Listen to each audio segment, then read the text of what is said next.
And welcome one and all my Guilty Gear fans, kings, queens, twins, and all other mattresses in between. How's it going, y'all? We're over here at the Bracket About Nothing, bringing you some Guilty Gear Strive Beginners Tournament action.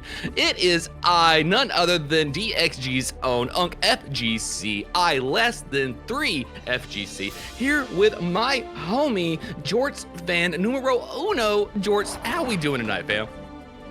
I am glad to be here once again, and thank you so much for that intro. I'm very, very hyped up now. Yeah, we've got the DXGX BA crossover tonight. Extremely excited to be with you on the mic here. Glorious, glorious boss sweep in the building yet again. I've seen y'all over at F&F running the ball homies all night. It's a glorious thing, seeing y'all pressing buttons and doing y'all's thing out here. Nothing gets me hyper, gotta be real. I am glad to hear it. I am glad to hear it. Yeah, we were just talking off a little bit earlier about the joy of getting to do the Friday night fights. So very, very always excited to see those, and very excited also to get to see tonight's BAN Beginner Bracket, a institution in the Guilty Gear Strive community and one of my favorite events. That's right, time to see what the new bloods have got in the building. I love seeing the development of new people playing, fighting games, getting into the system, learning what DPs are all about here, invincibility, pressing their buttons, doing their things, and I can't wait to see what some of them have to show for us today. Speaking of which, I think we're going to be kicking it off with a fun fight here between none other than Orbert and Centurion, if I'm not mistaken. Orbert! Excellent, excellent. I'm very excited to see Orbert tonight. Centurion, I don't believe I'm familiar with, so I'll be excited to see a new face as well. That's really fun. This will be glorious stuff. And we have all kind of bangers in the beginner bracket today. We got Scala showing up here, Serenki Samora as well. Score, welcome back to the fights. I see you out here. Fan Dover's hanging out here as well as Lavender Tees. We got Mina Guest popping into the fights as well. Yuri and Joy Papa Yaga going to be playing for us too. Oh, we got all kind of friends coming through. Absolutely, absolutely. A good mix of fresh faces and also regulars, so that's going to be really exciting too. It is I get to do the band commentary decently often. They have let me on the mic multiple times, to my deepest gratitude, and so it is one of my favorite parts of it is just getting to see week to week the level up you get from all the folks here. It's a real joy. I'm just going to say Naruto and Sasuke were cooking when they were saying there's a lot of communication going on when you're fighting with each other. You throw a couple of punches, it's like I've known you for years, fam. I'm just saying. Oh, the shonen life advice. Look, I'm just saying, if I'm going to be sharing souls with people, doing it with physical contact through digital mediums is one of the best ways to go about it, especially in a game like Guilty Gear Strive, where offensive prowess can take you a long way. Oh, hell yeah. Absolutely. Speaking of chat, what y'all feeling about 2.0 coming around the corner? I mean, we got like less than a week until we get some announcement. Am I right? I'm getting hype as we speak. I'm going to be real. It's been so long since we got an update. I kind of forgot Guilty Gear Strive was still a live game. You know, I was settling into my meta. I was getting ready to just totally not worry about patches anymore. And it's like, oh, right. That's going to be a thing. Wow. I know, 2.0, right? We're getting Guilty Gear Strive Revelator Plus 2 Alpha. It's going to be amazing.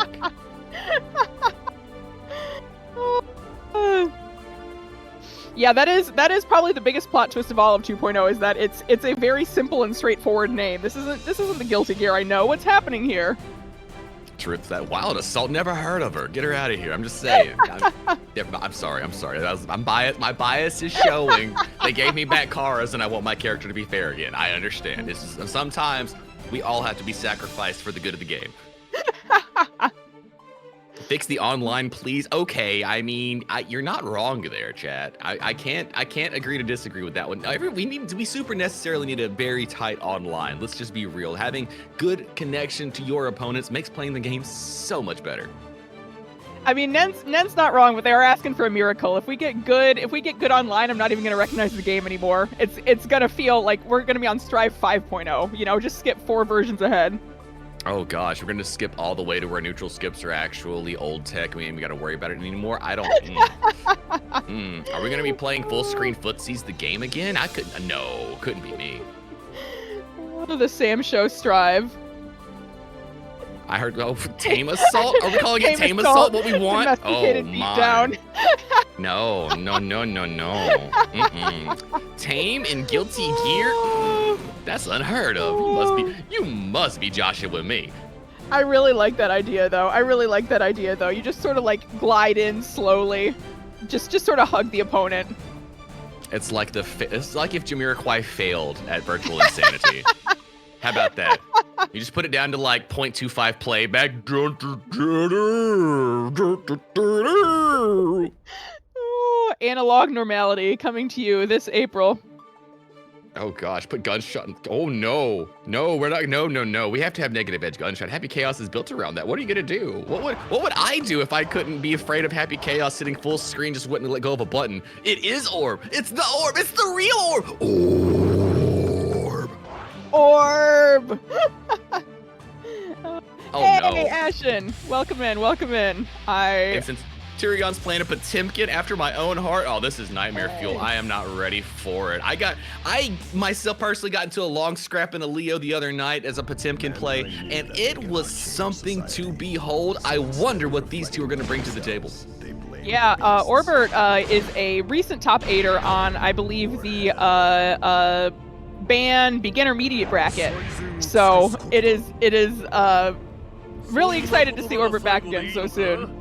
Lovely stuff to see. And hey, chat, all of y'all out there, you know somebody that's under Platinum 2, tell them to come sign up for the BAN Beginner Bracket. That's what it's all about. All you got to be under Platinum 2, hop in their Discord, go sign up for it. It's monthly, it's beautiful. No better way to bring your stuff and expand your gameplay knowledge.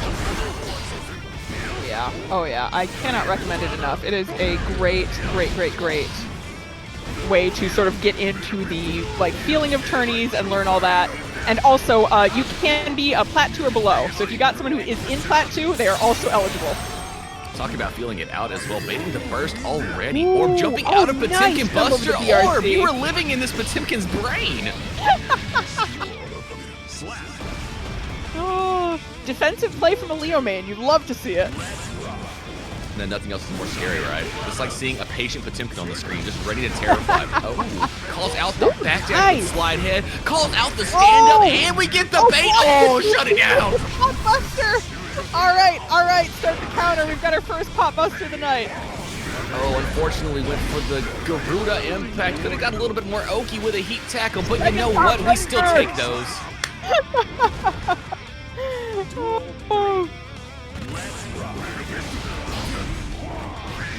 Mega Fist, I didn't know they had that economy. Oh, the slide head, getting the burst off of Orb with a swiftness, but Centurion dropping that donk and getting the hit. Oh, all right, Orbert's in back turn. Nice RC out of the DP there. Oh, tries to mind game. Delaying it there, Centurion. Oh my gosh, that grab, that was confident there. I respect that. Oh, and we have our third pot buster. Shimmy left, shimmy right, walk a little bit, waddle, grab. Nothing better for a Potemkin to start their day. And that's one on the board for Centurion. Indeed. Yeah, that, goodness gracious, what a round one. You know, I'm just gonna go ahead and throw it out there. I think these players might have played each other once or twice before with the way that looked. They're certainly both right into the mind games, you know. There was no sort of layer one feeling each other out. I can't tell if that was just pure confidence in their character and the opponent, or if this is people who've played each other before, but there was no oh, I'm gonna see what they do. It's I know what they're gonna do. I'm going for it here.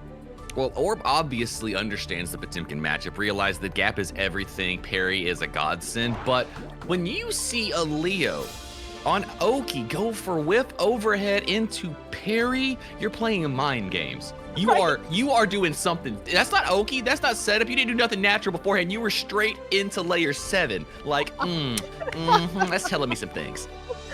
Oh, just digging right to the bottom of the burrito dip. Bro, no wasting, no time, no need. You know what? I don't got chips. I got a finger and a tongue, and that's all it's going to take. Especially when you got something like H/ like that to RC out of. Do Look, you not can't invite us to your barbecue, folks. You know what's up. You know what's up. Baked beans by the hand scoop, just plopping sour cream on it. That's what we're watching here.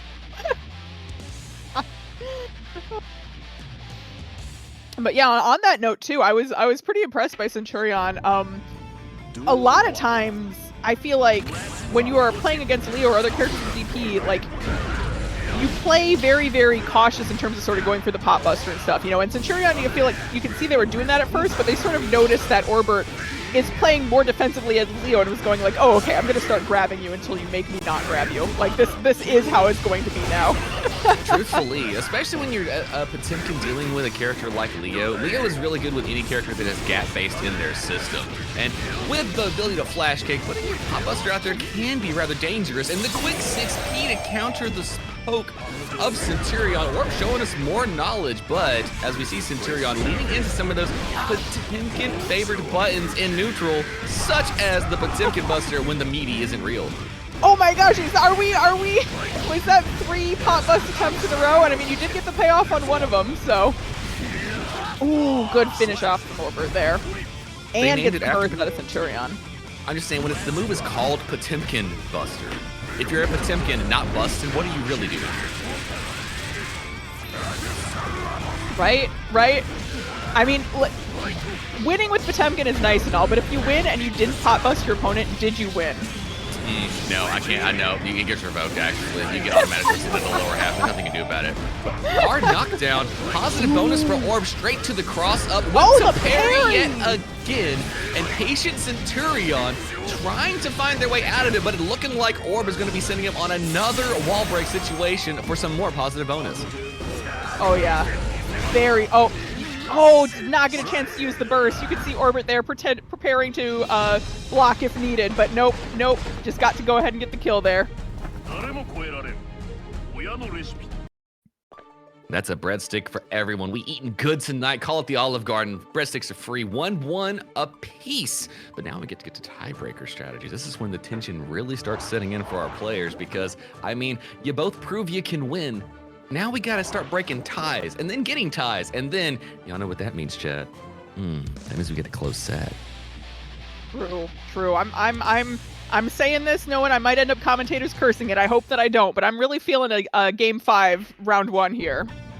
All right, chat, if Hot Dog's giving us PNGs of Seinfeld characters, who am I getting? Y'all have to decide who the chat is going to be in Seinfeld. I swear to God, if y'all give me Kramer, it's game over.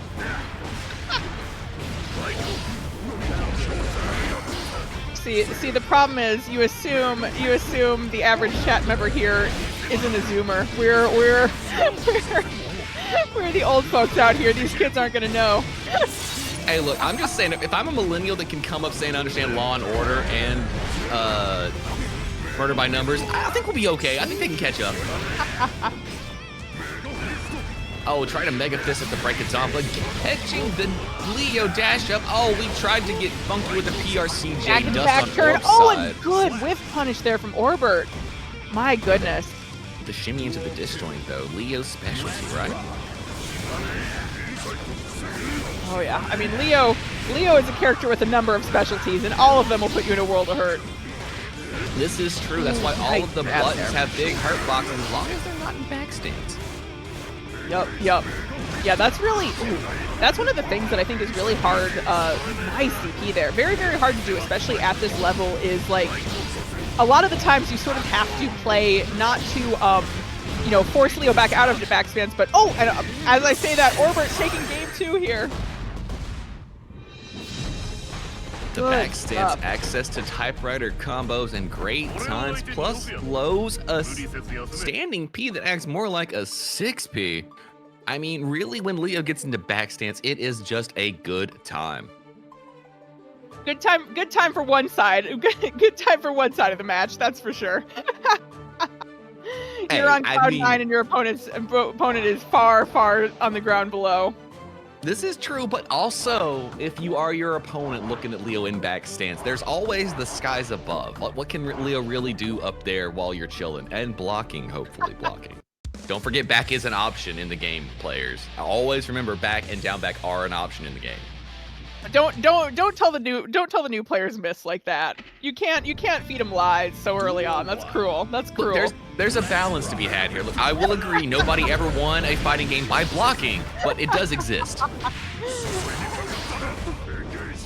Already getting the burst off of Centurion's side. Orb up now 2-1 in the set, trying to take it all the way home in the first set of the night, and we got power bombs. Okay. All right. Leo's showing off his own ability to be a bit of a grappler here. Look, I'm just saying the best thing to do against a grappler is to grapple them, break their mentality. Oh wow! Oh my gosh, that was really, really impressive, getting them caught between there, and the perfect, very nice from Orbert. The classic, use a little projectile, get a little PRC, been in Guilty Gear since RCs came to play. Oh, I feel like Orbert is really, really hitting their stride here. Also that, but they definitely are feeling very, very confident in this match right now. Hit their stride there. I see what you're doing. I like it. I dig it. Oh, the pick up, the combo routes, overhead whip, and went for the Oki again. And now we got Gigantor-Kai. Hey, hi, that's a big fit. Stay where you're at. Ooh, nice there. All right. We're seeing Centurion put the pressure on. Oh my gosh, the air throw. Okay. All right, Orbert. So where are you going? Get down here. Ooh, good starter, but doesn't quite get the follow-up. Centurion trying to make this their way away. There. Oh my gosh, this blocking. Okay. Fundy, defensive awareness. Oh, reads the air, but Orbert going to take game 3 there. That is our first set of the night. Did not quite get us to game 5, but that was a beautiful 4 games right there. Holy cow. Absolutely was glorious way to start our bracket, about nothing beginners bracket. And I'm just going to throw it out here. That looked very spectacular. Seemed like at the last second, Centurion made a read just a little too early without reactions. Thought they could play into the sky with a little bit of a heat knuckle instead of delaying it out for the flick whenever the approaching heavy flashed. Or, well, I don't even, that's not Eye of the Storm. What is this Sonic Boom called? My brain just flanked. But seemed like they were making a read instead of making a reaction. Indeed. Yeah, I would try to tell you what it is called, but unfortunately, most of Leo's moves are in sort of German, and I am terrified of butchering the pronunciation beyond all comprehensibility. Oh, this is truth, no fact. I am not the best at speaking Frank. I got to be a little bit more Sally about it. Hey, all right. Speaking of returning folks, we have Baba, aka Julie, here versus Haunted Child. Baba coming out. Let's go. Well, Testament versus Eno. This is gonna be interesting. Indeed. We've got. I do know for a fact that we have Ashen here cheering in chat. Ashen, Axel main, so has been playing with Julie recently. So Julie should, I believe, have some experience into the Eno matchup here. We'll have to see if Haunted Child has a similar level of experience into the Testament matchup. Should be very interesting. Now, on paper, just looking at it, it feels like Testament should be able to keep Eno at bay. And as long as you can do that, Eno has a struggle to start the game. Now, it will determine on how Chemical Love interacts with a lot of the projectiles, such as Grave Reaper, or if you can get Teleport off in the process. And I'm sure once you get some Stain applied to Eno, it kind of makes them want to play a little bit safer of a game. Yeah, absolutely. Ooh, all right. Oh, Testament's God 6P getting to show that off early. I mean, they were wasting no times. Wanted to stroke the big tree and then the reactionary 6P. Yet again, stroke the big tree coming and paying in dividends. The long recovery on Testament's buttons, allowing that to slide under a lot of options. Ooh, all right. Oh, really good starter off the stroke the big tree there. Oh, doesn't quite get the wall break. But you do have Julie stuck in the corner now, and this, good block from Haunted Child, and good PRC from Julie to keep yourself safe there. Definitely. I just think Baba sensed the megalomania coming in their future and wanted to throw anything out there to stop it from happening. Because personally, I know what Eno means want, and it's disgusting. Absolutely disgusting. Absolutely disgusting. I have watched Megalomancer play. I know the score. This is truth. This is fact. I've heard what they can do. They know what it is up. It is just big. There's no big three. There's just big Megalo. Ooh, all right. Really strong lead from Haunted Child here. She's going to be sending Baba through the wall. Not out of it yet, but very scary. Okay, and Baba, I think, making the very wise decision there not to use her burst. Oh, absolutely not. No need to feel heroic right there. You just got called out in neutral with Eno, which honestly, an Eno matchup across most of the cast is a very nuanced understanding of neutral. What you can use to low profile and miss with in neutral, and what you can do to interrupt gaps in their block strings. Indeed. Ooh, good get out of the corner there. Oh, right back in. All right, let's see. Eno, absolute terror in the corner. 100% is FG, please get off me, and deflect shield at any point in time. But the fact that they have so many mix-up opportunities, once they get that hit, makes it hard to really get space against. Julie, okay, I was going to say Julie's in a pretty big health deficit, but it is a much smaller health deficit now. She's doing a good job of closing that gap. All right, and gets the burst out of Haunted Child, but oh, Haunted Child taking that last little sliver she needed to close out game one there. Off the burst, hit the chemical love. Things looked like they were going all the right way, and then all of a sudden, the quick turnaround, putting one on the board for our Eno champion here. Absolutely, absolutely. That's the really scary thing about getting down on health against either of these characters right here, is that both of Eno and Testament have really good options to sort of chip that last little bit out of you from anywhere on the screen, really. This is true. I mean, you get a little bit of Crow, throw some more Grave Reapers, and then also the ability to quickly get in there off of a whiffed neutral button puts a lot of fear into your opponent when it gets to that one-touch scenario. 100%, 100%. All right, getting the burst out early. But nice closing the gap there. The run up 6P into the run up dust the second time. Baba is putting Mix in the mind. I can see the mental stack rising. Baba is looking for that reaction check, just trying to feel out by pure like scientific method what exact age your opponent is.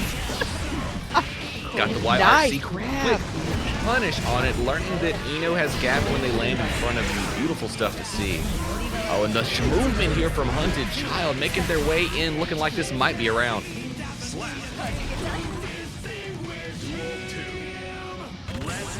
All right, little bit of a burst advantage going into round two here, but both characters will be having their burst back pretty quickly here. Oh, nice. Good counter hit starter. Dive hit into a Grave Reaper like the best of them do. Stain was not up good mash out there. Oh, burst off the table in a great spot put offensively. How about teleport out there to make it safe?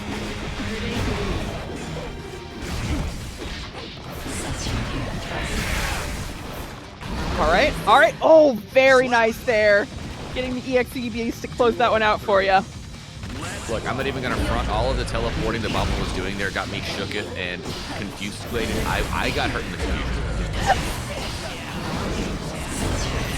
These jump outs of low arbiter that Haunted Child is pulling off here. This is some amazing awareness of what to do in the Testament matchup. Straight into a little Fortissimo hard knockdown. Positive bonus as well. Hold a little bit more Eno Mix. Aries start. Oh, all right. Doesn't get the wall break. But that might be enough to close out game two. It is. All right, we have Haunted Child up 2-0 against Baba here, but a very, very close 2-0. We've gone to round three both times. Oh, Baba proving that they have the capacity to start getting the wins on the board. Just a matter of staying patient, making sure not to let Haunted Child get too close to them, and as soon as they get the opportunity to get close, find a safe way back to neutral. Absolutely.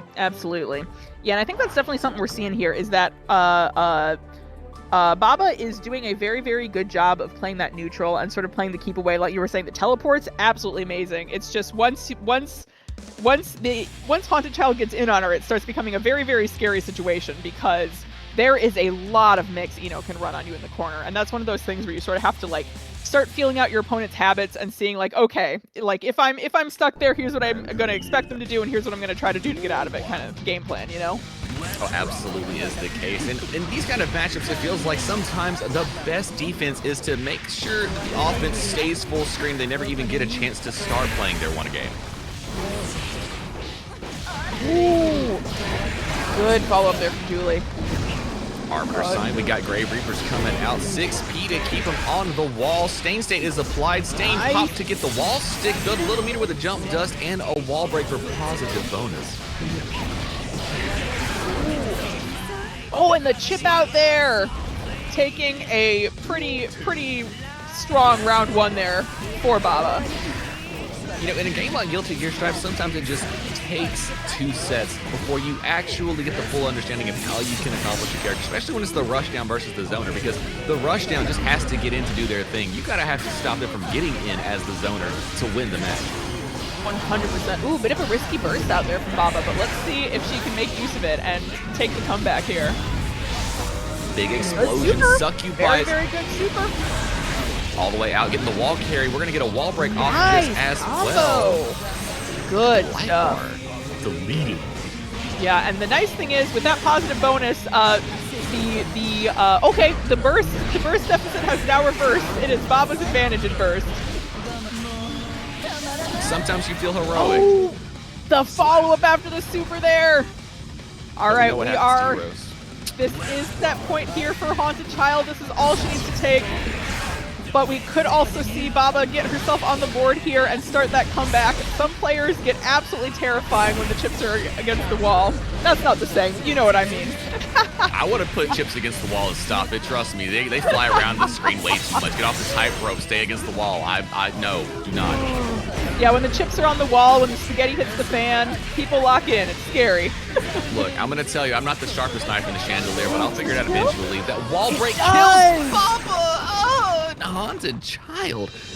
Wow, Haunted Child manages to close that out, not letting Julie get on the board there, but once again though, very like fun back and forth games, a real joy to watch. Some extremely cool stuff from both players there.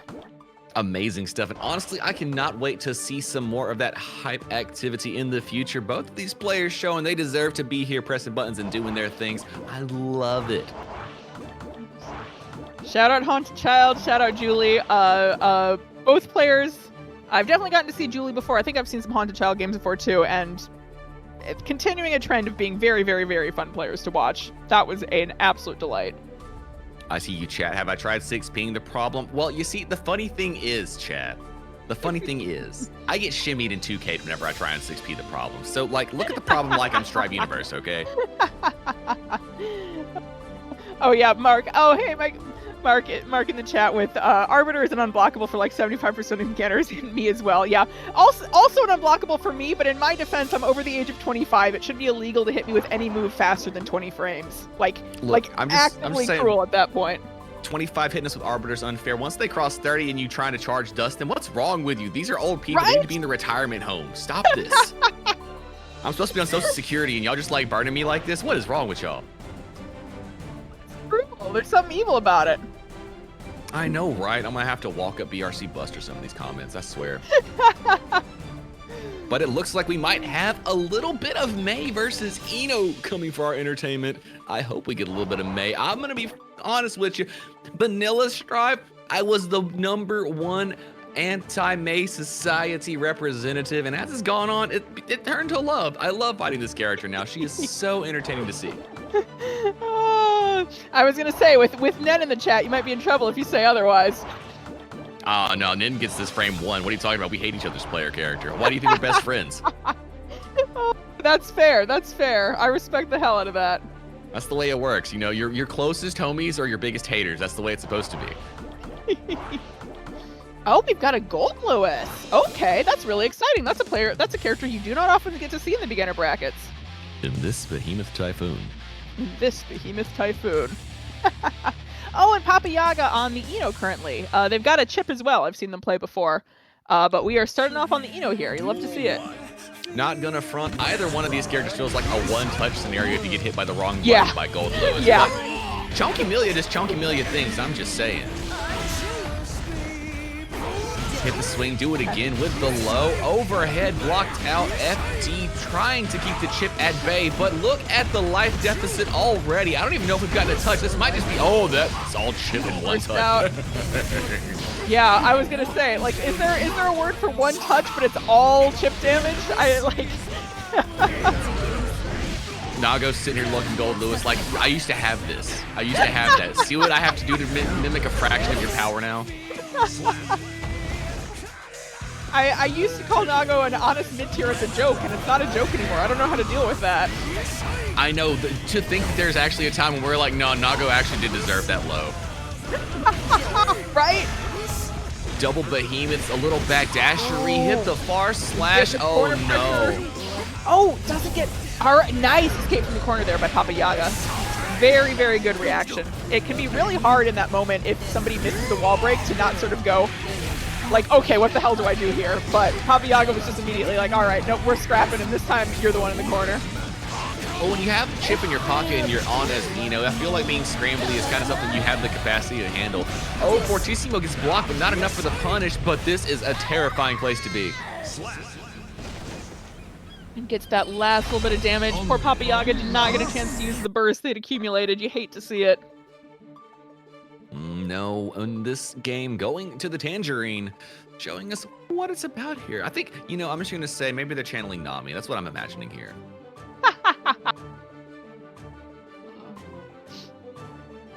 Oh yeah, and checking chat self with the hashtag stop elder abuse. That's what I'm saying. That's what I'm saying. We're fighting for our lives out here.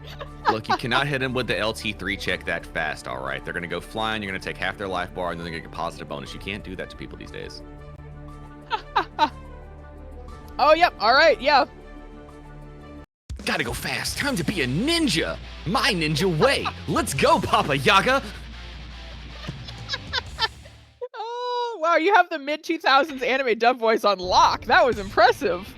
I'm just saying, I think that Papa Yaga has all it takes to be an ace-class ninja. Let's do it. Ooh, all right, all right. Hit the command grab, do it again. Opens him up with the Rekka, and you got the burst. Really, really good pressure here for Papa Yaga on the chip. Oh, and we get I love the tightrope. I love the tightrope. It's so strange to think that Chip only got that in this kit relatively recently. Like, I don't remember the character he used to be without it, you know?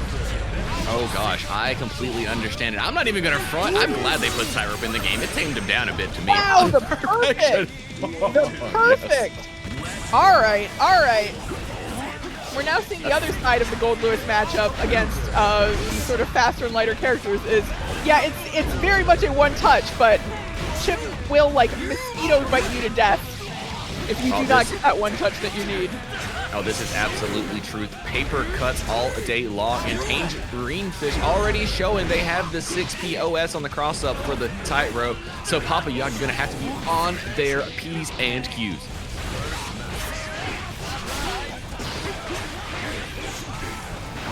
Quick FD reset on the clone. Rekka to the overhead. PRC for the pickup, but then the burst from Tangerine Fish and drone coming through like it's supposed to do. And what a bummer. Papa Yaga absolutely controlling so much of that round with the chip there, but again. Well, Chad, look, I'm gonna tell you, they were flying like a tiger, and they were a hero until they died. They really were. Wait, did I hear an Alpha Blade cancel land on tightrope and to confirm the combo? Oh, that was disgusting. Let's go. Beautiful stuff right there. All right, and this definitely a bit of a scary situation for Tangerine Fish here. With positive bonus, yeah, and that might just kill. Oh, with the RRC, it's definitely gonna kill. Go be a ninja, Gold Lewis. All right, that is evening us up 1-1. The chip is definitely feeling more comfortable than the Eno here for Papa Yaga in this matchup, from what it looks like. Yeah, this chip is absolutely schmoving. I mean, if you want to talk about mixulation on the screen and with the quickness, like super quickness, I think might be the second fastest character in Guilty Gear Strive. Who are we calling the fastest then? Milia? Abba Jealousy Rage. Oh, right. Of course. Thank you. I mean, how could you not be? I mean, that thing, oh my God, full screen like that. I can never even process how fast Abba's going in Jealous Rage because the moment she starts moving, all I see is my life flashing before my eyes. Like, I'm not even in the match anymore. I'm just suffering. Look, I see the Jealousy Rage change, and then all of a sudden I hear Donzai, but she's still running at me. And I don't understand how, but I get hit with a counter hit. That's all I know. Right. Ooh, quickly off the table with the burst from Tangerine Fish, but unfortunately, we're still in the Chip blender. High, low, left, right, which way do they go? Nobody knows, and if Chip doesn't know either, it's perfect mix. Mix so hard to mix yourself. You love to see it. That's 100% mix, 200% actually, if you really get technical, because you mix both the characters. True. Oh, burst offensively, keep the big boy against the wall, but not gonna happen. Instead, we don't mind the knowledge to jump over the 6P for the hit, and then we delay for more confirms. Very nice counter hit there. Are we sure these are Platinum 200? That's some pretty high tech play right there, I'm just saying. Well, they were Platinum 2 and under when they started. You're allowed to stay here until you graduate. So a lot of these folks are going to be Diamond, shading into early whatchamacallit? What's their top rank? I'm losing my mind here. Jack rank, I believe you, yes. Yes. Vanquisher, thank you, Hot Dog. Look, I was gonna let him cook for a minute, Hot Dog. I can't believe you help people out here. My goodness. The pick up, the routes. We're heading towards the wall for the reset, putting themselves in a dangerous position here. But nothing to worry about. You can fight your way out and block screen till mid-screen. Whoa. Wow, that health disappeared so fast I didn't even have time to process it. I'm still kind of shook that like Chip got 6P when he was like halfway on Gold Lewis's stomach. That was spectacular looking. Right?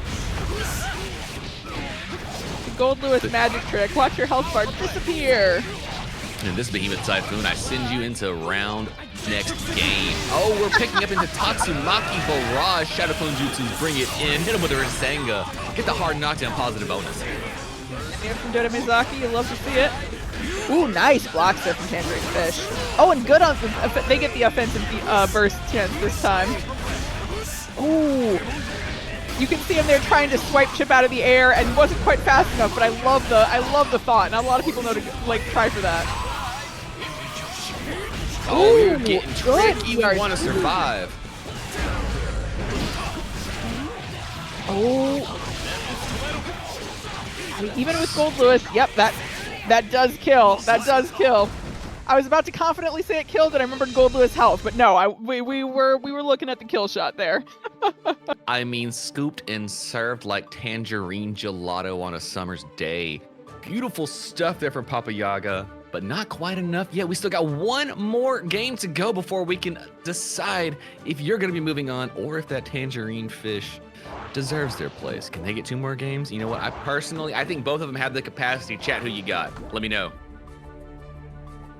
Yeah, this has been as ban so frequently does. We've been blessed with a lot of very, very close games. Like some of them in terms of literal set count, but all of them in terms of back and forth. You know, it's been everyone here is getting to show off some really, really cool stuff, and I am delighted to see it. Burst already from Tangerine Fish, who tends to want to burst immediately, using that life bar to build another burst bar between the rounds. Kind of a smart play when you're playing the big body. Burst back in, pop. Oh, good mash there as well. Which not something a lot of players understand about the alpha. If you block it out, they are exposed, invisible in front of you for just a little bit before Chip can completely recover. Counter hit out of the air there. That is going to be quite a bit of damage. Oh, but all right, Papa Yaga taking control. Getting that tightrope wall carry. Oh, doesn't quite get all the way to the wall. But finishes off the round anyway. I liked a little bit of hesitation there to see if they could catch Tangerine Fish going for the burst, but Tangerine Fish very, very wisely decided to save it. I mean, when you're fighting against a chip, Whiff Punish is their game, and setting up for burst is as well. Nice. Oh my, Speaking this might of be Whiff it. Punish, wow, you called that into existence. Look, manifestation is a fear sold to you by people that want to get higher. Oh, what a dust. Oh my gosh, impressive stuff right there. All right. We are on round 3. This is set point here for Papa Yaga if they can take this last round. But Tangerine Fish is absolutely fighting for their life here. Oh my goodness. Oh, and the burst made it right back at you. Papa Yaga's saying you're not the only one with these techs. Oh, we jumping out of grippy dips. Let's go do it again overhead. But the YRC get off me tech is applied.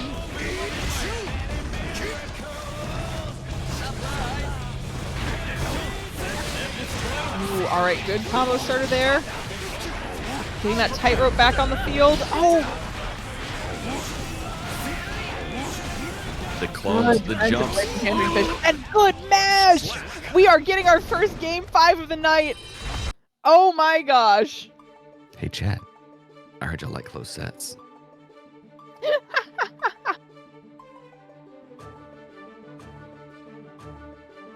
You know it wouldn't be a DXG commentary if we didn't have at least one in the fight. Let's go. We got a game 5, baby. Oh, it's time. It does not get closer than this.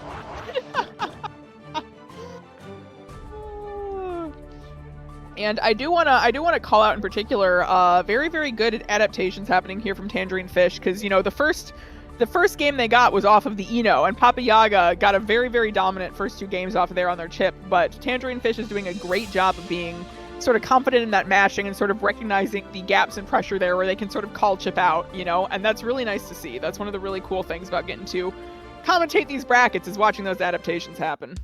Absolutely. You see the growth of a player real time. And honestly, it brings a tear to my eye. There's nothing as beautiful as seeing my players grow. I love it. Duel 1. Let's rock. Oh, the swinging button's doing my thing. And as you were saying earlier, the gaps with both of these characters is really the story of this matchup. Oh, yeah. Oh my gosh, and into the wall stick with a super. Papa Yaga showing off some very, very cool chip stuff right out of the gate here. Wow. Chip trying to say he's going to order a geisha for the wall break. Didn't work out. Oh, jumping over the clone. And instead we get a 2P Abare. Some of the best options for Gold Lewis on defense.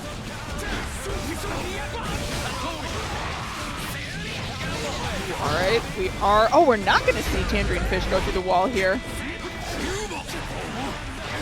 I mean, truthfully, smart option in my opinion from Papa Yaga. Why put the big man through the fence and send him back to neutral when you can put him on the wall and just mix to your heart's content? That is true. That is true. Although without that positive bonus, they are going into round 2 here with a pretty significant burst deficit. But that only matters if you don't finish off the round here, which they may just be looking to do. As you said, it's only a deficit if you're stuck blocking, which Papa Yaga is for now. Oh, the chip classic double jump alpha out of the wall. Now we are in the blender until burst is used. Very nice adjustment, delaying it a bit there. The RC, the delay check. I think we were baiting a burst that didn't exist, but you know what? Sometimes you just gotta practice anyways. I see the vision. Ghost burst. It is to be feared. Ooh, we scrapping. We whipping buttons everywhere. Let's get the pick up. We're going close to the wall. Wild Assault, but the drops. No charge Wild Assault. Oh, suffering in pain. Good blocks here from Tangerine Fish. He gets out of the corner, but okay. This is going to be a lot of damage. This is Gold Lewis we're talking about here. Oh, gets the drone. Gets the corner pressure. Nice YRC getting rid of the drone there. Collision in the sky. The DP hits. Oh no, we're a touch away. Who's gonna get it? We're here on the wire. Oh my gosh. Tangerine Fish. Tangerine Fish surviving another round. Not ready to go down yet. Oh my gosh. Okay. Game 5 double Luigi's. It does not get closer than this. Chat, who have you got? Papa Yaga quickly tossed to the ground by Tangerine Fish. Oh, that hit. Oh, and the first block. Oh no, Chip. Oh, Chip's health bar. It just... Oh, Chip's health bar isn't built to withstand that. What a finisher! Oh my gosh! I can hear Gold Lewis right now in the distance. Now, why don't you go and be a ninja this time? No, you, cause you. Gold Lewis wins. Gold Lewis is gonna be out there teaching Chip how to herd cattle, getting him a cowboy hat. It's Chip's time to learn. Now But, you know, oh my Chip, God. that Seven Samurai is also this baseline story for the good, the bad, and the ugly. We have more in common than you thought. I love it. I love it. But No, it's oh not nutty my to hit the God. cross up with the overhead Behemoth Typhoon. Look, the gate, they told us that in this Behemoth Typhoon you win the game. They weren't wrong. That was absolutely the right set for stream. What a pluck. What a I'm pluck. sorry. Papa Yaga, Tangerine Fish, thank you both. I am so glad we got to see that happen. All right, I got you, hot dog. Let me get it. Now you get on back to that dang old leaf town of yours. This ninja summit ain't big enough for the both of us. There's only room in town for one Hokage here.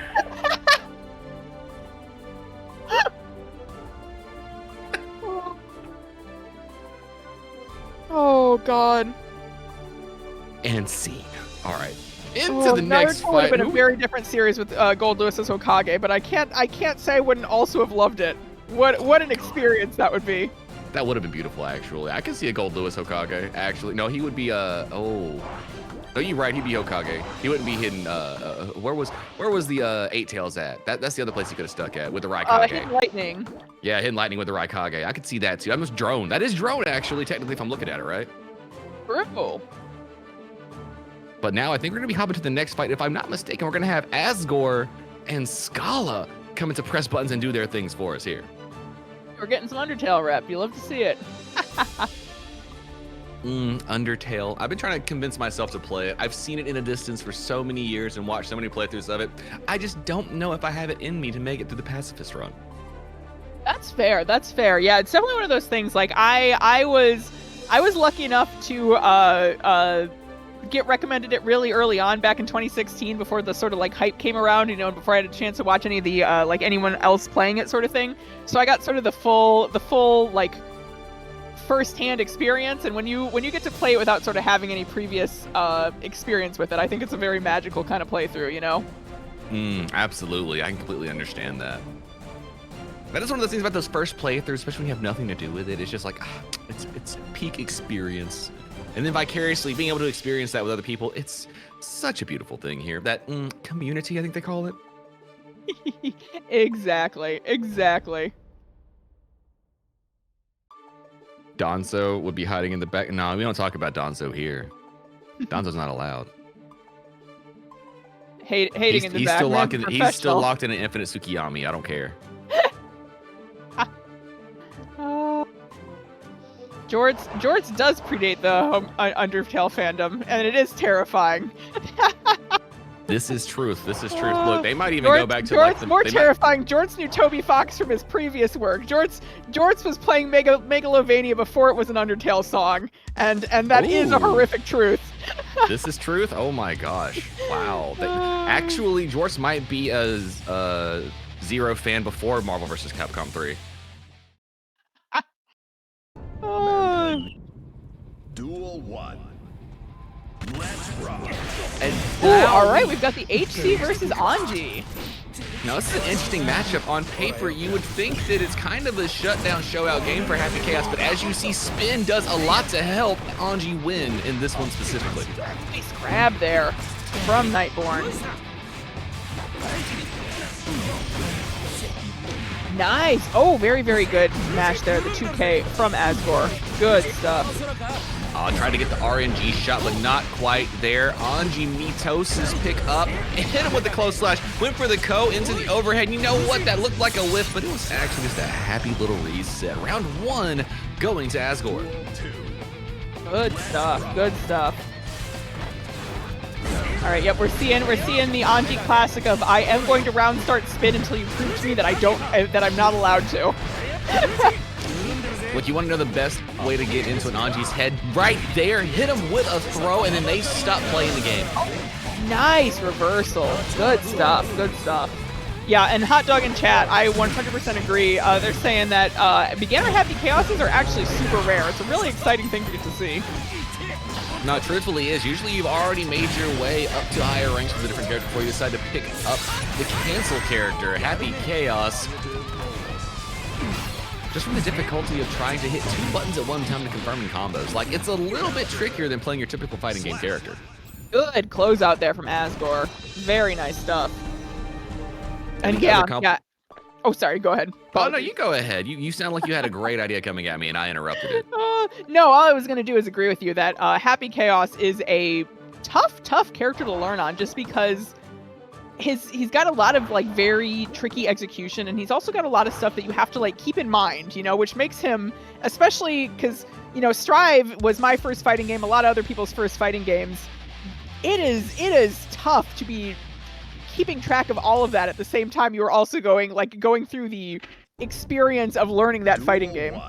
This is absolutely true. You kind of already have to have a developed muscle memory for certain things that you want to be accomplishing, and then being able to understand your meter to manage it. And even then, at the highest levels, every once in a while, the concentration catches up to you. The number in the clip will also do because you just got mixed on, you don't know how many you have left. It's just part of the struggle with coming as a Happy Chaos main. Got concentration super out. Love to see it. Well, if you're HC, you love to see it. If you're Anji, you absolutely do not. This is truth. Although with Anji, like we were saying earlier, that spin does a lot to get rid of the issues at hand that a lot of characters deal with. Oh, doesn't quite kill! Oh, bummer, not getting the super wall break there. But still, Nightborn in a good position. Pick up the Ko. Oh, not quite the delay for the wall stick, but I saw the vision. We went for the overhead, but now it drops. Okay, also, Emily, when we're talking about removing low profile 2K, we mean for Happy Chaos specifically, right? Because I know a good, honest low tier who needs his low profile 2K more than he needs anything. Yeah, I'm not gonna remove low profile 2K. No, I'm sorry, Jesus Cat. I'm going to disagree with you and say they need it. It's super necessary. Otherwise, we'd be playing Street Fighter, and nobody wants that. Oh, we tried to spin to win. There from Asgore. Asgore, I just mentioned new pronunciation there. Asgore. Ooh, all right. Nightborn in a very, very strong position here with the wall break. Building tension, but oh, all right. No 4D for you right here. Instead, we're going to be seeing the fans of justice get the wall break. Positive bonus, hard knockdown. Enjoy some Anji mix. Oh my gosh! No way! The back and forth there! What a closeout from Nightborn! Wow! I don't mean to be BM right here, but I think that was like snatching defeat from the jaws of victory right there. That was dropped at all of the most awful situations, and Nightborn was just ready to come back with a robbery. Oh yeah. It's always such a bummer when that happens, you know, because it's so tough, especially when you're on stream and when you are just about to close it out, you know, to sort of keep the mental going and not let that become like, oh my gosh, I can't believe that happened, you know. But I think you know, it happens to all of us. And also, Nightborn, really good pickup there. That can be hard to respond to in the moment. That was impressively ready for it. Oh, absolutely. Oh, gosh, dang. You're not saying that. He doesn't have the dust on the blicky. Not like that. Is that why concentration sticks sometimes? I understand now. I see the vision. Fujin almost canceled into the low, but not quite. Got the burst. Nobody has burst now. We're playing honest Guilty Gear. You're going to eat every combo that occurs. Speaking of, went for the fit check instead of steady aim confirms here. Running into Anji's 2K. Wake up. Parry super. Not going to confirm for Asgore, but Asgore running in with the pressure. Unfortunately, getting the drop, not getting the wall break. And an RCing on the way back does extra gravity scaling, but still getting the confirm into the round.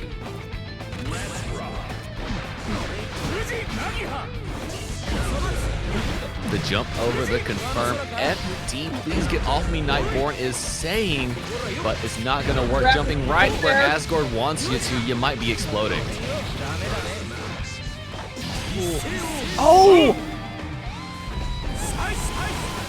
That was a fast. That would have gotten me too. I was sure that super was going to connect. Wow. Must have been just a frame or two on the delay. Allowed the window to stay open for Nightborn to escape to the other side and have another chance at life. Indeed, indeed. Ooh, that is going to be the kill. That is Asgore up 2 games to Nightborn's 1. You know, something to be said about Anji's 2P. I know it's a 5-framer, but my word, does it do work? Oh my goodness, yeah. Yeah.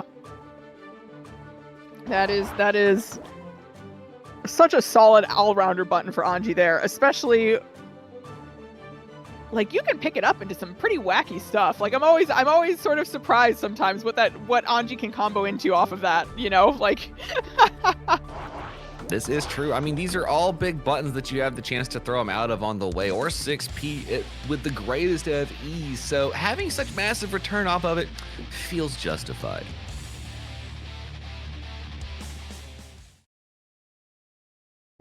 The world's first 5-framer to cross 2 area codes. You know what? Kai's command grab agrees with you.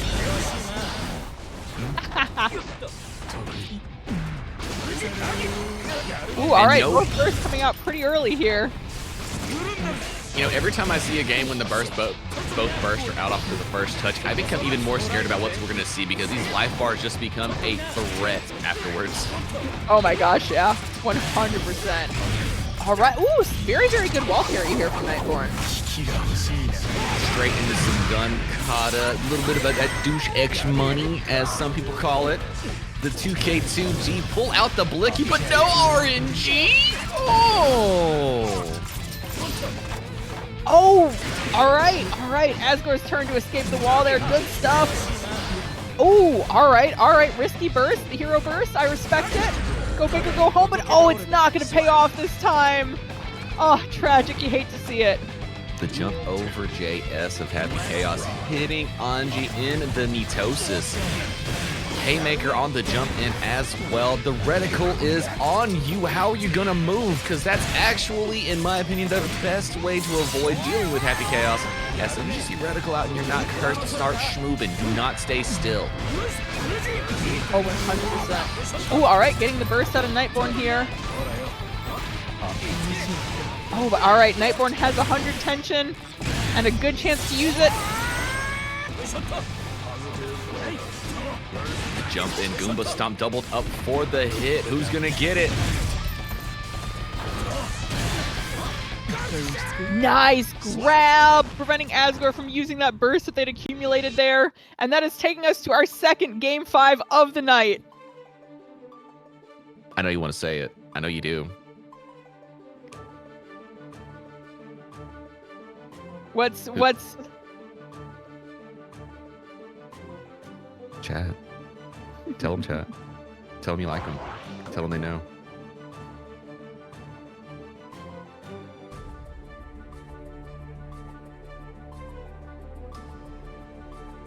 Y'all want some close sets, chat?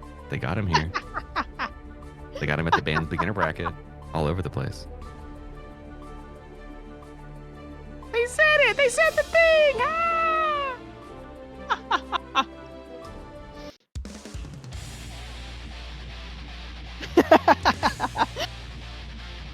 Say it! Say it! Duel 1. Where is the line? Say it! Oh, the Haymaker getting the cross up? No way, Wow. fam. I saw that. Hit him with a backhand. Crossed up again, Goomba stomping. We are getting real tricky with our mixes here already at the start of the final game in our set to see who's going to be moving on to top 8 on winner's side. Very strong position here for Asgore. Nightborn not dead yet, but oh my, okay, commentator's curse. That is, we are now on set point here for Asgore, but Nightborn not far behind at all. Look, the commentator the commentator curse is just a threat to make sure that you're not seeing too far into the future. You gotta read now. True. Ooh, haymaker, punchy. That's one of the things I love about, I'm just getting to watch, like, two characters who are very opposite in terms of animation, and it's such a joy. Like, just the way that Strive does animations is how, like, aggressively Happy Chaos sort of throws his body into everything, where Anji has this very sort of, like, trained fighter aesthetic, and Happy Chaos is just sort of swinging. He showed up, he's here, he's ready to fight behind the Denny's. This is true. Well, we also got to consider who they came up with. Like, Happy Chaos came up with Asuka dealing with that every day. You got to be swinging full force to get through that wall of cards, we'll call it. And Anji had to deal with Baiken every day. You have to be ginger on your approach. She's going to parry you left and right. Wait, is this going to be... Oh, and that is the finisher right there! Asgore, 3-2, taking our game 5 here. Good stuff, good stuff.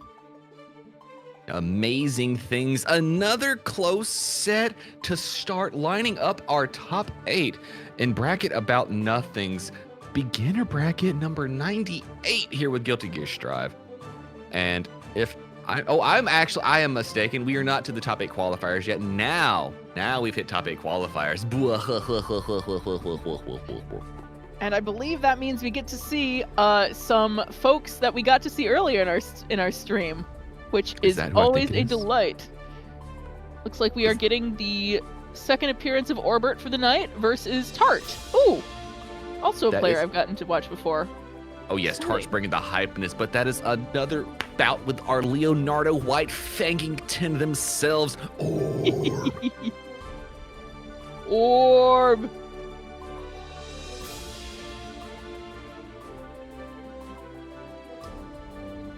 You can read Guts? Oh my gosh, I didn't know. I can't do that. I tried. It hurts. It hurts my bacon parts inside of my skull.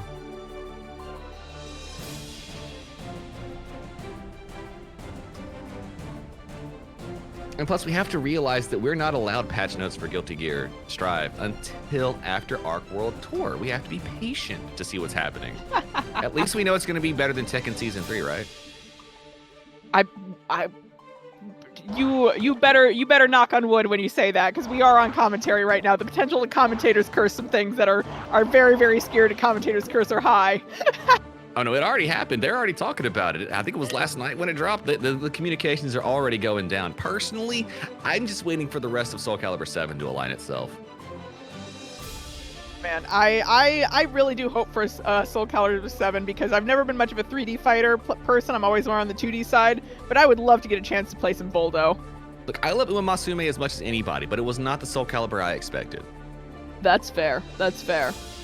Oh, also, speaking of characters, yeah, I had completely forgotten. Speaking of characters you don't often get to see in a beginner's bracket, Tart is one of our resident beginner Nagos, which is, if there is a character you are less likely to see in a beginner bracket than Gold Lewis or Happy Chaos, two rare options we have gotten a chance to see tonight, it is probably Nagoriyuki. This is true. Personally speaking, I think I would see more Nagoriyukis just because of the coolness factor. Because can we all agree, chat? Nagoriyuki is probably one of the coolest characters in gaming media that we've had in a long time. Oh, 100%. 100%. But yeah, like shockingly rare character to see in beginner brackets. Like, other than Tart, the only other Nago I've ever met like doing the beginner tourneys is my friend Nephrim, and it is wild how few people you see picking up Nagoriyuki. I think probably in large part because the blood gauge can be a very, very intimidating factor to sort of learn on. But what a cool character I would love to see more of in beginner brackets. It definitely would be. And personally speaking, I also know the vibe in the beginner scene of like, you don't want to play the most hated character in Strive. And for a long time, Nagoriyuki carried that title with pride. And so finding this gap now, seeing him come back into fruition now that he's like an honest mid to low mid tier, it is great to see. And what damage from one touch was that? What? No kidding. No kidding. And good stuff from there. Tart handling the early pop quite well. You know, that's an incredibly scary situation to be in, and they kept their cool on that. Uh-oh, are we blocking? I believe we were. I saw the cancel out. Oh, the whip! You hate to see it. Oh, and the grab. Nice stuff from Orbert there. beautiful tick throw activity. And Nagoriyuki, also known as the knockout character in Strive. So if you do get a touch, there's a lot of return if you get a little practice in.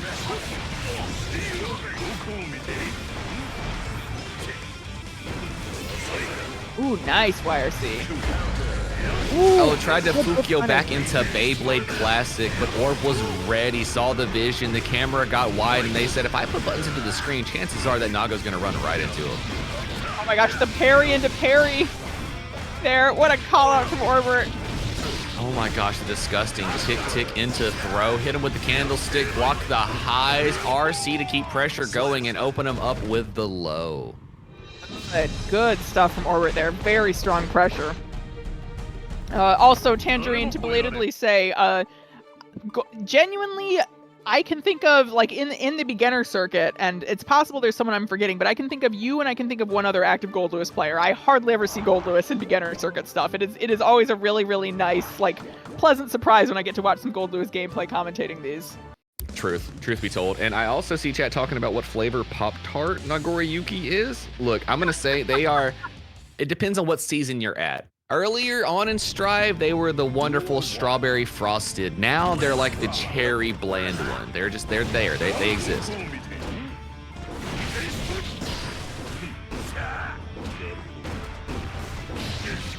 The cross-up trade, not quite enough. Tick throw, go to the other side. Disjoints on your face, and now that Leo is in, Nagoriyuki doesn't have many ways to get him off of him. Indeed. Oh wow, did you see how much damage Leo took in that trade? Wow. High Blood Nago is terrifying. But, oh, speaking of terrifying, you're stuck on 1 HP there, and against Leo, scary situation. It definitely is, and Nagoriyuki feels like he has to play one of the safer style matchups that they have versus Leo just because of the way that Leo does control that mix once they get in. Dap me up. Beautiful whiff on the parry. Pick him up with the low to S. Trying to fight their way off the corner. With the throw, went back for Fukio in. The pack dash was not punished. Very good stuff there, and Orb off the wall. Ooh, all right, I think we're blocking. We are blocking. Good. Oh. That's one of the... Are we blocking? Oh, we are. Wow, the double block supers. Orb is showing us... Summoned by the Nago talk. It's like, how did you know? Like, Nago? I smell Nago talk over here. Is that real? She's got an eye for it. I'm very impressed. That was a failed high five. Yes, very similarly. You are correct. Absolutely correct. But yeah, I'm thinking one thing we're really seeing here a little bit is that Poppy Tart is doing some very, very, very good like defensive play, especially with Nago. You know, when you risk cranking that blood up anytime you try to move, you have to be very, very deliberate. But Orbert is doing a good job in turn of punishing that defensive play with, you know, especially with how overwhelming Leo's pressure can get. You know, if you play, it's important to play defensively, but you also have to be able to sort of like take a moment and like just hit your opponent for some of that stuff, because Orbert will run away with the set if you let them. Absolutely will. Oh my gosh, one hit is all it takes. And Poppy Tart trying to find their way, stealing a few hits, do the Nago zoning to get rid of the problem. Oh, do we block out on the ticket? We should be dash blocking. Yes, we are. Orb showing us they have been in the lab learning text. Back throw incident. It might be over. Over there. Leo, barely alive. We do see that blood going down, which is very, very good for Tart. Nice catch him with the low there. Poppy Tart going back to the Nagoriyuki bread and butter. Some honest zoning. Control it with these big buttons. Just with the wall stick on the first try, but second try, that'll get you. Great backdash, but the 2D from Leo. Oh, and Orb getting a gold burst as well. We're getting to watch the scramble here. I love it. Orb feeling the desperation back against the wall. Another touch or two was all it's going to take. And Poppy Tart sitting on enough blood gauge to get a stray to S to hit and put one on the board. Good press there. Yeah, some players, when they get their back to the wall, they just sort of like lock in and they start playing really, really scrappy. And you can see that from Tart there. That was pretty impressive. Wonderful stuff to see. And they went and relied on that long-range access that Nagoriyuki gets once they get beyond 1 and 2 levels of blood. It just feels like not only does the range extend, but personally, I know it doesn't, but it feels like the damage and mental stack extends as well. Indeed, indeed. All right, coming into game 4 once more, we got Orb versus Tart. Are we going to be able to take this to a game 5? I certainly hope so. I certainly hope so, just because I want to see more of these two. But I'm sure Orb is hoping to close this one out as quickly as possible, because I'm feeling a sort of methodicalness from Tart, you know, and that the more they get to watch you, the more they're going to start listening to your weaknesses. Wow, speaking of... So what if I 6H the problem? What if I 6H the problem, Poppy Tart says? Nagoriyuki woke up one morning and went, oh right, I have a huge sword. I never, like... I know the answer to every problem in my life. No Dachi for me, exactly. Way to swing. Oh, we're putting buttons on the screen. Poppy Tart trying to clip Orb, shimmying out, but not quite there. Another tick throw, overhead parry again. Disjoints and finally getting Leo away with a burst. Bit of a risky burst, but you do have the extra heart to play with here. Oh, unfortunately, finishing off the far slash combos and not canceling into one of the blood moves leaves you negative 85 years, it seems like. Nago's got that vampire lifespan, but even for him, that's a long-ass time. Definitely is. He's still negative in Guilty Gear Strive, the 3rd patch. Ooh. Really strong situation here for Tart. Orb does have that burst still, but Tart is quickly gaining it thanks to that positive bonus. The 6P hits, trying to find ways off of him, but FD's not pushing back far enough. We're going through the wall and hit him with the hubcaps, riding on spinners. Right, but Tart has 100 tension and the burst, but are they going to get a chance to use any of them? Okay, we're seeing the super come out here, and it does catch. Orb bursts out. Do it again. The PRC, the grab, but oh, doesn't get the OT. Oh, there we go. Oh my gosh. Tart, you're scaring me. Wow. We are getting our game 5. Look, I know we wanted close sets here, but like, I'm gonna need a second. My nurse is calling. She's saying, fam, your heart rate. We gotta do something about this. We can't be doing this all day. You're old. We can't do this. You're gonna go. You can't. No, not in front of everybody. Not in front of the kids. You be careful. Well, they talk about, you know, get exercise, get your heart rate up, and sure, you could go for a walk, but have you considered commentating a Guilty Gear Strive bracket? Because I think they do about the same. Quite literally all you need. Like, honestly, I am pumping and flowing seeing this activity on the screen. In chat, let me know who you got. Is it gonna be Poppy Tart with this run back we're seeing here, or is Orb gonna hold it down and show us what Leo White Fangington top tier dreaming is all about?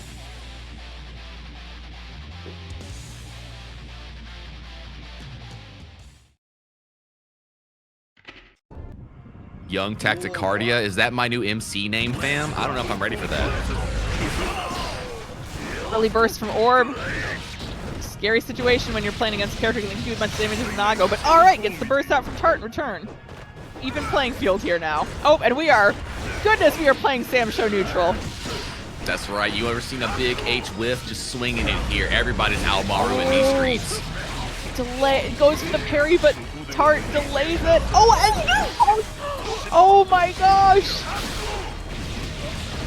Oh, but the health back in Orbert's favor. And there's the follow-up. Set point for Orb here. Hit the DP on the round start. Kukio out, fishing low. Beyblade goes underneath our sonic boom. And oh my, speaking of booms that make lots of noise.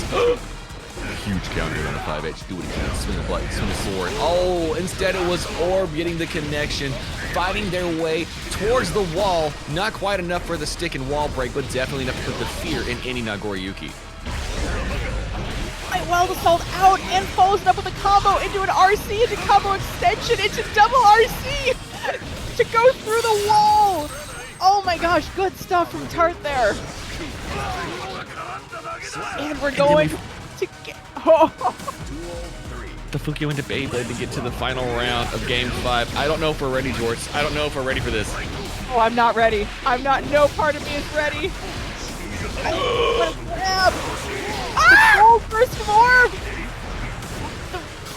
The Game 5 Round 3 gold burst!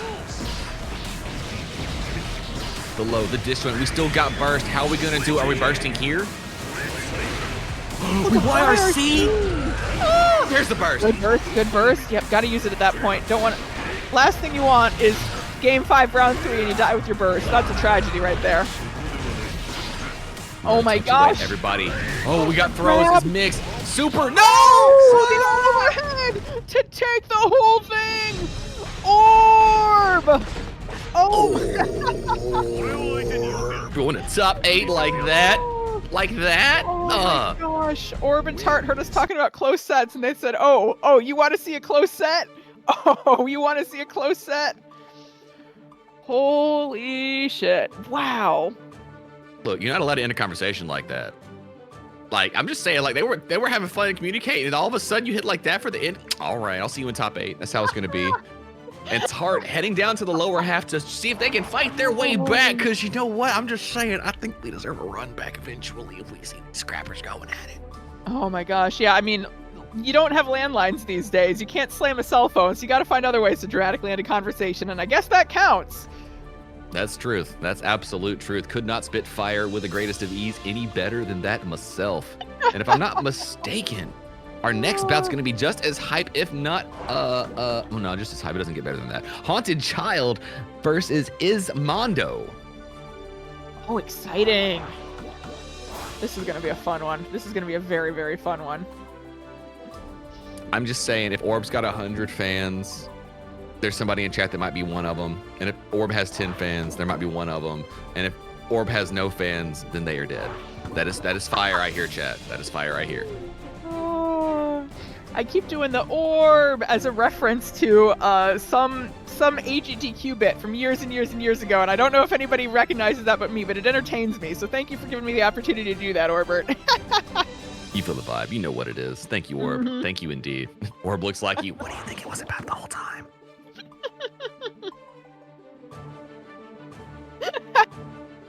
Now, I know we got Eno coming to represent here, and I am curious as to who the opponent could be, trying to fight their way into top 8. I know it's Mondo, but who is Mondo going to be bringing for our entertainment purposes?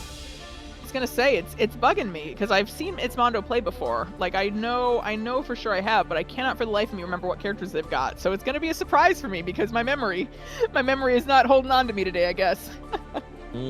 Truth. Yeah, understandable. I am constantly repressing my reality, so it just happens. There's holes everywhere. You can't help it. Real. And in my vision, I think I feel a Ramlethal Valentine in the future. There's something about it. I haven't seen a Ram in so long. I feel like it's about time one of them showed up in bracket. Right, chat. I love seeing Ramlethal Valentine when I'm commentating. If she's on the other side of the field than me, day ruined. When I get to commentate Ramlethal Valentine, wonderful evening. Well, you see, realistically, when I'm on defense with Ram, the only thing going through my mind is don't hold sword. Do not hold sword. It's fake. It's Cap. Do not hold sword. Get out of here before the explosion. Don't hold it. Oh, welcome, Unfortunate. Welcome in, fam. How's it going? Joining the BAN party. We need to get you out here scrapping in this tournament. You're not over Platinum 2 yet, are you?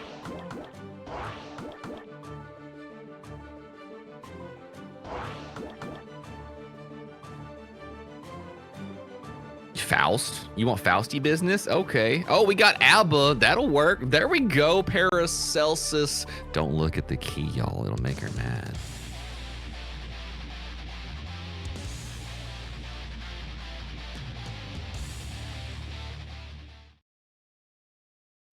Mankind knew that they cannot change society. Into game number 1. of our bout. We have Mondo on the ABBA, Haunted Child back yet again with Eno. And let's see if Mondo can find space in this rushdown to get their Jealousy Rage activated and turn the game around. What a shimmy there. Into the key grab to keep yourself raging.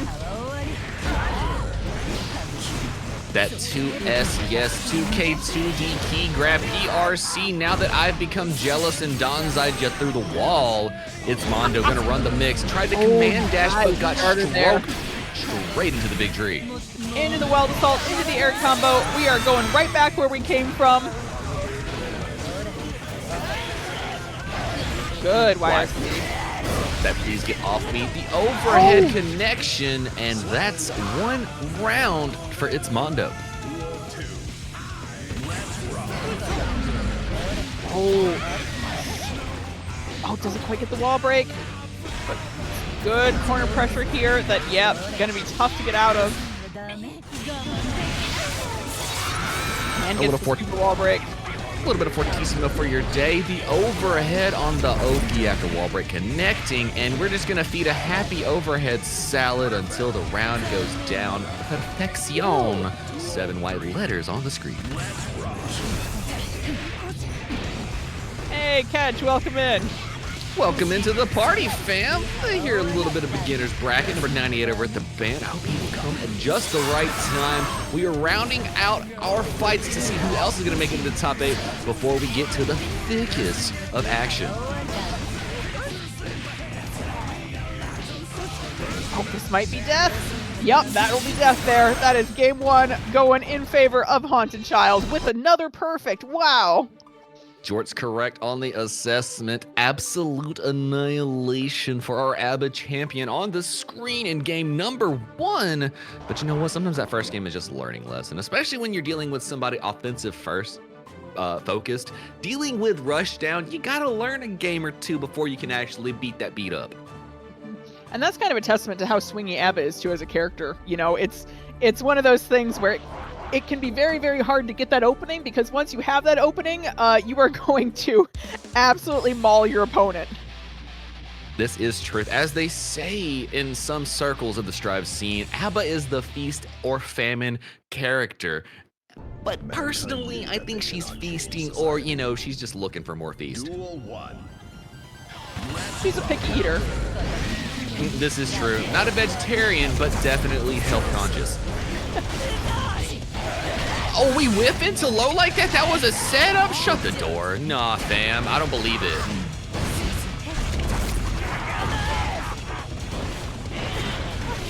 Hit him again. Exploding with the low wall stick incident. Bring forth your friends from Gehenna. But the hard knockdown positive bonus. Oh my gosh. Speaking of feast. Oh, nice grab. And that Jealous Rage running out on the wall stick. That's a pretty scary situation for Mondo here. Well, Mondo's got all the meter to play with. RC into the burst. Feeling heroic, Haunted Child is. Haunted Child betting it all on this burst. Oh, but Force is out. It's Mondo's burst too. All right. I mean, can you say the burst didn't work out in that situation? Because, I mean, I guess that ends up being all right for you. Mondo was like, you want to burst? It's our burst, comrades. Our burst. The Donzai pickup. Oh, you know what? It's been nice knowing your life bar. Just go ahead and talk to it later. It's got somewhere to go, and it definitely ain't here. It left the oven on. It's got to go walk the dog. The sun's too loud. It can't take it anymore. It's making their skin feel itchy. I feel the vibe. Oh, we got a Nagato pickup. Heavy Chemical Love. We're turning it right around with a little bit of Fortissimo. Another hard knockdown positive bonus situation here. And without Jealousy Rage meter to play with, its Mondo is going to be in a hard position. Block there. Into the Wild Assault combo. Into the Jealous Rage. Good showing from It's Mondo there. Yeah, we saw Famine and now we got to watch Feast. And that's the story of the matchup. Like we were saying, it's feast or famine. And I mean, you saw what I meant by it's either they're feasting or they're looking for that next feast. Because literally, they got the touch and they were like, oh yeah, now we eating good out in these streets. I'm ready for it.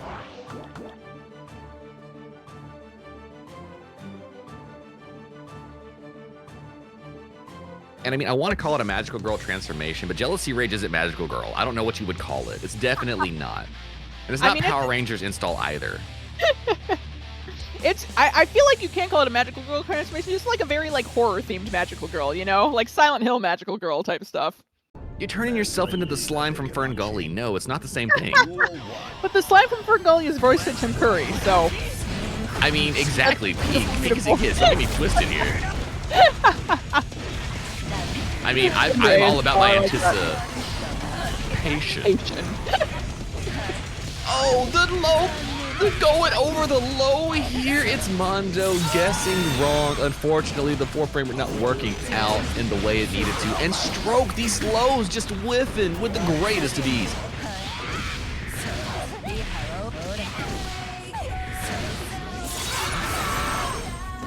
Another set of positive bonus, but we're back in neutral. Oh, BRC to slow the thing down. So you know what, if Ina moves too fast, I just slow the entirety of the gameplay for myself. Untransformed. All right, their health bars are evened up. Lots of tension on either side here. Oh, Haunted okay, it's Mondo going again for a bolt. Oh, and the gold burst from Haunted Child, but oh no! Not gonna work out for you in that situation.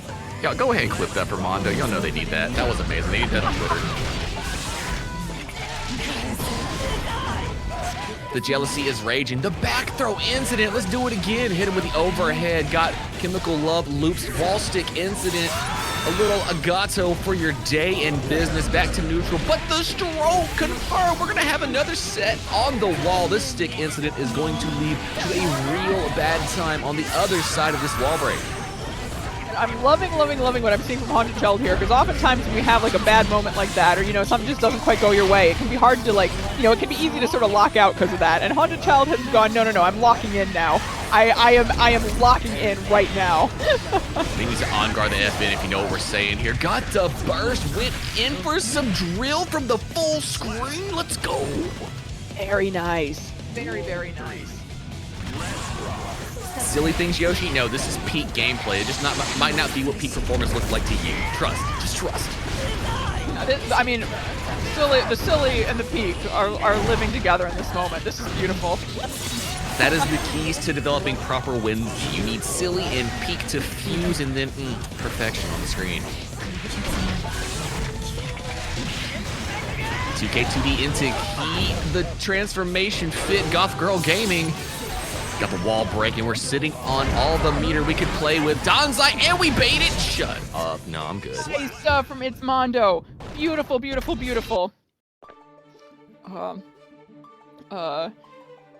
Good stuff. Wow. All right. I saw that and I'm feeling things, but I don't know what they are, Chad. I'm going to go tell my therapist. That was a lot. Also, yeah, Callie, what Nephrim said is just a 100% fully accurate depiction of what happens in Fern Gully. There is no other way to describe that scene. Truth. Look, Land of 1,000 Dances has never made me want to dance more in my life. True. Which, any band nerds in the building, y'all know what I'm talking about. All of you know what I'm talking about. You said what you said. Say it again. Say it with your chest. I barely heard you. Say it again. Mankind knew that they cannot change society. So instead of reflecting on themselves, they blamed the beast. Listen, if we get onto the topic of the Vor Lizard, we're going to be here all day. There's a lot that happens in Fern Gully. It's a very complex movie. I'll see your Fern Gully and raise you one David Bowie in a skin suit. Oh, the whip stroke is going to be all in It's Mondo's favor, getting him off the wall and putting the pressure on Haunted Child. The overhead's getting blocked out, but not the gap counter hit incident. And that's going to put It's Mondo through the wall with a little Fortissimo for the hard knockdown positive bonus. Now they are sitting on 100 meter, but they won't get to use it. Gonna have to save that butter for another recipe, fam. See you in the next round.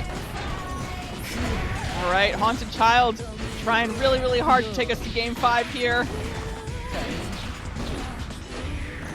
Our band competitors want us to be here till 1 in the morning, and I want to be here till 1 in the morning too. I got no complaints with that. Hey, look, I can't help if our players are hyped. That's just the way it goes sometimes, especially in the beginner brackets. Like these quote-unquote beginners, quote-unquote, stroking the big tree straight into Fortissimo. Oh no, the timing. No time for the guard crush. I saw the vision.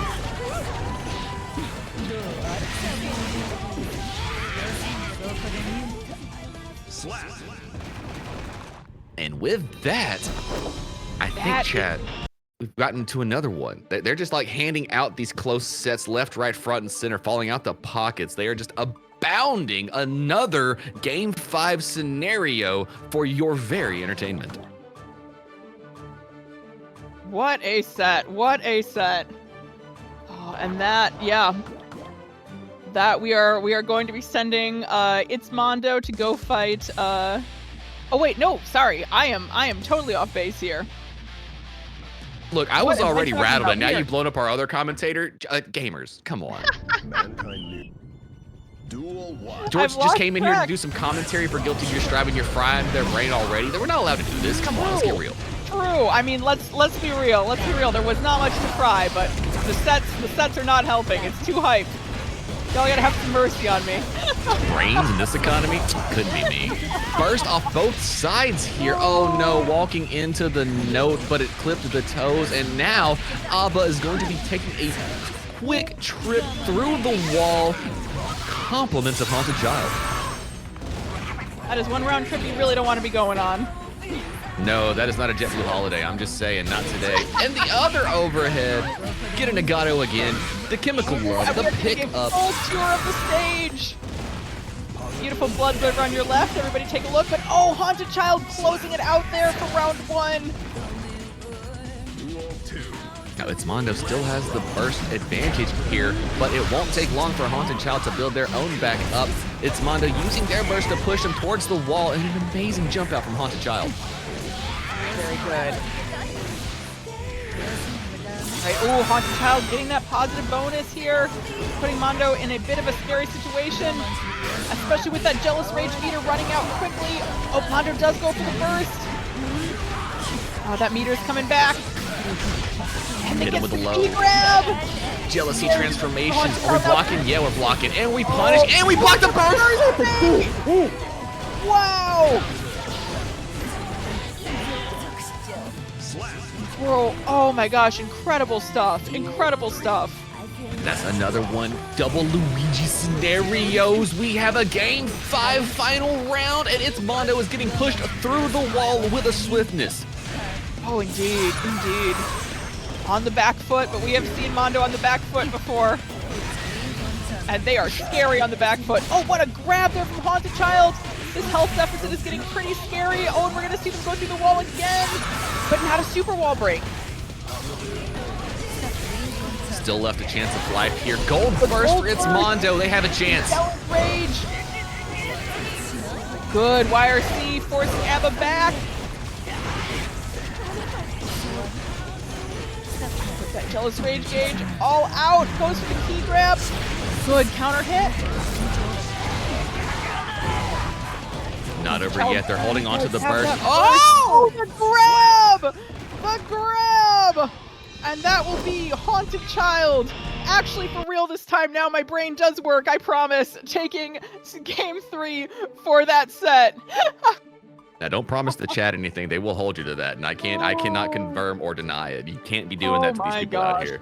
But with that, like we were saying, that's going to start wrapping up our top 8. So far, we have, as we see, lovely here, Haunted Child joining the likes of Tangerine Fish, Lavender Teas, and Orb up in our top side of top 8. And on the lower half, we have Papa Yaga, Tart, Scala, and now we have to wait for one more bout to see who's going to be rounding up our top 8 here between Mina Guess and It's Mondo, to see who's going to be scrapping for those lovely graphic positions after this short little break here before we get to top 8.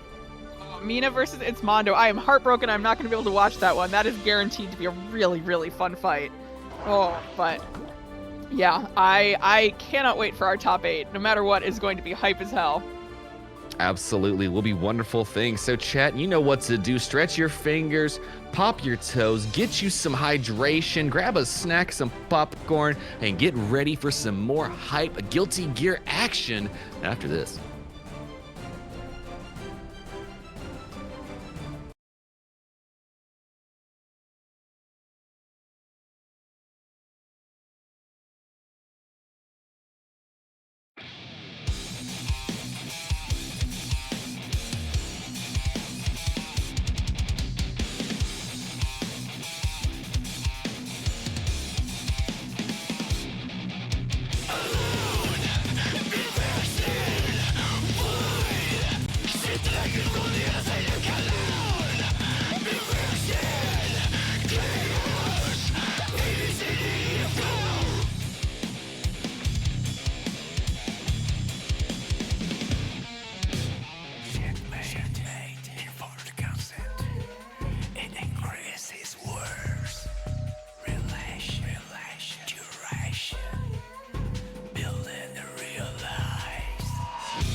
Live.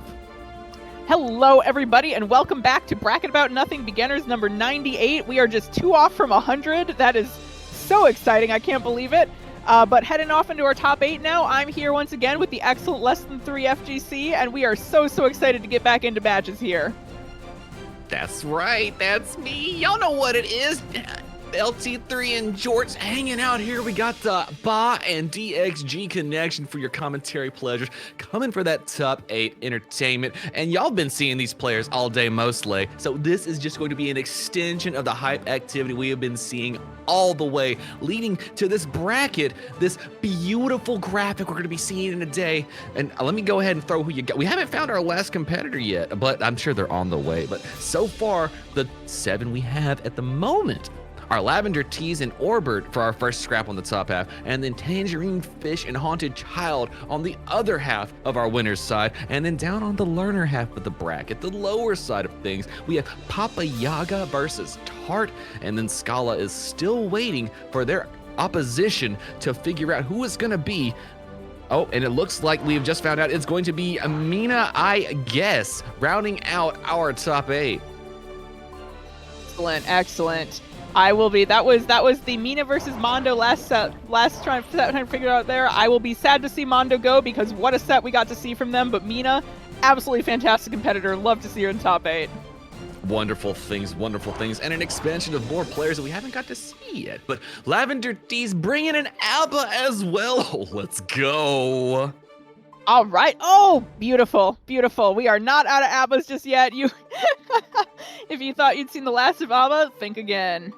Look, I'm personally going to say I put ABBA in my top 5 of Guilty Gear Strive in this patch. She's a great character. Might have a little bit of a challenge getting in when you're not in Jealousy Rage, but really, why wouldn't you be in Jealousy Rage and just take one block string, one hit of the key, whether you hit it or not, and you are accessing Jealousy Rage with just one good burst, and as long as your opponent doesn't burst bait you, you can pretty much run your game plan then. Yeah, it's been really interesting to see, like, sort of public opinion, especially, you know, like top player opinion, et cetera, shift back and forth about ABBA, like, because, you know, as you said, she's very, like, a swingy player, a swingy character, and I think that kind of, like, causes the very top players, you know, if you're sort of, like, playing for money, to, like, you know, rank her down a little bit based on that, but that could be a bit misleading, because in 99% of gameplay, she is going to be an absolutely terrifying foe to face, you know? This is absolutely true. It's scary to bet on her if money's on the line, but that doesn't mean she isn't going to mess you up if you don't take her seriously. The thing with ABBA that I have found, like we're saying, she's a feast or famine. There's a couple of matchups that are a real challenge for her to deal with, but with a counter pick, you're pretty solid. At the highest of levels, there's this evil C word that they use called consistency, and that's where ABBA doesn't shine at. This consistency word is where sometimes they can fall out of favor because one baited burst, you're in a hard scenario and you never got to play the game in the first place, or if you overextend on accident not paying attention, it's a real struggle to try and gain access to your resources again. But if you can keep all of the stuff in check and you become like a real gatekeeper, a true demon, a real miasma spreader here with ABBA, there's not much anybody can do to stop you. Oh yeah. Yeah, if you give her an inch, she will run away with the match. Absolutely terrifying character. And for all the reasons you say. Why would you give an inch to a Guilty Gear Strive character? That's respect. And in Strive? In Strive. We're gonna respect the opponent in Strive? All right. I mean, I guess it's a philosophy. Let's see. Oh, Mina, I learned time travel from my match. I think it helped. Hey, that's okay. All right, I knew you had a little bit of the Axel main in you. There we go. Gotta lab out the time travel strats. It's important. Zewaldo. Yes, bring forth the Dio. I need it. At least until Happy Chaos comes up and hits you with some of that order full screen.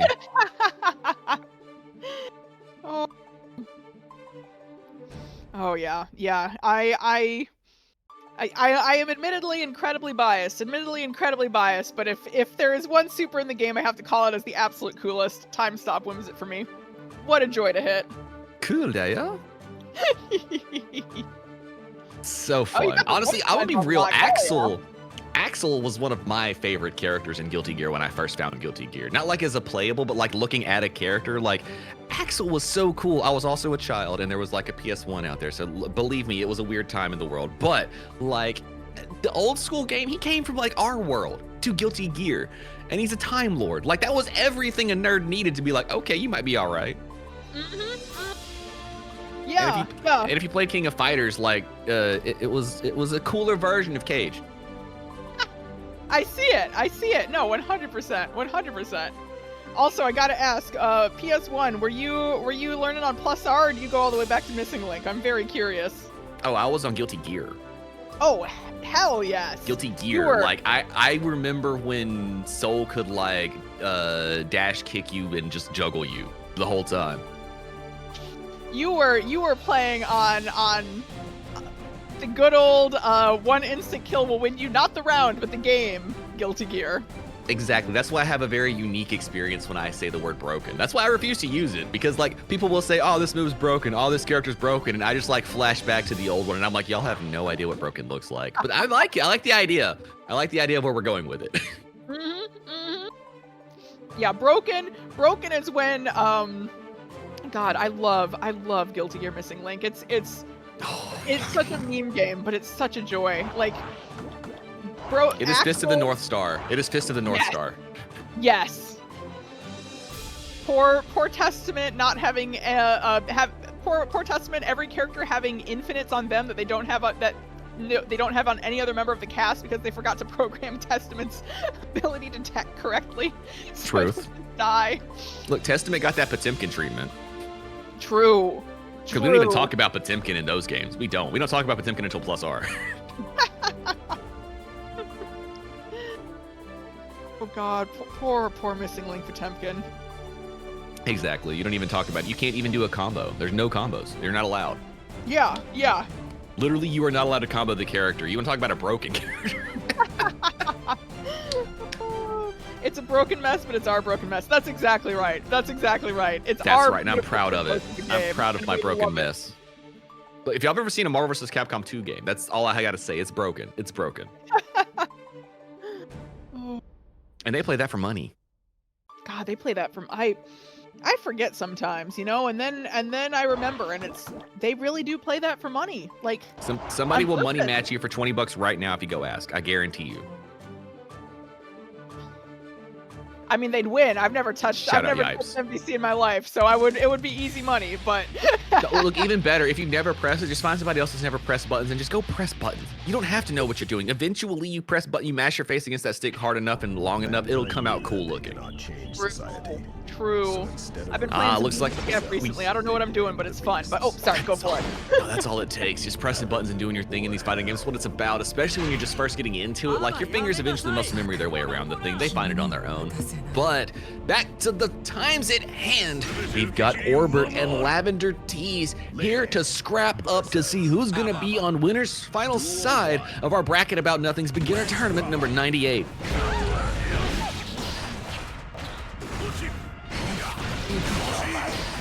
First already off the table. You saw the approaches in, and was that a command dash to go through the attack? What? Impressive stuff there. Impressive stuff. Oh, wow. Nice wire C from Orbert.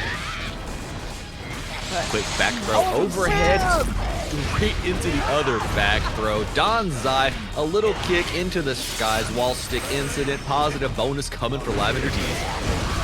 Parry, but the second swing will take you anyway. Lavender Tees just fully going on the offensive here. She's matching Orbit blow for blow. One of those glorious things you see coming up. If you're a beginner out there learning your way through Strive, just hit the lab, do some clash cancels for a second. I know it sounds strange, but it'll take you a long way. Oh yeah, oh yeah. BRC2K2D went for the cross-up. Right. Overhead hits and got the burst off the table. Ooh, all right. Lavender Tees drawing blood. Oh, the gold burst gets blocked, but Lavender Tees doesn't get a punish. No, but you get the key grab wall stick incident. Donzai, because not enough meter for the hard knockdown, and Orb sitting on all that butter. my gosh, that health lead is... Oh, nice call out there, though. That might be... That grab will take it. Good stuff. The Orbs Classic. You're going to see a tick throw at least one time in the match to get your brain set wrong. Oh, the DP call out. And then repeat the tick throw. A grappler after my own heart. Wall breaking on the Lavender Tees and fighting their way towards another wall break here. Jealousy is off the table here. How is Lavender Tees going to find their way through neutral? Nice DRC back there.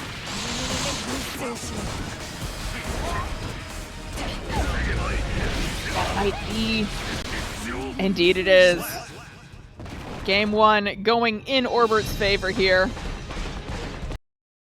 That big candlestick ender. You know, I'm going to say Leo's got some very saucy looking moves. I like what they've done with the character, and I can't wait to see what that new move is coming into 2.0. Oh, that's right. He is one of the ones who still do one. That's gonna be really. I'm so curious what they're gonna give him, because Leo, you know, like certain characters, you can sort of feel like, okay, they feel like they're kind of missing this, that, or the other thing. Leo, like, I'm really curious where they're gonna try to round him out a little bit more. You know, personally speaking, if I was a game developer, I wouldn't even give Leo something to round him out more. I'd give Leo something that's super saucy, that leaves him super negative and makes him overextend for doing it. I could see that. I could see that for sure. Because truthfully, sometimes the best way to nerf a character is to give the player something really cool to try and do that really leaves them open for doing it. Because, you know what, I can't help myself. I have to do it.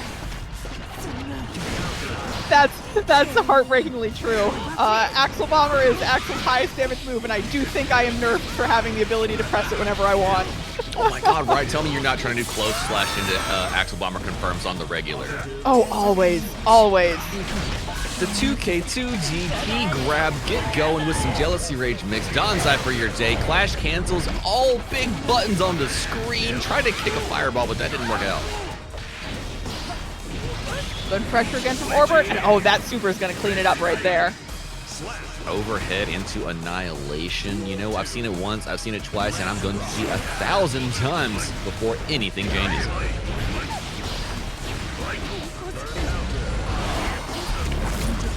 Quick with the burst, Jealousy Rage on the screen, crossing up, Orb doing the Orb thing, tried to parry, but it was a whiff instead. Happy little accidents here, and Lavender Tees getting to start some pressure.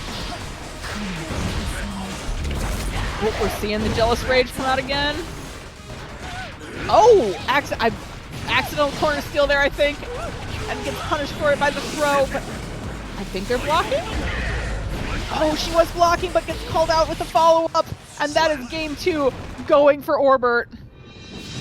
Hit with the disjoint to low. Everybody gets opened up by Leo in the back turn stance. I mean, one of the most juiced stances in the game, considering there aren't that many stance characters at all. Honestly, Leo might be one of the only ones. Yeah, truly, truly. I'm trying to think, do we have, like...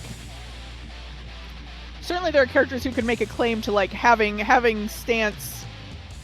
Like, having concepts of Johnny, stance character yeah, you're ideas right. I guess happening. Misfiner is kind of a stance, but that's like a move. That's not fair. It doesn't give you access to all kind of new kits. I always consider a stance like you know, left, right, flamingo. Like, it gives you access to a whole new move set list. Johnny's a stance character, but like a sort of less intense version of the stance character concept. Voldo's just a good time. I don't know what you're talking about. An Orb, once again, taking some strong pressure here.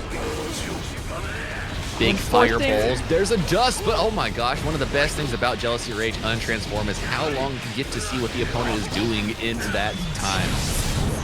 Hello out there. Good stuff from Lavender Tees. And the follow-up, but runs out of Jealous Rage. It gets called out by the DP. But what if I flash kick my problems away?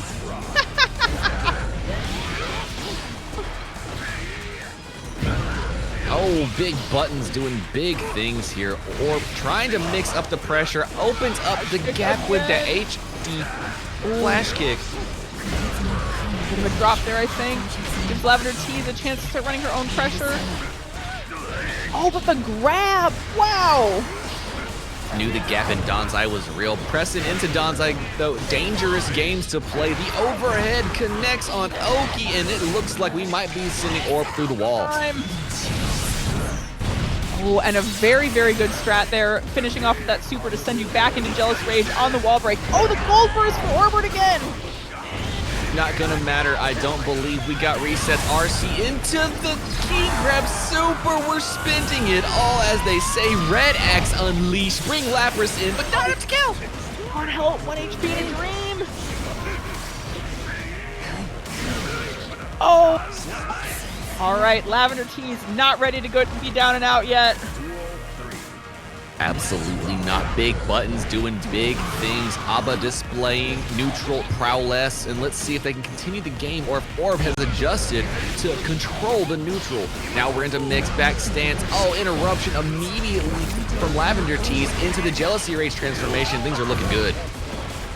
And we are seeing once again how Donzai earned its reputation as the move that does Atlas taxes for her. Because goodness. What if I Donzai? You know, if I got a Donzai, why wouldn't I Donzai? I can Donzai this.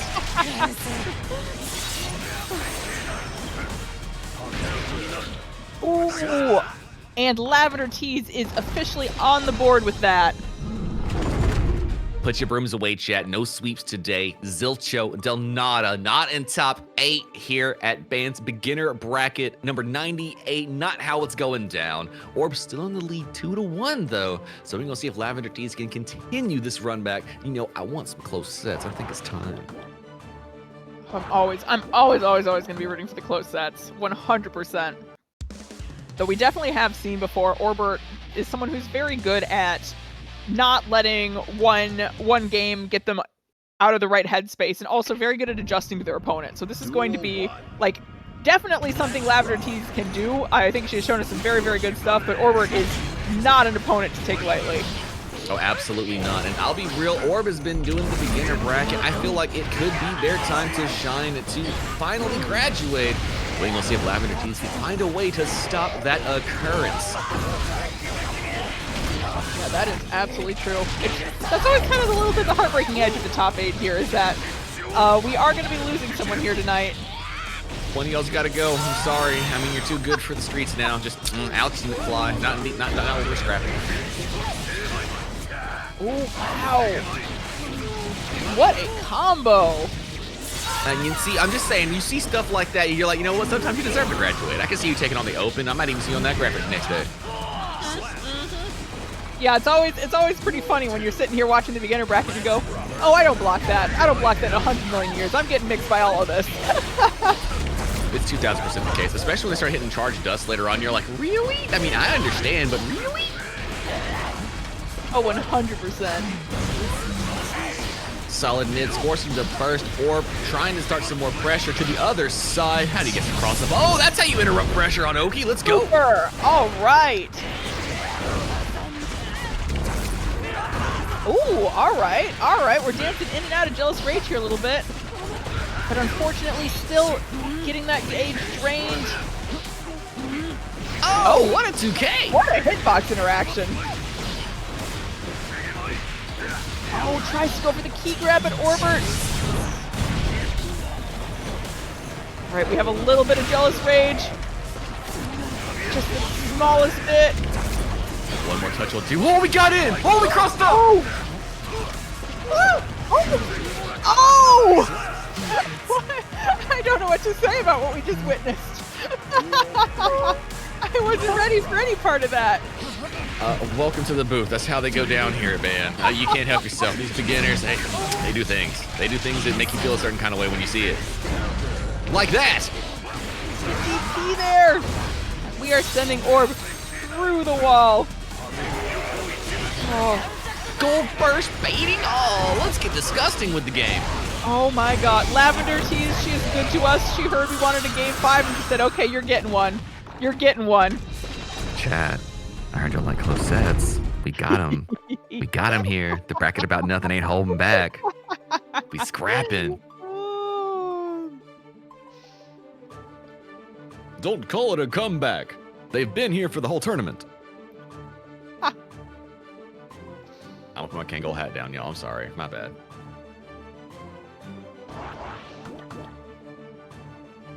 It's like we're sending around what the pizza order is, and everyone just wants the same thing, and that thing is the close set. Look, if there's nothing else that we can say about our Guilty Gear community is we need these Game 5s. That's what we live on. That's what we thrive on. It keeps us alive and surviving, maybe even striving. I mean, those Street Fighter tournaments, they can't give you Game 5s. They don't go that long. This is Guilty Gear's territory. We gotta make it count. 3 said knock you out. So guess I'm gonna knock you out. Duel 1. Let's rock. Somebody who was the boops and baps. Oh, there's the bap right there. I need the boop now. One more time with it. Trying to get a little bit of that upper body invincibility with guard point. Straight into the tick throw. The orb classic. And now burst off the table from Lavender's Tea. Trying to fight their way in. Back throw with the jealousy. Quick with the mix. But orb was quicker with the throw. Stuck in Leo corner pressure, scary place to be, but oh, Lavender Tease is willing to press on that, and that is a scarily full Jealous Rage gauge right there. You are going to be taking some damage. Stuck on the wall after the 2K. Another interaction will do, maybe on both sides. Oh my gosh! And that, it is now set point for Lavender Tease to be able to get the reverse sweep here if this next game works out in her favor. Hey, we can all hope. We have seen things before. The big 2S when you are deep into pressure, getting collision force with Leo Whitefang. Oh my Using the god. wild assault to get the wall stick and positive bonus. Scary health deficit right here. Oh, but what a good starter. Orbit right in. Oh! What an unfortunate. That is going to be it in Lavender's Tea's favor, completing the reverse sweep to send Orbert not out of the bracket, but into the loser's side. Look, I'm just saying Lavender Tease heard what Mama said, and they followed the instructions. And I appreciate you. Knocking them out. Coming back with that reverse sweep. We got the closest set, and that is a challenger for winners finals. Or we're gonna have to go down to the lower half, see if they can scrap their way back to the top. But I believe in them. I know what Leo Whitefang is all about. But next up, we have an even more destructive matchup if we're gonna be real about it. We have none other than Tangerine Fish returning to take on Haunted Child. A little more Gold Lewis versus Eno action for your day. We got high, low, left, rights everywhere, and I think life bars are just a figment of our imaginations. True. Yeah, we got a little bit of that teaser of the Eno versus Gold Lewis MU with Tangerine and Papa Yaga earlier, but Papa Yaga went to the chip after the one game, so this is going to be our first full set, I believe. You know, barring any surprise character swaps, this is going to be our first full set of the Eno versus Gold Lewis. It's go time. I believe it. Yes. Great start quote. Glorious stuff there. I always love it whenever players come in with like custom quotes. I mean, I understand the good games. It's always fun to see, but when you get in there, personalize it. Let me see your characteristics. Let me see your personality shine at the cabinet. Oh, hype yeah. for Invincible? Yes. Yes, I'm hype for Invincible. 3-way air dashing. Oh my gosh, they got that schmoove. They got it schmoovin'. Yeah, Or are you talking about the show? Which one?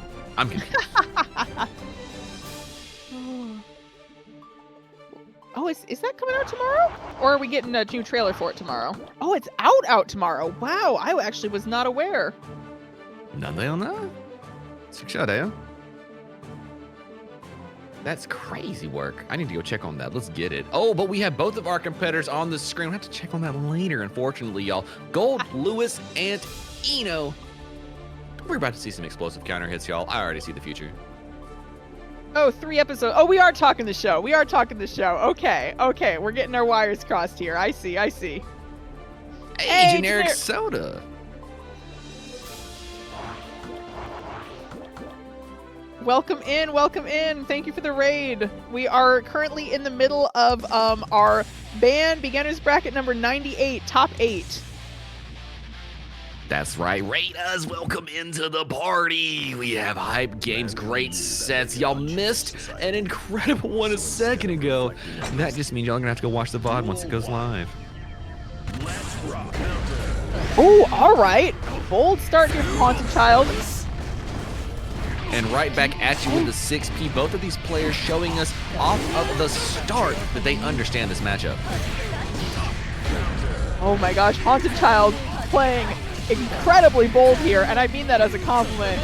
It can be so easy to sort of get a little bit scared and take the back seat when you are playing against Gold Lewis, and Haunted Child is not ready to let that happen. She is putting the pressure on.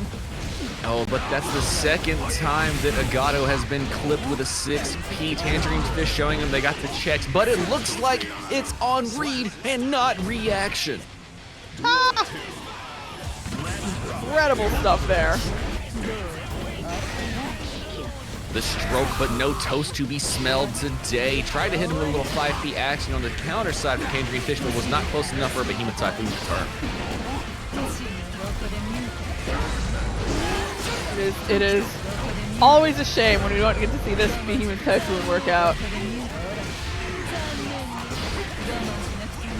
The setup's going in 6HS stroke, but nobody was home, and Gold Lewis mixing. Overhead connection, did the double up for the wall carry, reset at the pressure. Haunted Child sitting on 100-meter. How are they going to choose to spend it? Don't even need to! Wow! That's the flex right there. I've got 100 tension to kill you with, but I'm going to use 0 of it.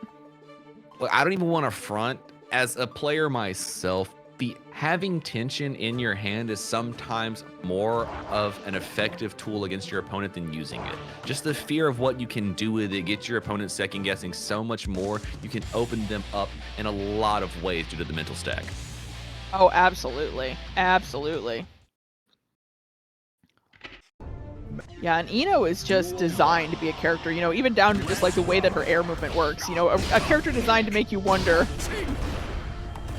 This is true. Oh, the 6P to the Chemical Love. Not quite the interaction that Tangerine Fish was looking for. Stroke opening him up, and now the burst off the table. Using drone to try and find some space. But Haunted Child smartly just hover dashes over the issue and starts their own game.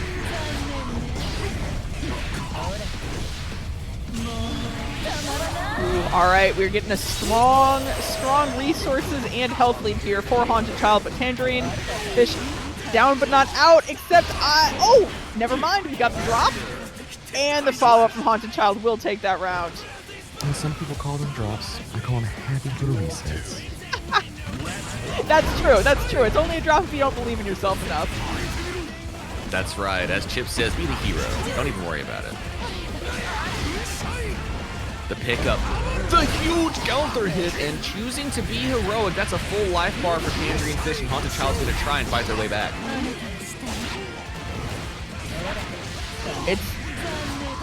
I was gonna say I was a little bit worried about how that would work out, but she is doing a good job of chipping that health bar down.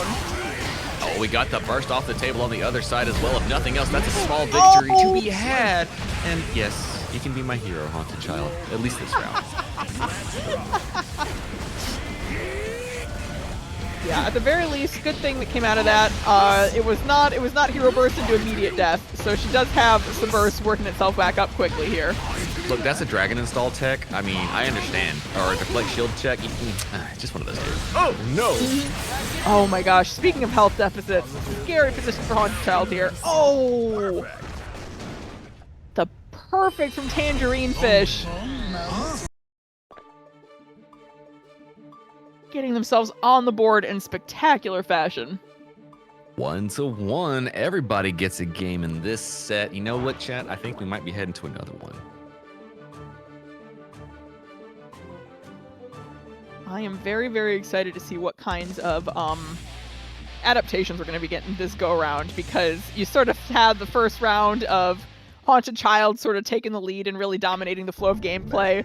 Second game, Tangerine Fish's turn to do that, and now we get to see what happens next. I'm also just saying, look, I'm gonna be real, this top 8 here, I feel like this is all people that have the quality to graduate the beginner's bracket. This skills we are seeing on display is something to witness. Oh yeah, 100%, 100%. There's absolutely no one here the pick up, the back throw incident here. Tangerine Peach finally getting a chance to play the game, which as an opponent against Eno is sometimes the only one you get. True. Wall break. That super connects. That is going to get the kill. Sorry, I didn't mean to curse you like that, fam. That was the only one you got. I'll shut up now. For every second this stream goes on, our power to commentator's curse grows stronger and stronger. Our powers combine.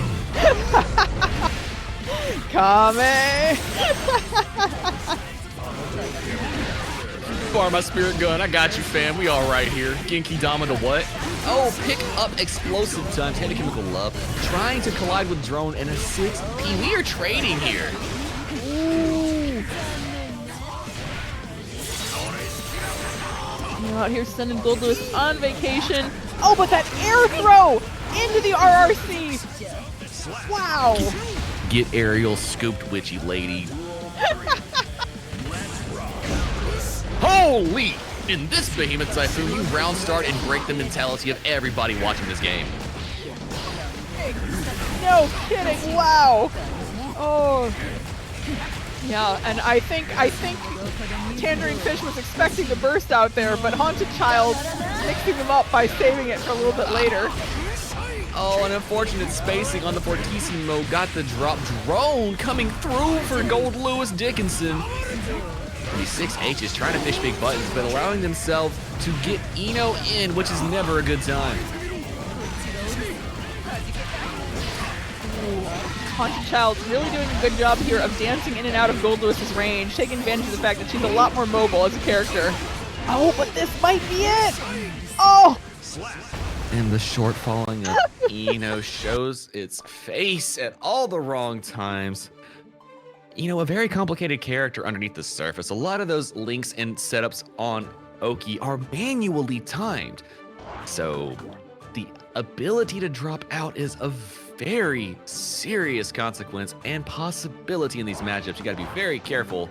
And as we saw there, Tangerine was just waiting for that moment, turning it around, getting game number 2 on the board. 100%, 100%. Oh yeah, and less than 3. I'm horrified to say it, but I think we might be monsters. There might be something wrong with us. We're commentators cursing people left and right out here. It's messed up. Look, our observation hockey might be a little too strong. I'm just saying. It's so strong it's breaking reality. It's our awakened form now. We're careful. The 2K2 D Behemoth. Oh, the run up into the throw. Oh no, don't tell me we're gonna get another game 5 here. I'd love to see it. It's about that time. First off the table for Tangerine Fish, who tried to 6P yet again. I wonder if Haunted Child has made the reads. Oh, the burst out, Haunted Child. Haunted Child really likes to scare us with some of these bursts here. But let's see. Ooh, all right. I know it seems weird, but I'm just waiting for Haunted Child to hit a Megalomania on us. Like, they keep getting so close. I see them land in the FD as they're on the opponent. I'm like, just do it for me. Do it for the one time. Style. They tech the throw. Oh, we gave the wall, though, and you're toast. Oh, but into the low. Oh my gosh, that was a close one too. Big swing. Behemoth Typhoon doing the thing. Heavy Chemical Love stroke, but no toast to be had or smelled here on Gold Lewis's side. Oh, that's on the work.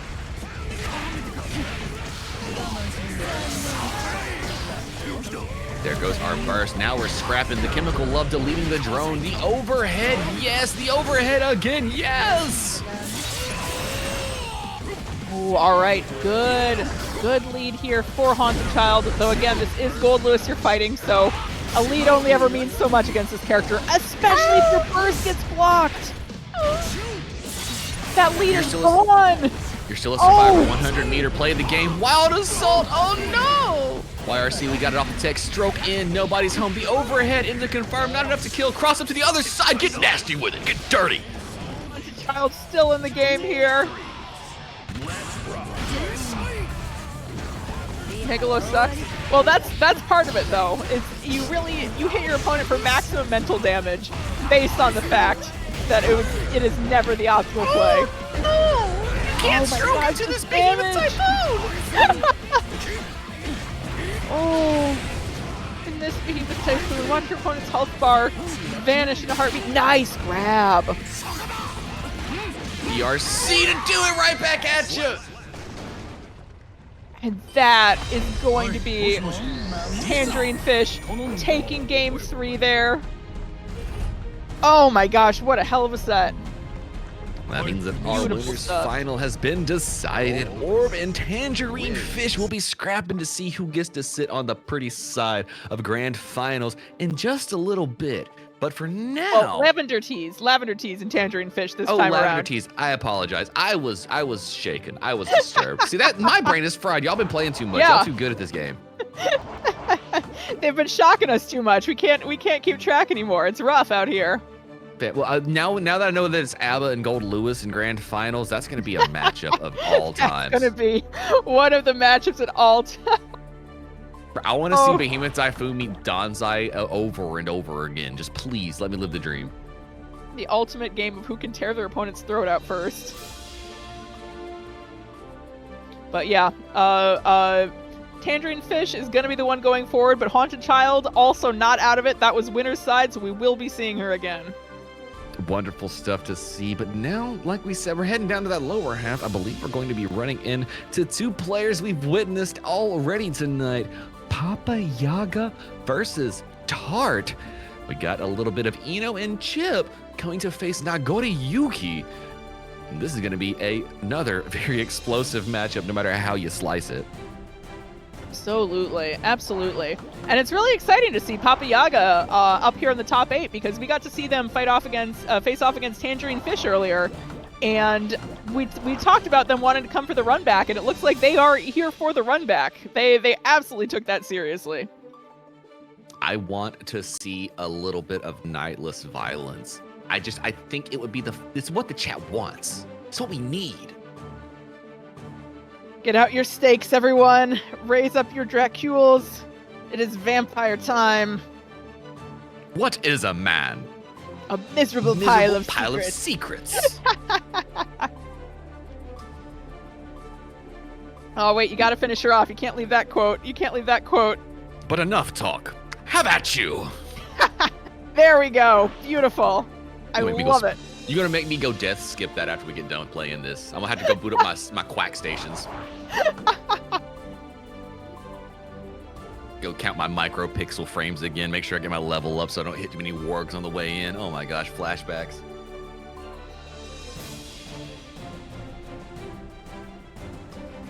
One Nagori Yuki is here. Horsehead representing. What's up, Horsehead gang?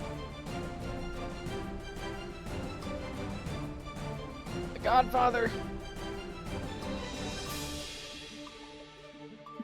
I didn't take it that far. I believe it. See, I was going for the referee, but now that you mentioned that, yeah, I feel like it is a threat whenever we wear that now. You disrespect my family like this. This is something that we cannot allow. Oh, hold on a moment. Do we have a full Nightless Showdown happening? Do we have Sean Connery in a suit coming to press buttons and do the thing? 2H into a little bit of Last Horizon for my day? Double vampire all the way across the sky. Well, Chip's a vampire too, all right. Oh, a new lore edition. Love to see it. Pick up yet again the 2H connects. 2K2D, try to hit the Beyblade combo and a little Mappa-Hunchy for your day. Nice, happy, balanced diet. A little 2H yet again. No Karas on the dandy grab. Oh, we got the burst out on both sides. Oh, the bite. Oh, and the counter hit of 86 after the bite. Big damage. I mean, actually after positive bonus.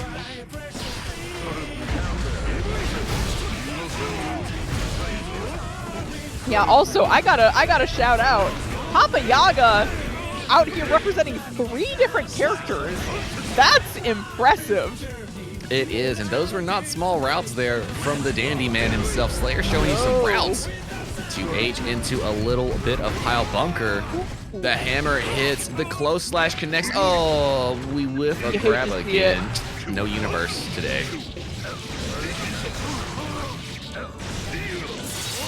You thought it was Slayer Universe? Just Strive Universe, unfortunately. A Mappa Hunchy RC into Pile Bunker for the distance. Oh! All right, and with that, we have, oh, the double bite! So that's what it's like to have vacuum into command grab. That looks fun. Yeah, this is dangerous territory. Papa Yaga's gonna want to learn Slayer, and that's a scary road to go down. No lies. More Slayers in the scene. You know, we can live this dream. I believe it. Oh, I thought I saw the bait vision. The 2H into the dash in 6H for the show from finish. Tart there. Thank you, Yasuke. Your work here is done for this game.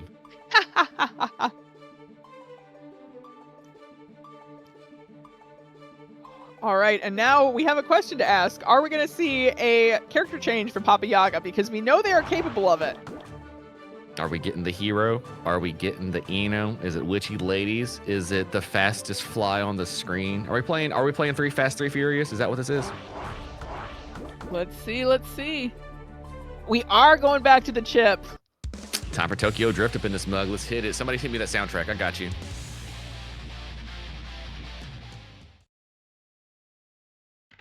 We are getting presidential. Duel 1. Let's rock. The lead in to start the mix. The low and tight rope. Oh yeah, things are going to be looking real rough for Poppy Tart until the burst gives him a little bit of space. Ooh, and already we are seeing some of those really cool tightrope combos that Papa Yaga can pull off happening here. Oh, good mash out of that corner pressure, but offensive burst use. Put him right back against the wall, nothing to be had. Tight ropes out after the RC, get the wall stick, incident positive, a bonus, and do I sense baits in the future? True to form, as Chip, your health is going down in bits and bites, but it is going down faster than you think. Nagoriyuki, very high health character, and Papa Yaga just chewed through that health pool. Absolutely does, but when you choose to hang around in the highest levels of blood, your health bar becomes a very weak resource. I feel like you're hanging out here trying to look like you have Millia health at that point. No kidding, no kidding. Ooh, we did not block that, and you are going to get a big old chunk taken out of your health bar for that one.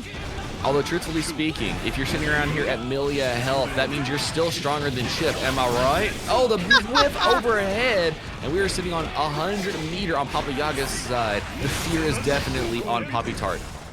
Oh, very much so. Ooh, all right. That's a bummer. I think that's going to be out of range. Oh, but Papa Yaga doesn't get the punish in time. Oh no, but we have the burrow. Look, I'm not going to front. If the Shuriken finish, you kind of deserve to lose, but you won. You clutched it up. Good stuff there. Beautiful. Love to see it. Oh, clearly that was 60 chess. Using the Shuriken taunt to goad Tart into forgetting that they were about to pop.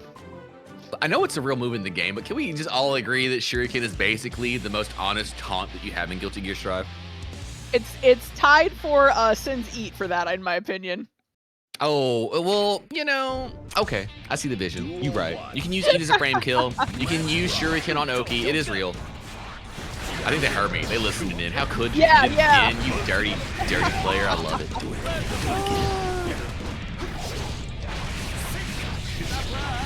Cross up, tightrope walking, trying to bring your friend along for the ride. Instead, we're gonna scoop them up like red scented ice cream. Oh. Tries to keep the momentum, but is gonna get punished by the super for it. God, that's a stylish super. No, Wave Takigawa, game after my own heart, obviously. The low, oh no, does not confirm, no counter hits to be had. Oh, tried to wait it out, but Alpha Blade connects, we spent the meter, and we saved the day. Oh no, oh no! Wow. I love too that with this character swap, we've gone from vampire v vampire to ninja versus samurai. We've got some real good thematic stuff happening here. Indeed it is. Now we're playing Neo 3 basically, right? I see the vision. Oh, the 6K. Oh no, not today. Went back to the same side after the cross up. Do it again. Overhead this time. We sent out Clone. We went for the low on the Rekka, the pick up, and this might be enough to kill. Oh! Chip damage, alas! Ooh. Tart drawing blood, but Papa Yaga taking the kill. Score now 2-1. But you know what? Poppy Tart finding answers is just that overwhelming pressure from Papa Yaga is really hard to get your own chance to play the game. Oh yeah. Oh yeah. That's really like, and you know, I think we talked before about, you know, Tart being like a very, like showing off some very careful, methodical play, which again, very positive quality for a player to have, especially in Guilty Gear Strive, where it can be very easy not to develop those skills early on, but is one that can be very scary to have against Chip, because Chip can just mash on you for a long time. It is so hard to read where the gaps in Chip's pressure might be. We've seen the memes. You know, we all saw the video. We saw the Chip player just throwing their controller into the dryer, and it's still working out on screen. I'm not surprised anymore. The jump to the other side after a tight rub, and we're going to be carrying Nagoriyuki all the way through the wall. A little bit of stick incident, and there we go. Cancel into super route, looking glorious. Peak optimal finishes. We do safe jump setup into wait. Oh, you are. I see you. I see you. There's some evil in Papa Yaga, and I do mean that as a compliment. Look, if you pick Chip at character select and there's not evil in your heart, something is not correct with you. A hero, they might say they are, but a hero is not what this gameplay says. For the run? Just exactly as we say it, exactly as we say it. Papa Yaga trying to show off a little bit of villainy, but is getting punished for it. I mean, karma might not be real, but oh, the retribution coming at you from Poppy Tart is hit you with the low and got the round. What just happened? Your guess is, uh-oh, we might have an actual controller issue here. Uh-oh. No, are we back in? in? Wait, are we back? Oh, we are all kind of Canadian bacons, it looks like here. Uh-oh. Yep. Oh. We Spaiku Daiku. Oh, no. Strive Universe. No. Strive I'm sorry Universe. for slandering you, Papa Yaga. It was Strive's fault all along.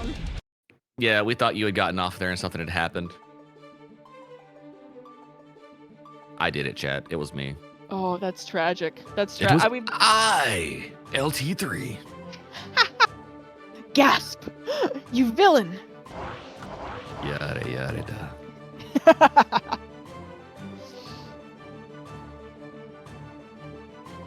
Oh, we had it too good for too long. I forgot to fear the possibility of Strive Earth, and I know that's when it strikes. The moment you let yourself get comfortable. Absolutely is the case. And I mean, that was pretty much the kill there. I don't know if we're going to get the game up to tie it up to go to the final one, or if we're going to let it slap. I guess we'll let our competitors decide how they feel about it. It did look like, from what we were seeing there, it did look like the connection issues might have been starting a little bit earlier, at least on Papa Yaga's end, because it looked like they were either not like able to control properly, or there was something happening there. So Papa is far away. Ah, that does happen. Understandable then. Now we comprehend.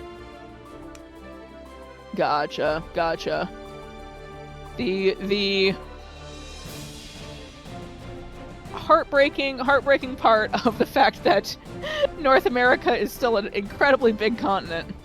This is true, and here I am playing from the Underdark.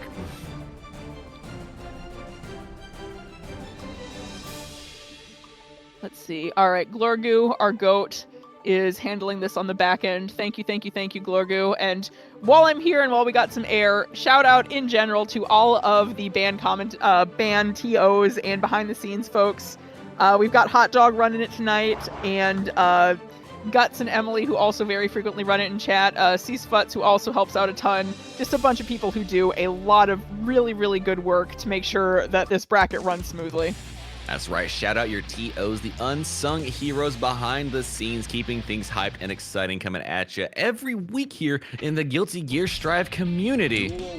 And now we've got them back, scrapping yet again for our entertainment. A huge 2H hit, Beyblade, trying to play the game, opening him up with a low. All right. Oh, and I see. Okay, we are going to have them each be. By mutual agreement, they are each taking a round and playing it for keeps from round 3. So this is scheduled one-sided beatdowns happening here. Absolutely, sounds like a fair one. And now we're into the scrap, I do believe.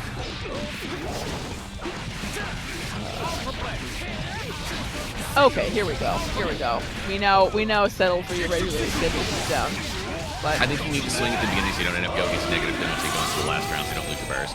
Oh, that's right. Thank you. I had forgotten about that part. Seems like it would be logical. But, you know, sometimes you just forget press buttons. Especially, I'm thinking, especially with a higher HP character like Nago. You know, Chip, you can sort of kill Chip real fast. Nagoriyuki, you gotta make sure you're not hitting the penalty. Oh, def, most def. And now we've got one round down. Time for our competitors to see who's gonna get game number 4.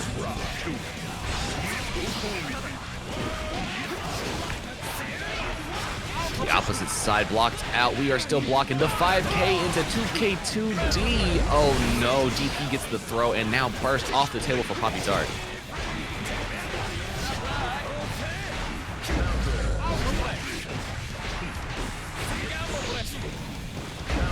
Great mash out on the Gamma Blade. Trying to find their way. Tatsumaki Barrage yet again. Gets a hard knockdown. Positive bonus and another mix on the board.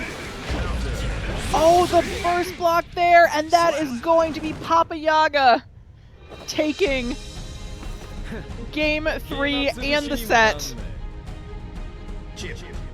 Wins. Great stuff to see. Hit the reset. Had to come back with a swiftness. It was just realigning the stars, finding their own way. But great stuff there. Trying to move on the lower half of the bracket, sending home Poppy Tart in 7th place. But like I was saying, you know, great stuff for Poppy Tart fighting their way up to the bracket. You made the graphic, fam. That is beautiful stuff to see.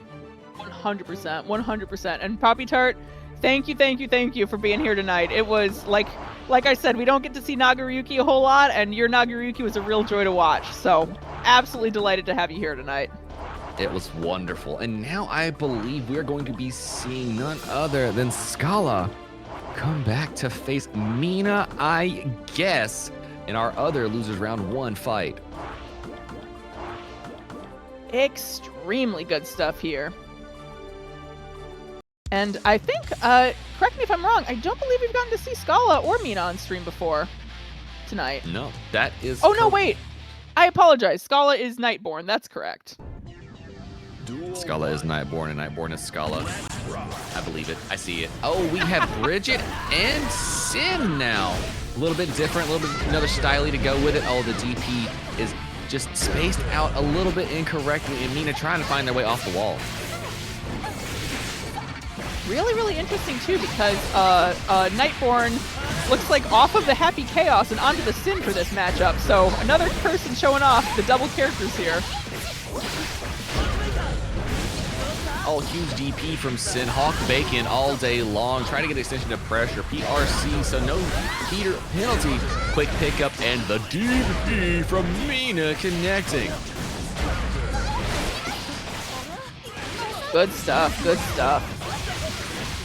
The quick throw off of the whip throw. I thought we were getting dap-ups in the street, but not today. Ah, you know what? How about we just run up and use the 2-framer? Fastest buttons in the game.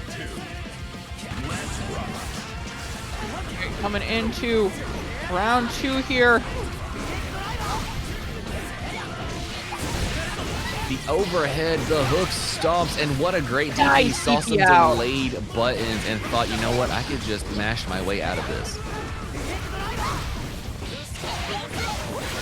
Going the very good low there. Right back into that patent Bridget pressure. Oh, big buttons. That's a huge counter hit. Was that the yo-yo pickup on the way too? Let's go. That was. You love to see it.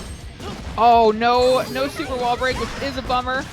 But, oh, wow, the air throw tech. Good stuff from both players there. Mina finally choosing to use the burst on the way out of the route at a great spot to do it, but now they might be dead because it doesn't take too much for Sin to put you through a wall. Oh, and with the wall break, that is enough damage for Nightborn / Scala to take our game 1 here.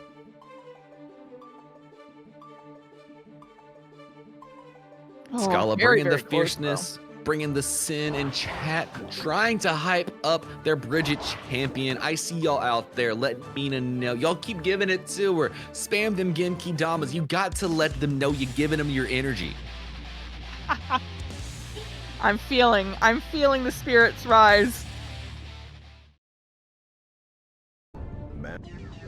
Duel 1. Let's rock. You know, some honest beginning of the round. A little push a button here, walk back, push a button there, and now everybody has lost a life, so there's no perfection to be had. Scrap's gonna get real nasty real quick. Oh yeah, oh yeah. Oh, nice grab. All right, putting Nightborn in the corner here. Oh, and Nightborn putting Mina in the corner. It is a fight here. We are getting incredibly scrappy with it. Oh, we flying all the way out of here off the yo-yo text. Big Oh, ball the of double energy. flash. Oh, gets the burst out of Nightborn. Nightborn does take the kill. Why are you bringing a DNF move over here into Guilty Gear Strive? I can't believe this. The Wild Assault setup. We got throw combos off the yo-yo setup. Very nice, very nice. Good return on the Wild Assault here as well, because her burst is coming back quite quickly.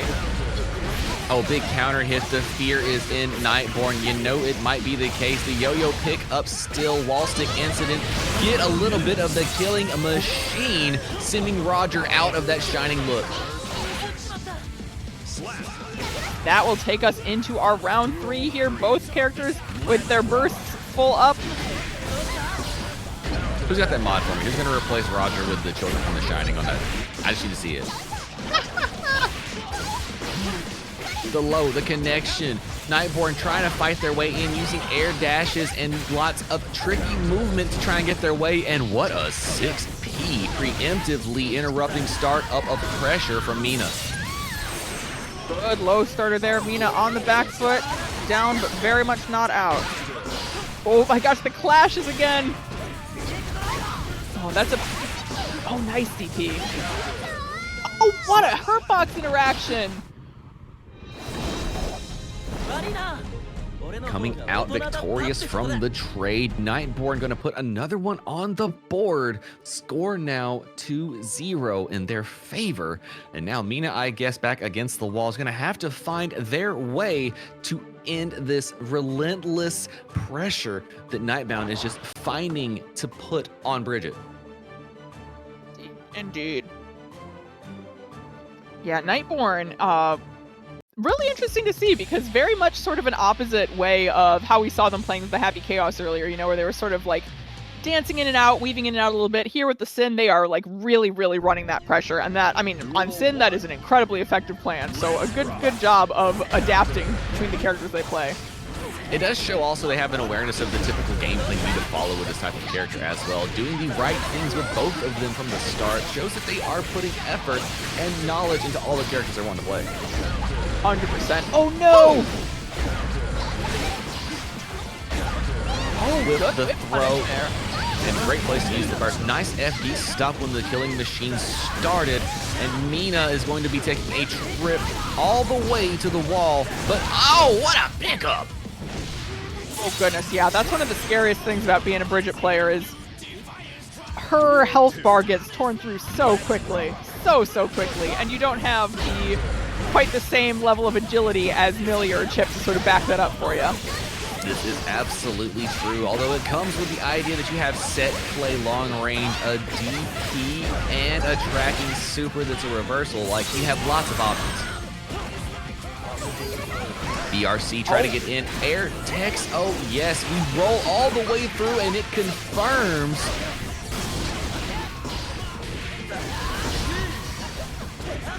now Nightborn trying to fight their pressure to the other side. The 6H into the overhead connections.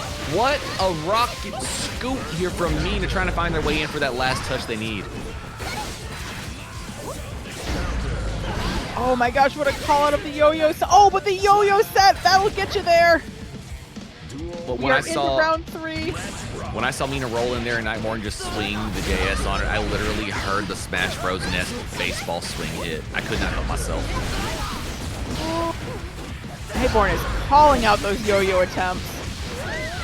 The low, the scoop, the elf stomp, and the wall break. Look at that life bar going away.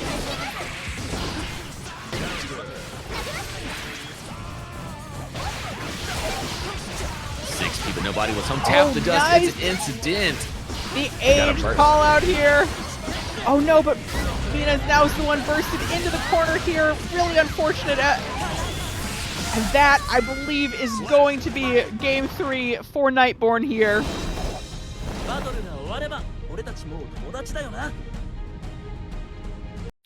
Goodness, what a set. Nightborn gonna move on the lower half, sending Mina, I guess, home at 7th place. But like we were saying earlier, Mina made the graphic. That took a lot of work to get there. I'm proud of you, my fam, my beginner. Maybe next time we'll get that graduation segment. But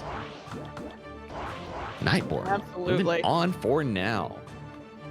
Absolutely, yeah. Absolute congratulations to Nightborn. Some really good gameplay on display there.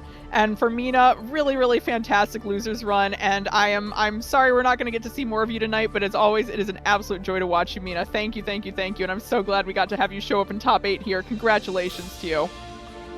Absolutely. And you're one of our fan favorites as well. The Bracket About Nothing loves to see your gameplay, so we can't wait to see you again. But absolutely, and I have to be, I have to be neutral on the commentator stand and all that. I'm committed to it, but I will give a quick boss sweep. So who said you got to be neutral? What are you talking about? Nobody said that in this game. Well, I tell you what, you take one side, I'll take the other. I guarantee you, I can hype up the opponent as much as the other one. Don't worry about it. And if I'm not mistaken, up next we're going to be having another set of people we've seen gloriously doing their thing. Haunted Child and Papa Yaga. That means there might be a chance at an Ino Mirror if I'm not mistaken. Oh, that's true. That's true. I had not considered that aspect. This is our first opportunity to potentially see a character mirror tonight. Which, wow, it is actually pretty wild. We have not seen one at all up to this point. What a diverse top 8. I know, it's crazy, right? Insanity. Oh, snaps, chat. I apologize. I'll be back in 30 seconds. I have something I gotta grab real quick, and then I'll be right back at it. You can hold this down for a second, right, Jorts? I believe in you. I would be delighted to. We will miss you terribly, though. Oh, I'll be back. Trust, I believe it, and I keep my promises. Absolutely. Excellent, excellent. Oh, all right. We're seeing the mysterious third option, looks like. Papa Yaga representing the Slayer. Slayer into Ino feels like it's got to be a very, very interesting one. I actually am not too familiar with how that plays out from either side. Because Ino, I mean, obviously has that air movement, which I'm sure can interact very, very strangely with Slayer's own dash and some of his extremely scary but sometimes somewhat linear offense. So, but especially at this level, though, you always gotta remember that the character choice matters much less than the person behind the character, you know? So it's gonna be a completely unique fight no matter what.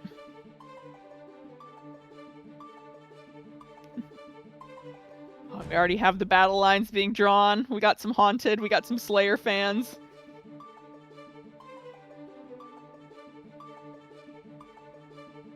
But yeah, no, it has been. Also, I should say, while I'm here and while I got some airtime from earlier, should also say shout out to Ash as well. I meant to include her when I was talking about the TOs earlier, but I didn't. I was running through my list and I just wanted to make sure I include her because she has done a lot of great work for BAN. Oh, but yeah, so while we got the chance, quick rerun of where we're at in the top 8 right now. We have on our winner's side currently Lavender Teas on the ABBA versus Tangerine Fish on the Gold Lewis, waiting for a chance to run that. And then we have Haunted Child and Papa Yaga about to fight here. Oh, we're about to go into it. Perfect. Haunted Child is getting on the stand. And it's going to be Orbit versus Scala. after They that. pressing buttons and doing things already on the screen. Look at this, chat. Look at this. They do this for us. For us. They do. They do. Uh-oh. Was that me? Have I been spectator cursed? Oh no! Oh, I believe you have. I'm so sorry. I am watching some Slayer v Eno right now. Well, it makes perfect sense then. Beautiful things to see. I believe in you. Trust it. I'm seeing huge counter hits and lots of explosions. All the suffering to be had. Oh, that's right. Hot dog or goat has us covered. You love to see it. Thank you, hot dog.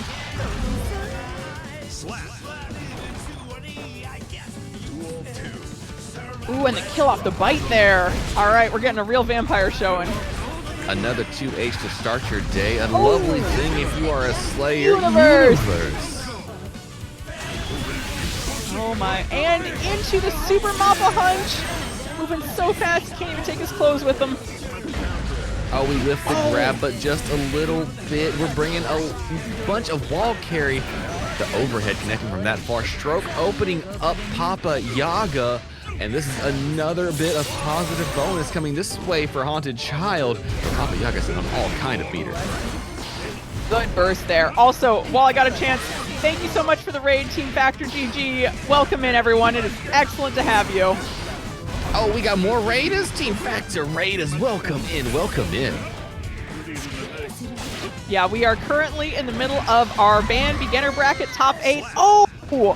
A good finish there from Papa Yaga, taking game 1. Hey, Hazel, we got some Slayer gameplay going on. You picked the right time. Oh, I'm seeing a deep level of respect for the wake up bite option. I mean, wake up bite is real. Why would you do anything less? Let's be honest. If you're playing a vampire and you're not trying to hit the bite at every possible time, and sometimes it shouldn't be possible either, you know, what are you doing? This is truth absolute. Into game number 2. Oh, big counter hit incident. Burst off the table already, and Haunted Child starting to bleed with a swiftness. Very nice blocks there, but oh, yep, he blocked too much. He'll get got by that command grab. Oh, nice. Out of the hammer, though. but clipped with a 2D and burst baited. Oh, into the reversal. Haunted Child out of the corner, and very glad she is, I'm sure. Absolutely. Hits the Agato and a jump dust to get the wall break. Playing out of range so that the RC means absolutely nothing. Haunted Child, big-brained gaming.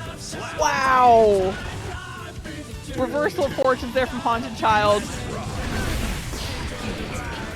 All the round start 2H sniffed out by Haunted Child. Went for the overhead, and another overhead gonna open him up the 6H to the wall stick. Charge the dust for maximum damage. And that's almost half of Slayer's life bar off of the one route.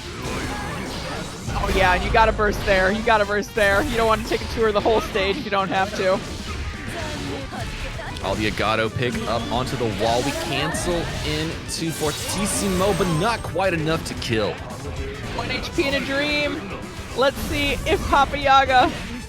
Oh no! Haunted Child going to be closing out that game, bringing us to 1-1 here. Everybody gets around. You love to see it. Well deserved from our competitors. I want a close set. We got all these raiders coming in to show up. Y'all got to show us what you got. And I will say, we do have to remember, we've been seeing some Slayer game up until now, but there has been a pattern, and that pattern has been Papa Yaga plays on not Slayer until a loss happens, and then, yep, all right, it is holding true. It is holding true. We are back on the chip. Why would you turn to your strongest when you have such wonderful options like the Dandy Man to play as beforehand? I can't blame him at all. Oh, true. Oh, true. You know, honestly, and like genuinely, like just sort of in like a broader sense, I think it's a really, really useful skill to develop when playing, especially in beginner brackets, of being able to switch between characters on the fly, you know? Absolutely is the case, because it gives you more ground to cover in matchups in case you feel like something is not your strong suit in this one specifically. stroking into Chip, and what a great place to space the low as well. Haunted Child saying they know this matchup pretty well indeed.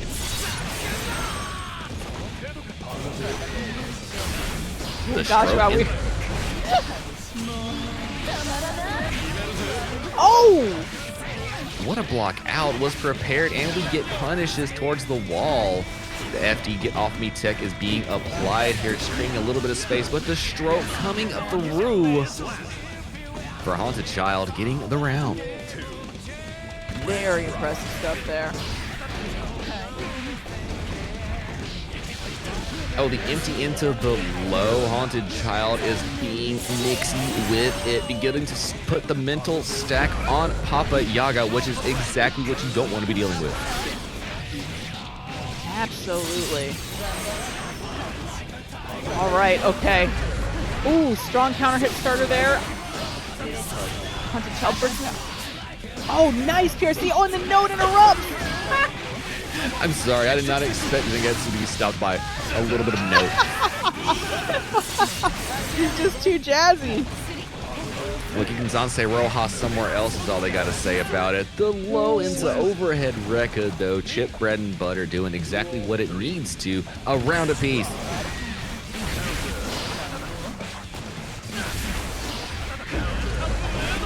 Oh, great reversal Very off nice. of the Oki set. I don't want to deal with these setups. Ino's got way too many for me to want to carry, so I'm just going to carry her all the way to the wall. Get the stick. The burst was not given back in time. They're going to have to hold this. We are seeing Papa Yaga with some very scary pressure. Good burst from Haunted Child. Oh, and the YRC. The delay wait after the jump in. Oh, you'd love to see it. Oh, tried to go walking. Take an adventure on the opposite side with the cross up. I was gonna say a second there I was scared Strive Earth was Strive Earthing us again, but no, we are in this. We are good. Oh! And what a kick there! Papa Yaga going up 2-1. Hey, welcome in, Genmu. Genmu Gaming, Holy Gen Goat, welcome in. You've shown up just in time for Bracket About Nothing's beginner number 98. We are finding out who is going to be making their way to the number 4 slot in just a second. But right now we got to find some 5th place competitors. And now I'm witnessing, I got the spectator bug fixed. We up in here. Perfect, perfect. We are back getting the first-hand account of the beatdown that is currently happening. The flip over the heavy chemical up. Yeah, you might not be mistaken. This might be a beatdown all the way through town. One side to the other and block PRC to keep Nixie Alpha Blade afterwards. All right. Yeah, go ahead. You nasty. Take a shower. How dirty. My goodness, this tightrope pressure, it just doesn't seem to end. Oh, but the block on the super. And now it's Papa Yaga's turn to be on the back foot here. And that is going to be the round in Haunted Child's favor. Really unfortunate drop on that super there, and good job of Haunted Child for taking advantage of it. Didn't give him a chance to breathe afterwards, which honestly, when you're fighting Chip, that's the best way to go about it. Do not give him a chance at all if you get offense started. Oh, absolutely, absolutely. I mean, you give Chip a chance to breathe, he'll be around the stage 3 times before you can react, you know? Absolutely true. And baiting the DP as well. Haunted Child might be renting space in Papa Yaga's head now. Looking good to get our game 5 here. Hell yes. Is it really? Is it really? Do we get it again, chat? Do we get close sets? I think we do. I heard y'all like close sets here. I've got good news. I've got very, very, very good news. Another game 5 to figure out who's going home at number 5. And that's why I really like the lower half of these brackets. You know everybody wants to stick around. Nobody wants to go home now. You're going to see them scrap to the very last instant. Absolutely. Absolutely. Man. Yeah, and we are seeing, okay, I was wondering if we are going to see another swap there, but no. Papa Yaga is on the chip and is sticking on the chip. I respect that. Oh, hit with the overhead off of Rekka's, and then we see the Chip Classic. They call it neutral, dash up 5K. You know I can't disagree.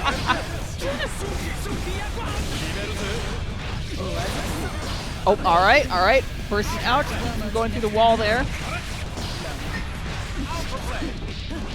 Alpha Blade hit the delay on the other side Oh, for the that overhead. tightrope. And we went same side. Oh, this is getting disgusting. I don't know if I'm allowed to watch this. I might need to put like a higher rating on this. Oh yeah, if there's any under 18 in the chat, we're gonna have to scoot them out real quick. Literally took the game from rated M to rated NC-17. I can't believe that. The overhead salad trying to be fed to Papa Yaga, but instead the whip punish game going in, and now we frame trap gapping. What a DP get off me tech, please, applied by Papa Yaga. Ooh, all right, Haunted Child getting that burst back just in time to avoid going through the wall. She is in a scary situation, but down is not out, and oh, we are going to see. We are getting Game 5, Round 3. Oh, wait, there's more. It doesn't get closer than this, chat. Final round. Oh, nice blocks there. Oh, tries to go for a grab. Oh, launched in gap. It rope looks pressure. like Papa Yaga is going to be putting Haunted Child into the blender again. That wasn't a drop, it was a reset, and that is going to be Papa Yaga moving forward here off of a very, very flashy super. Zanseroga. Great finisher there. Way to go out with style. Haunted Child going home in 5th place, but a great run in bracket about Nothing's beginner number 98.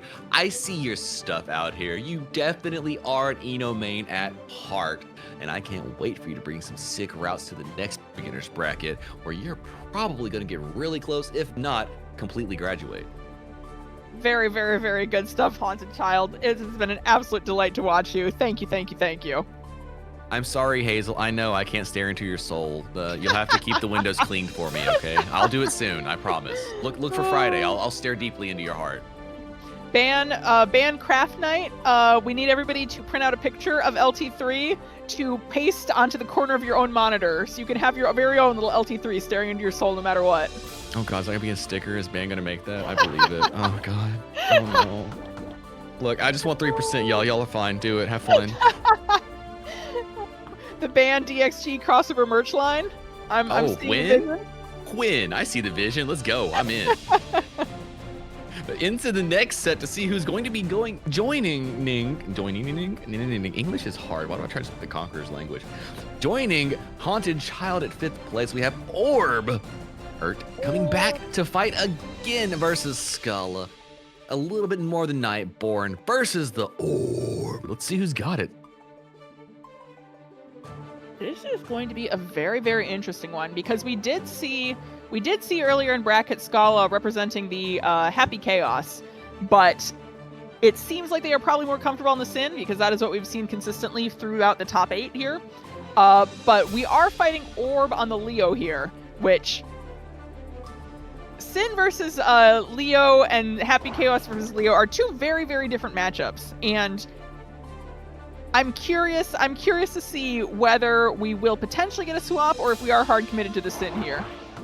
I mean, I already hear the entire world communicating about it. Everybody's like, are you playing Sin into Leo? Really? You're playing Sin into Flash Kick? Really?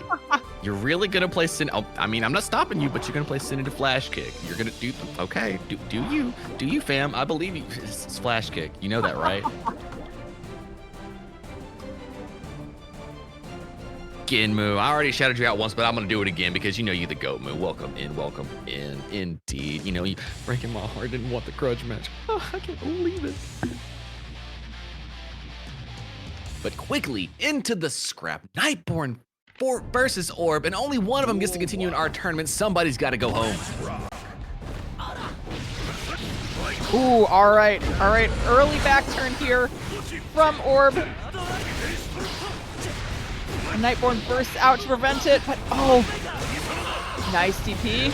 Gets the burst out of orb in return. Oh, we go for candlestick routes. All right, let's go, bringing forth the sauce off the start. Orb wasting no time, saying they got to run back. Oh, that's a counter. That's a good counter hit starter right there. That'll get you some good damage. Ooh, all right. Big slide into the low. Oh no, I was expecting a little bit of a 6K pick up there for the wall break, but not quite there, locked in. Instead, we're gonna get the RC pick up, wait it out, no wall break incident yet again. Running in with big buttons, but now there's no more stamina gauge to play with. Flash kick once again being the move that does Leo's taxes. Oh!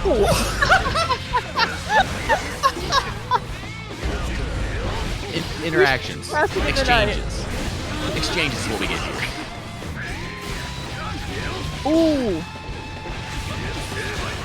That might be.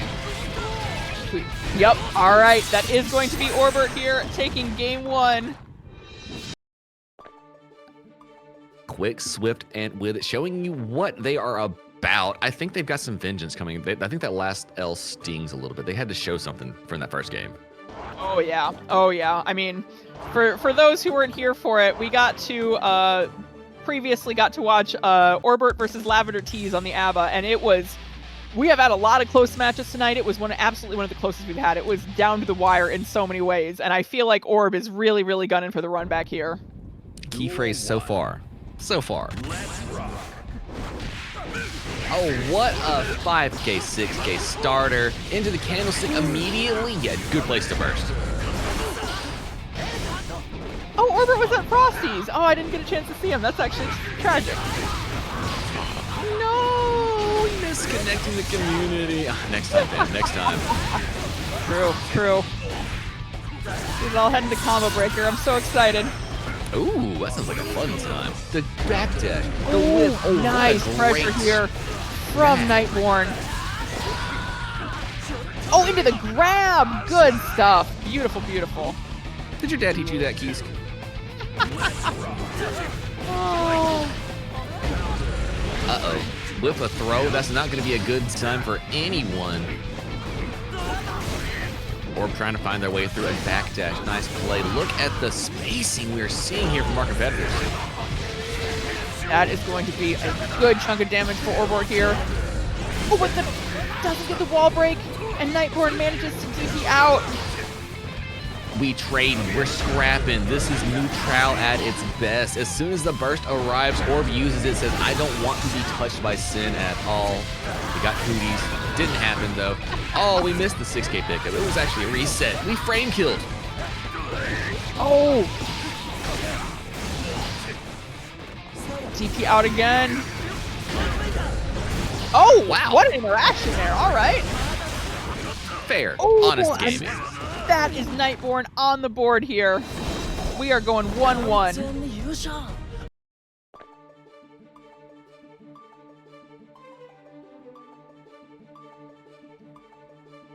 I look at chat and they're writing a doctor's thesis in Guilty Gear Strive matchmaking. I'm loving it.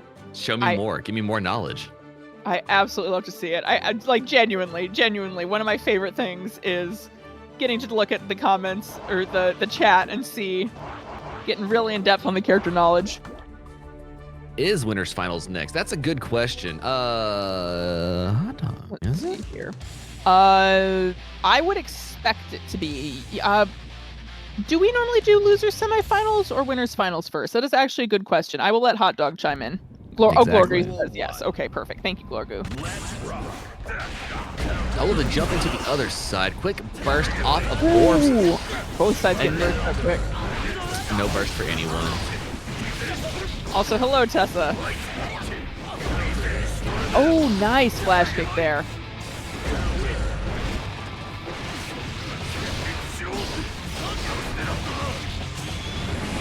Ooh, and we are getting the super wall break. That is a lot of damage Nightborn is taking there. Positively bonusing. RC is going to be more than enough for the extension for the round. Orbit looking to take the lead, but Nightborn going to scrap right back, and let's see who's actually going to get that beautiful 2-1 setup.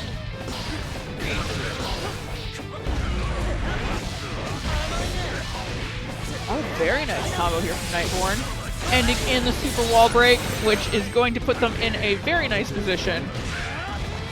The 2K, the 2D. Oh, the YRC straight into a Hawk Baker, though. Burst on Orb and spins immediately. We've got both folks feeling out the neutral here. It is Nightborn, who is going to take the kill there. Very nice. Everybody wants to be in the lead. You do not want to be down in a 2-1 setup, especially on the lower half of the Guilty Gear Strive tournament. Big fireballs. Trying to press buttons while Nightborn was jumping in. Instead, had to wait for a moment to flash kick. I mean, if you got the flash kick, use it. You know, if I had that button, I don't know that I'd ever press anything else. You would think I was playing a one-button fighter. I mean, honestly, why wouldn't you? It's such a great option. Candlestick disjoints, hit it again, and straight through a wall break. Nothing to worry about here. Heading for positive bonus. Yeah. Oh, and Nightborn, I'm sure, is feeling that gold burst right now. Oh, and there's the touch. Oh, quick with punish. Orb going up 2-1. Trying to make a little bit deeper run in our beginners bracket, number 98 here. That bracket about nothing. Good stuff. Good stuff.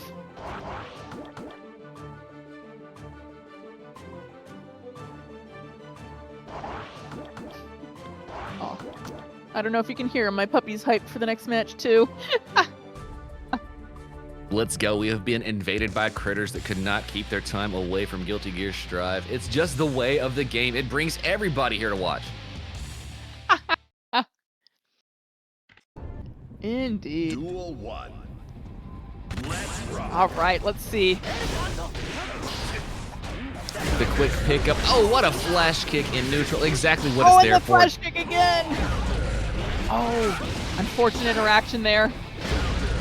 Using the guard point, waiting it out, trying to buffer. Hawk Baker gets bursted afterwards. Back into the corner. Wall stick incident straight into hard knockdown. Positive bonus. Oh, this is going to be hard to hold the mix. Extremely scary situation here for Nightborn. But okay. Nightborn is not letting that stop them, keeping the pressure on. Oh no! Painful whiff. All right, this is now set point here for Orbert. Needs to take this one in order to move on. Nightborn going to be scrapping with all they have. Orbert trying to keep making the best reads in the map and control the spacing. The 2D into knockdown, waking up and swinging into parry. The overhead connects. The burst is baited. Orb is doing everything they can to move on. Oh my gosh, Orb is terrifyingly locked in tonight.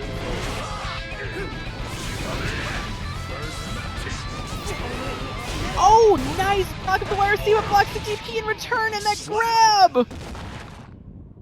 And with the blocked DP, Orb is going to move one step closer to finding the greatest victory. Now going on to face Papa Yaga in our losers semifinals. But chat, before we get there, we got some winners we got to take care of. We got some champions. Somebody's got to hold an L. We can't have a grand finals with 2 players without a loss on their record.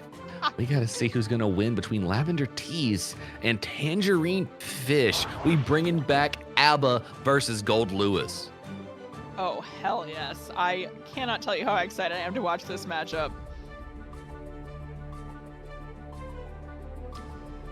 We really do have, it's a very, very exciting foray into big damage versus also big damage to see who can just absolutely chew through the other person's health bar first.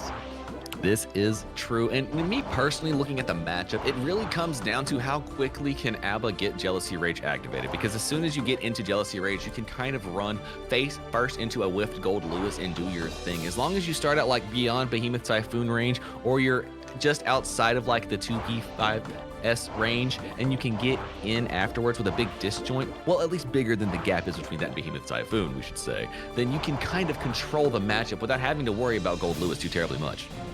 Absolutely. Absolutely. Orbert, you are King of Illyria. I am the King of Illyria. All hail. I even brought my own chair. Look at my throne. Duel 1. Let's rock.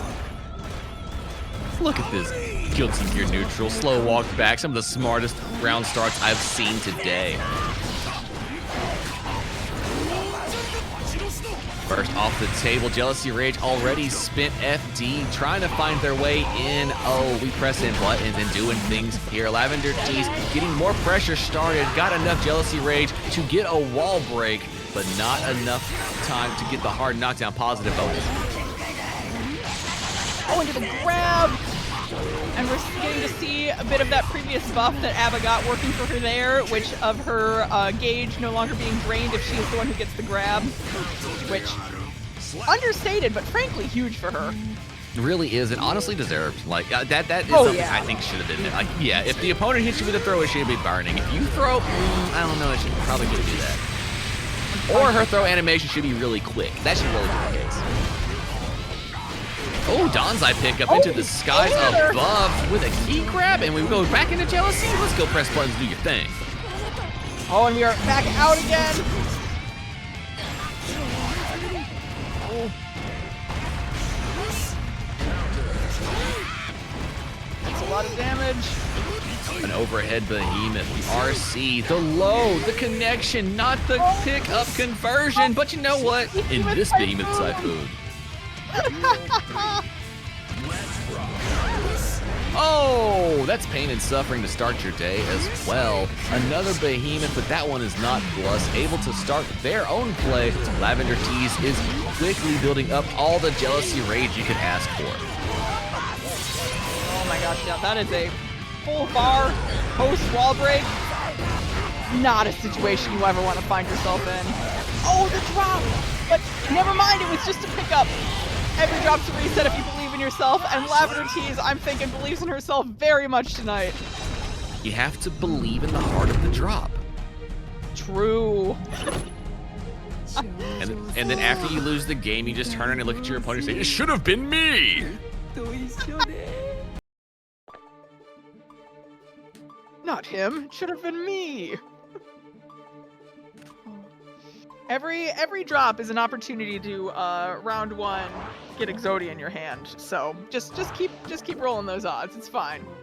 I'm gonna take us all back to a very dark place. You know what Exodia was in Guilty Gear Strive? It was back when you could gold burst and get 100 tension off of it. That was Exodia. That was true Exodia in Guilty Gear. That's true. That's true. Oh! You know what, chat? I'm gonna let y'all understand what just happened there. That was disgusting and beautiful, and I want more. Feed us. Tangerine, Lavender, feed us. You know what? I need more. They're gonna turn me into like a villain in 7 if they keep this up. Gotta pull out the dirty villain voice again. You're gonna be needing it. Truth. The huge counter hit yet again, and now Jealousy is raging. Tekken throws on the run up. Look at this, going to the sky. Smart options, but you know what? Waiting it out. Lavender Tees was prepared. Oh my gosh, we got pickups. No, gravity. What a mash from Tangerine Fish there.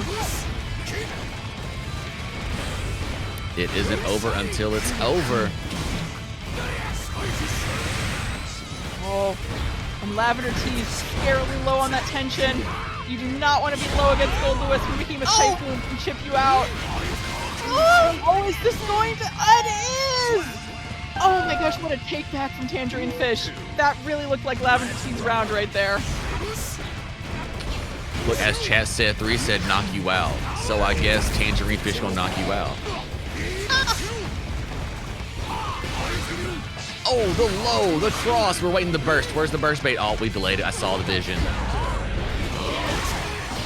Good burst there from Lavender Tees. But, oh, look at the drone. Extremely scary health deficit now. It is at least we're- about to do a lot, but Made the connection, got outside of Thick Million mix range, but now there's burst. What are we gonna do?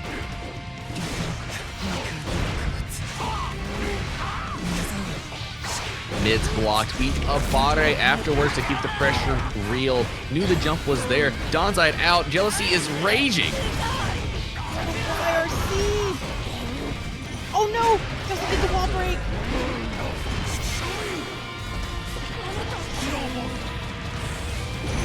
Dash up drone, Thick Millia mix him. The tiniest slurp at the grab! Oh my goodness. And with that 1-to-1, everybody gets a win. No brooms today. Keep them sweeps Put him at away, bay. chat. No Fantasia. No, no, no, no, no. All right. Looks like we are right back into it.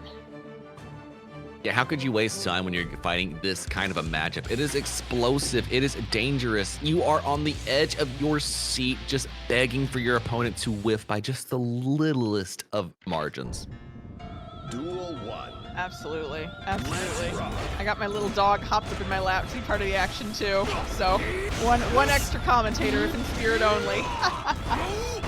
I feel you. We will channel your vibe. Trust. I'm bopping you in. We got it. Beautiful, beautiful. Oh no! You dashed right into the minigun? I mean, that's an option. The mid missing, picking up a little bit of jealousy, rage, trying to earn it. YRC, get off me, please. Gold Lewis is swinging this behemoth typhoon. Kill. Once again, Tangerine Tease is working with a really, really scared Tangerine Tease. I'm combining them now. They have fused. They are now Gotinks. This is Tangerine Tease and Lavender Fish.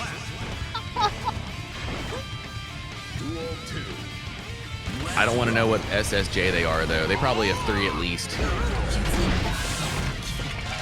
Oh, the key grab incident opened up with a low. Look at Gold Lewis just flipping through the sky. Wall stick incident. Donzai for the finisher, and that's a lot of damage.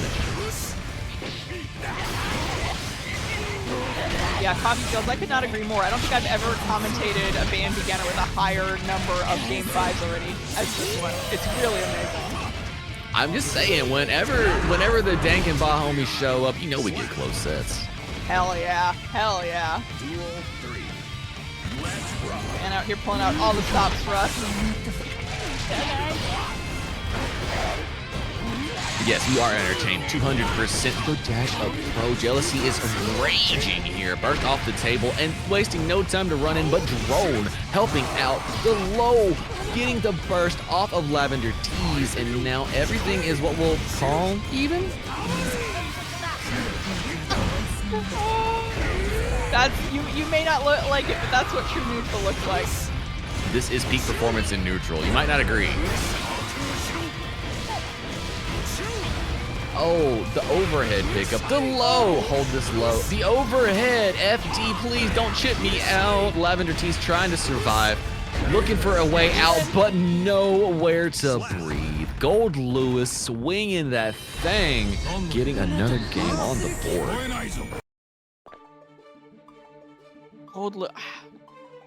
It is scary. It is scary to watch the way that health bar just chips down and down and down with every single blocked hit. Like, what do you do when you are stuck in a corner and you are trying so desperately to get out, and every hit is just another smack you cannot afford to take off your health bar? Right, you're praying I either sensed gap and I got to throw it, or I made my way out of it with an IBFD, and it just makes your life bar vanish the more times you second guess yourself. You have to be playing with a quickness, swiftness, and intention, and sometimes that just goes right to where Gold Lewis wants you to be. Oh yeah. Duel 1.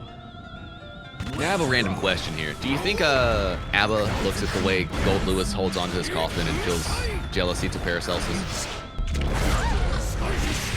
You know, that's a good question. That's a good question. Abba's rocking, like, sort of got the leather strap going, but she might want to upgrade to, like, a proper, like, handling system to be able to, like, swing him around just that little bit easier. I know, the little leather strap, not quite the same as this big weighted chain that Gold Lewis has got over here. It's like, mine's actual 20 karat gold. You're sitting over here swinging some leather. Girl, get out of the 80s.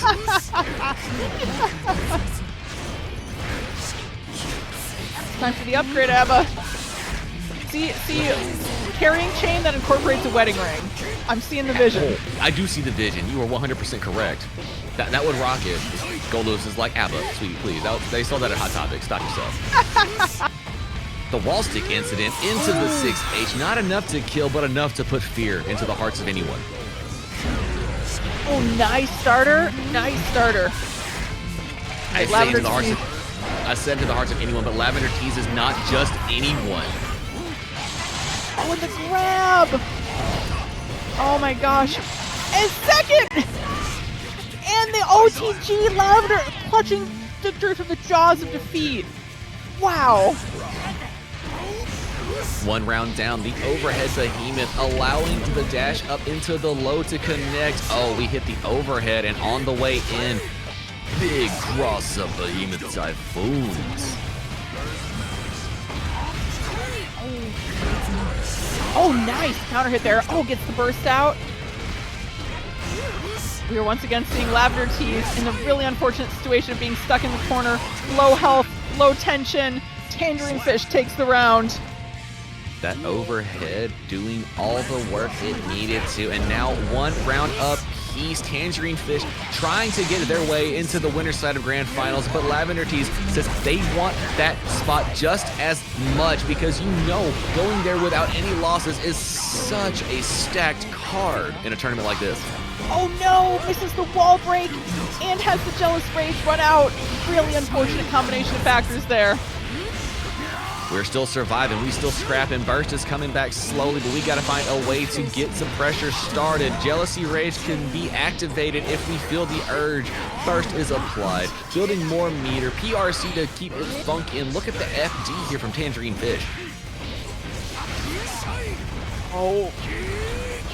Good block of the cross-up. Oh, if you're Lavender Tease. Oh, nice. But the burst. Oh, tries for the super.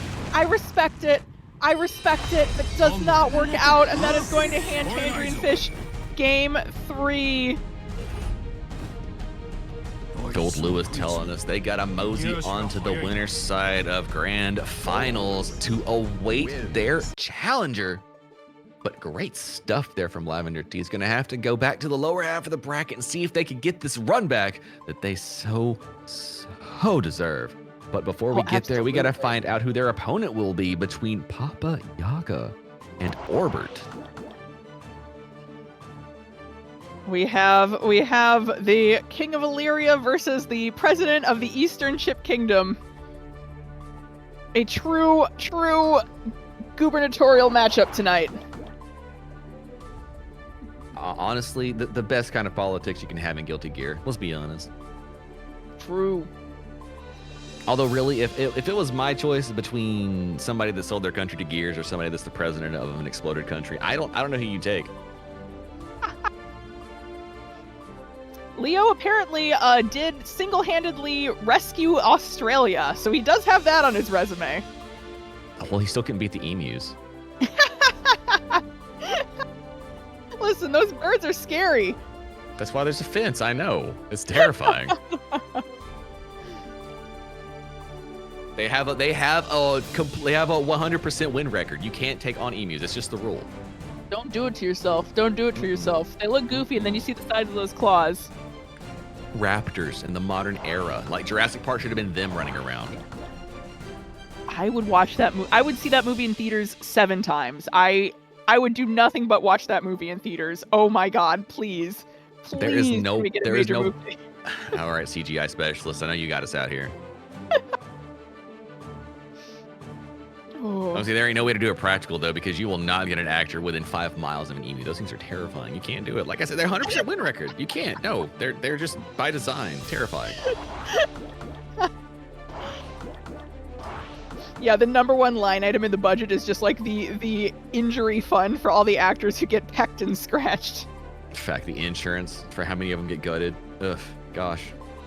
Thought we were making a Kurosawa flick out here, how many people were getting stomach cut. Shout out 7 Samurai. If you haven't seen it, go watch it. It's too good. Real.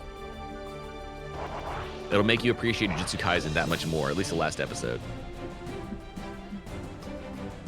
Oh, we got the name change meta. All right. Uh-oh, we really locking in now. So much so you had to have a character change. You love to see it. Hell yeah. Hell yeah. Seabass. Is that a reference to the one character from the Guilty Gear X novel, or am I going way too... I'm very curious now. Oh, dang. You go to the novels. The only novels I've read were the Resident Evil ones. I didn't go that deep. Well, most of them have. unfortunately don't have translation, so the best you can do is read like the Wikipedia summary and try to figure out whether or not the plot points make any more sense in context. Oh, fam, I wish I could understand katakana, but no, it wouldn't save me a day. Oh. I would just spend my life reading Togashi's work being like, this is actually a novel, isn't it? Oh yeah, Hunter x Hunter takes the plunge more and more to just becoming a full-up book every new chapter. Have you seen the latest like leaks they're giving us? Oh my gosh. Ugh. I have not. Yeah. I have not. Look, the Whale one was enough, but like now we're getting real thick into it. Now it is literally novels of information coming at you.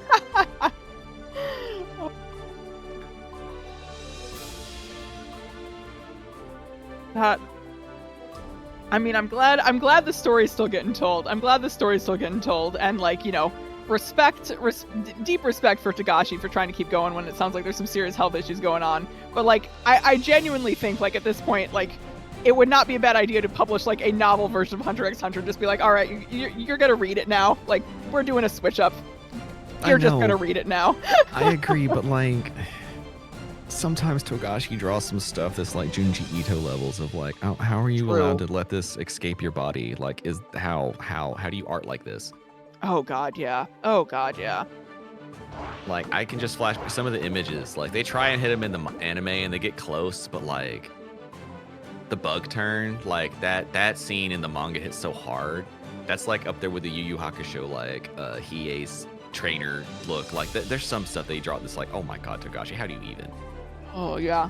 Yeah, I feel like that's one of the things that's really interesting about watching sort of like the translation of stuff from manga to anime, of like how certain things, even though animation should in a vacuum be sort of the more expressive medium, certain things just come across like in a much more like intense way when you have to like black and white panel by panel have them on this coming out like that, you know?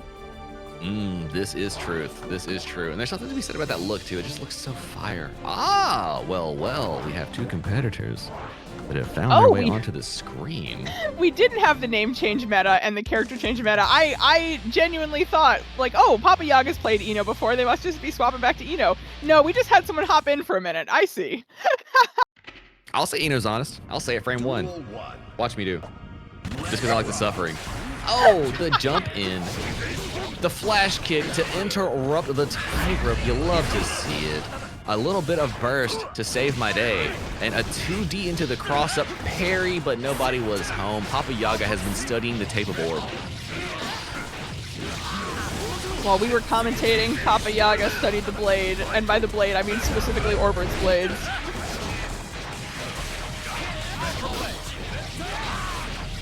The pickup, the wall stick, and we're going straight into the Shadow Clone Jutsu. Hit him with the 3-time for the 1-time. Hard knockdown, positive bonus. Doesn't kill. Sajam in shambles. Oh, but we get the follow-up there.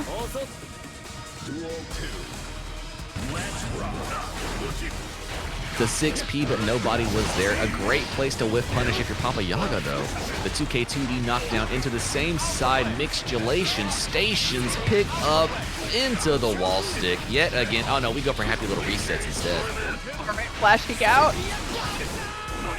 Oh! Grab, that's disgusting. That's nasty. Ugh. Yo. You gonna do that? In front of everybody? On Like, stream really? even. With your bare hands? Damn. I cannot condone this kind of activity, chat. I'm sorry. I'm sorry y'all had to witness that. I definitely would not condone anything of the sort, even if it was extremely cool to watch. Do it again. Do it now. We need to get BAN to program like a like sort of banner to fly past of like BAN does not condone, etc., etc., etc., so we can just pop off without. BAN does not condone the activities and sequences featured on this bracket. The viewpoints expressed by any commentator for BAN is not the viewpoint of BAN as an organization. The broadcast will not be terminated for any activities performed by said commentaries or players in the event of unexpected tragedy occurring on the other side of the screen.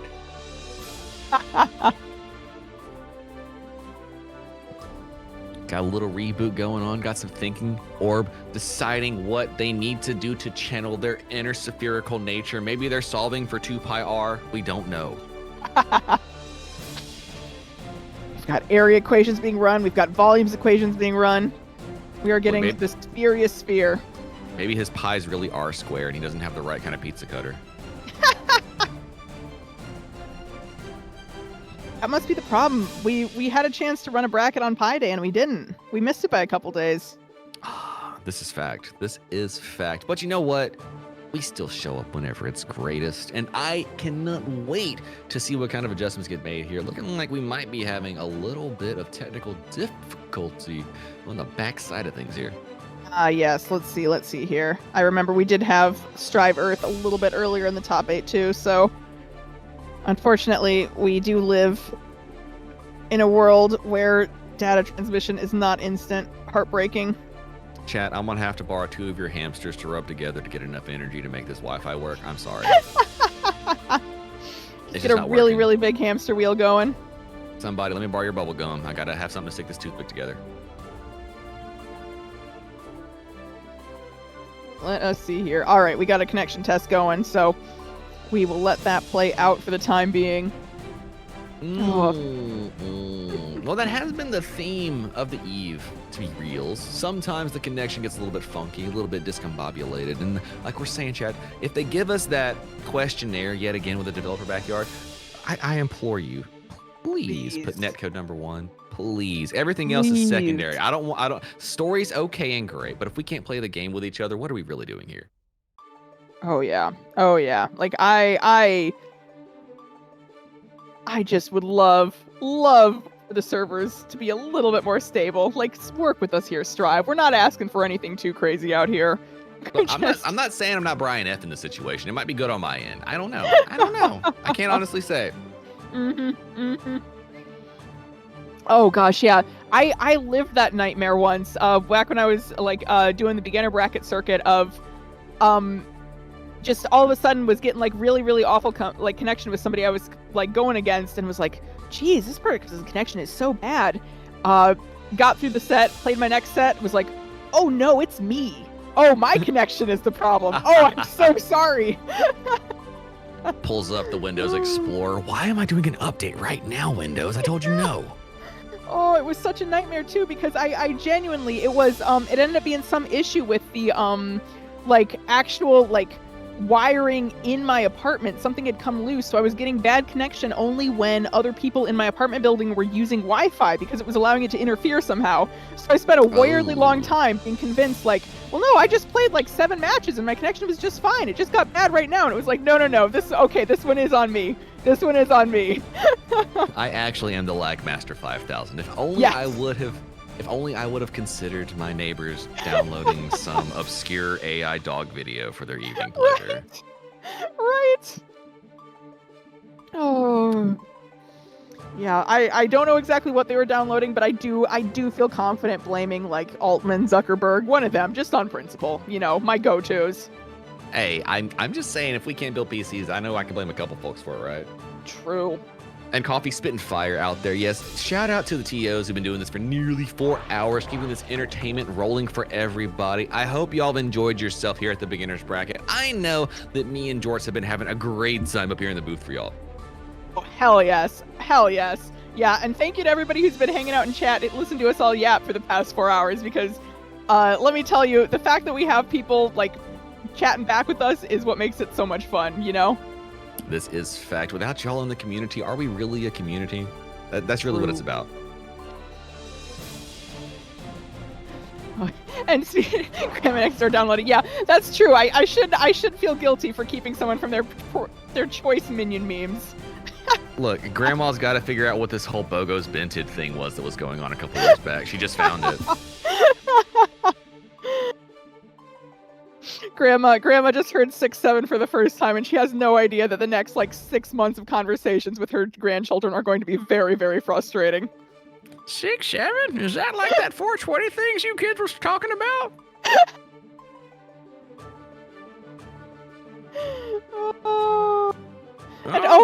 What is this manga y'all keep talking about? I'm so confused.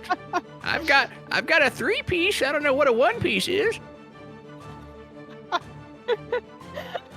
The only 1-piece I have I wore, and your grandpa told me I could never be seen in public with that again. Bleach? Yeah, we got bleach. It's under the sink.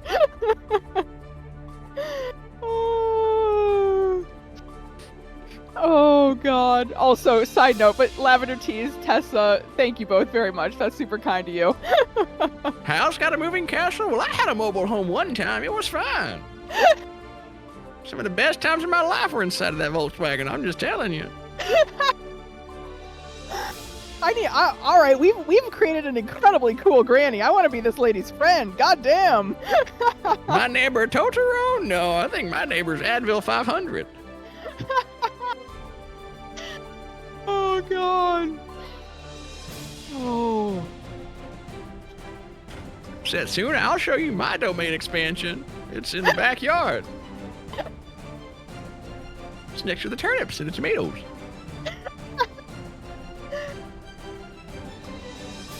Sorry, chat. Y'all got to cope with this. I'm gonna create so many characters while we're bored waiting. That's why y'all got to play the game faster. LT3 goes off the hinges. You can't do it. No, we're like the game is secondary now. We're deep in the grandma lore. We're so deep in the grandma lore. This is what Merge Mansion is about. You seen those?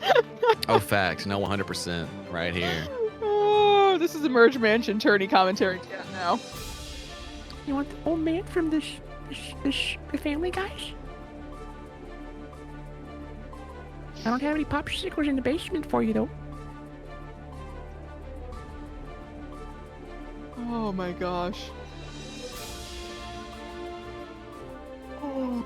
Show me your domain expansion, muscly arms, hot dog. Okay. Okay. Don't tempt me with a good time.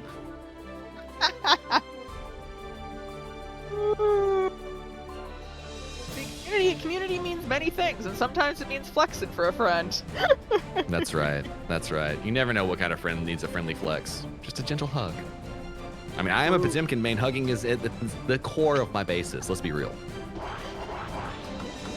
Uh-oh. You got it. You take your risk with the broken spine, but it's worth it in the end. It's chiropractic if we're really talking about it. Now we're getting to the scrap. Orbs versus Papa Yaga decided they're gonna go ahead and fight it out for us. Let's get it. Duel 1. Let's rock. Ooh, all right, starting off with a clash. Orb using the burst already to get some space applied. Went for the parry, nobody was home, but the jump in from Papa Yaga.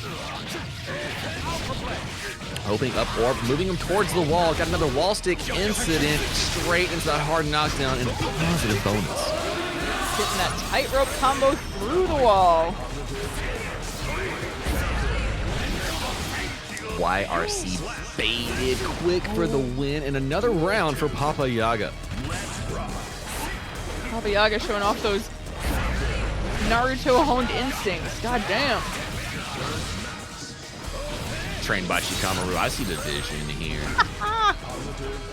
Oh, the backdash. Getting called out, the delay into the approach. Orb trying to put on the Leo mixture and gets the open up, but it's baited out. Great use of burst. Oh, Papa Yaga has 100 tension, and they are going to catch that out, I believe. Yup. Oh, but it drops, but oh no! Orb wasn't ready. for that to drop. In fairness, I would not have been either in that situation. That really looked like it was gonna hit. Truthfully did. Perhaps the jump up into super might have been the solution. Don't know if you can throw it off of the tightrope. I feel like you could. But a game on the board for Papa Yaga, bringing the score now 2-0.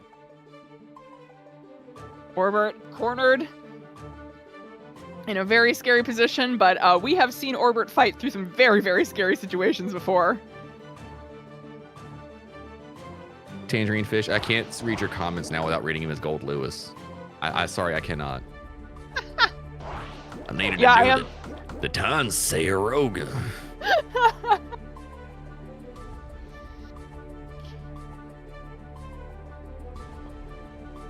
Getting the Texan draw and everything, and I am not complaining.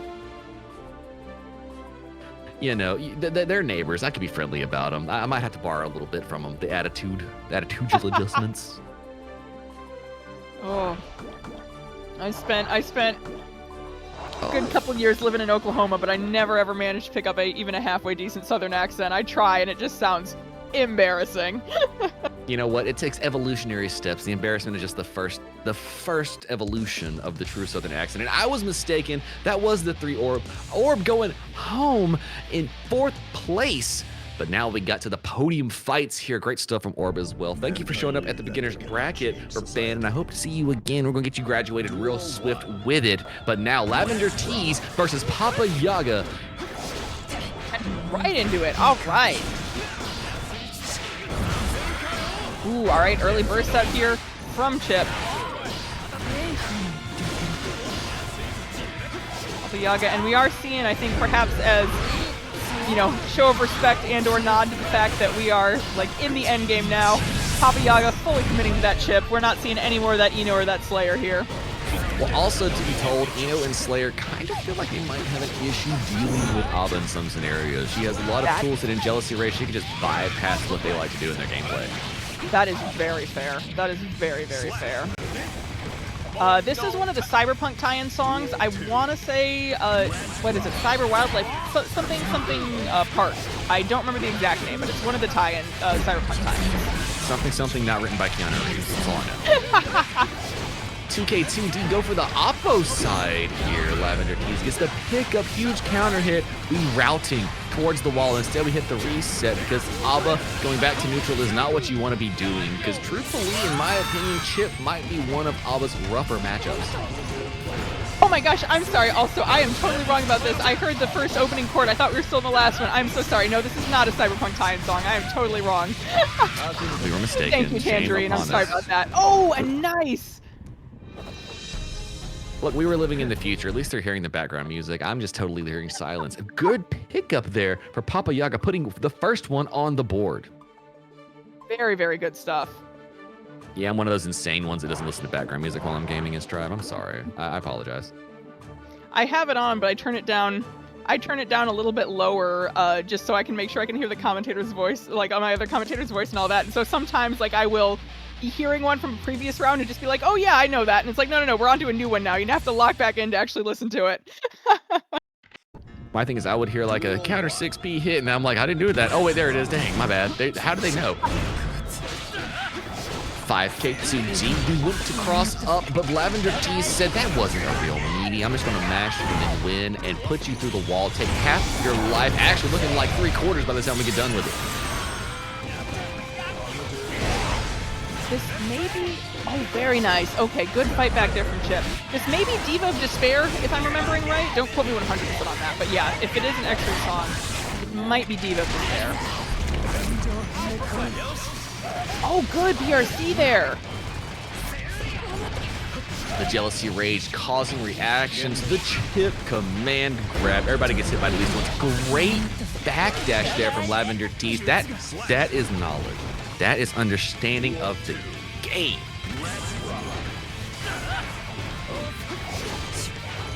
Onto the tightrope. Interruption special here from Lavender Tees. Unfortunately, not unfortunately, great throw on the dash up. Thought it wasn't real, proven correctly.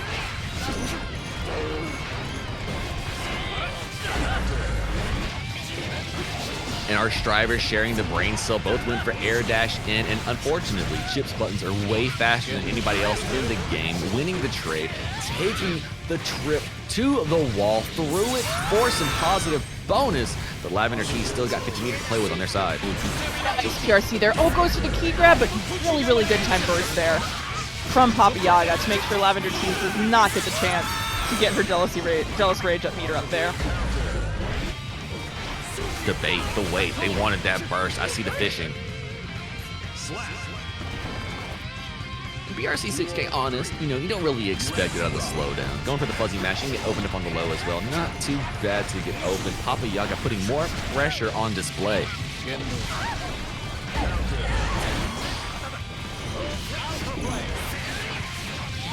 Ooh, all right. God, Chip has some very stylish air combos. Super fun to see. Oh, look at that hitbox interaction. Pick up, keep command grab. That's all the jealousy rage you can ever ask for. YRC working out. Dash up 5K, dash up 2K, not real. The back throw, the shimmy, all the explosions. Oh no, I see crunch. I see deepness. RC into the wall stick might be enough to kill. I was wondering if it would, but I forgot chip health. All right, we are 1-1 here. Are we getting back to the close set? I think so. I can feel the curse we might approaching. be. I think we might be. The air's electric. The tingling. I can cut the tension with a spoon. Everyone involved, desperate to fight for the honor, to fight Tangerine Fish. You know you want to go swing against champion and chaps. You just need that day.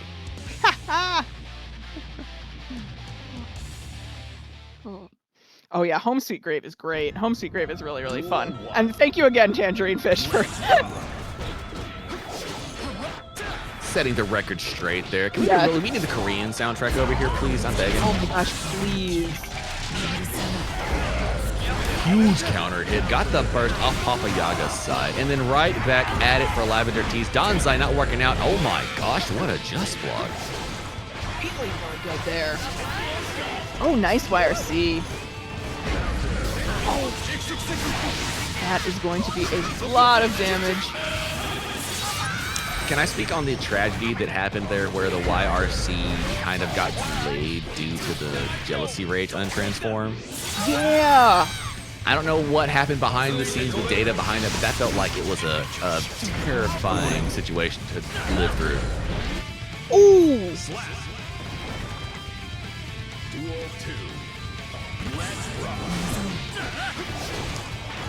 The whiff punish, but falling right back into big buttons from Lavender T's.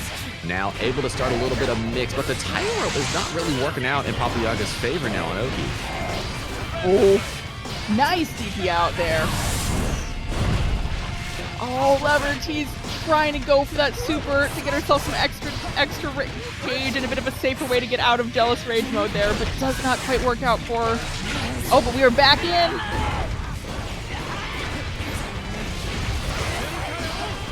Good use of burst, got a little bit of breathing room, and now Lavender T's trying to wait it out and find a way to play the game.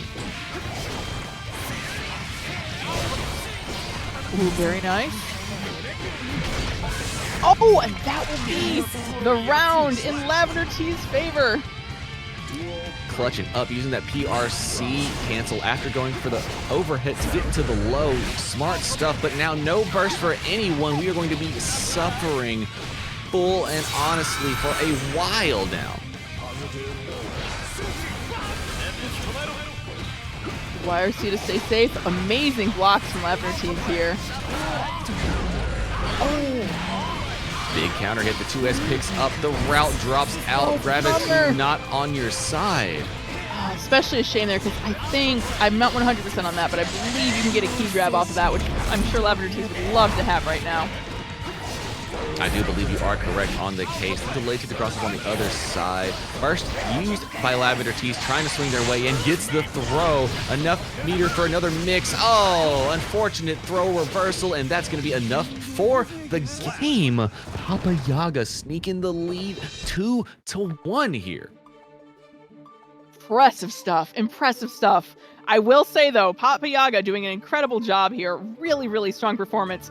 We have had one reverse sweeps happen so far, and it was Lavender Tease who did it. So if there is anyone in this top 8 you cannot count out when you are up 2-0, it is her. Well, I'm just saying Paracelsus does something to an ABBA player. They just look over their shoulder and like, my axe king, I got you here. We got to move. We got to do our thing, don't we?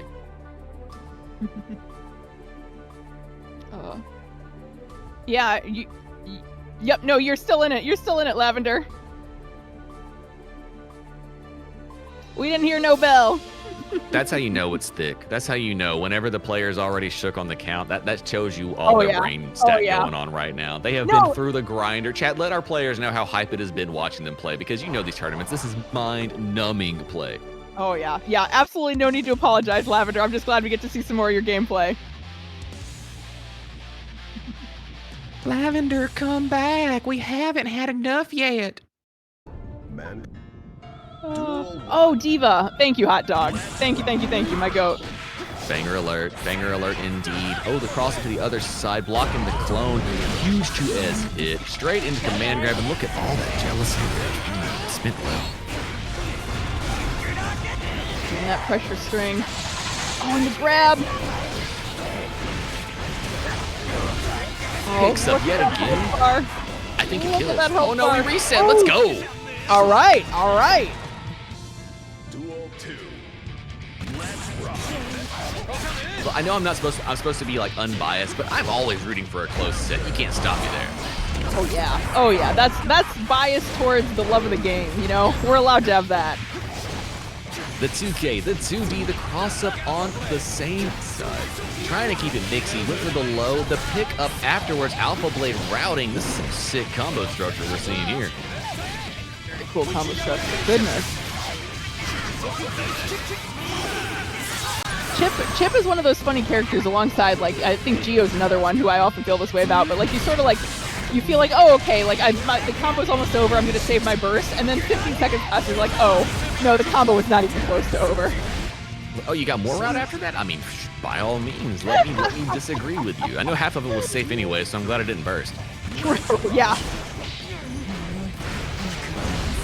Oh, the mid hits. Let's go. Jealousy Rage transformation. This is going to be a grip of damage versus Chip. Let's go for the full route into another hit. 50 meter and 50 jealousy. Lavender Keys is in a good spot. That blocking time? Wow. I have to agree, the safe setups are something to be spectacular about. Oh, great stuff there as well. YRC offensively tried to spin the meter off the get, but Chip was running away. She does get the burst back, though. Able to use that. Going through the wall here again. We get the delay meter tech. I'm waiting on it. Oh, what a 2S hit. The pickup into Jealousy Rage. It's not over yet.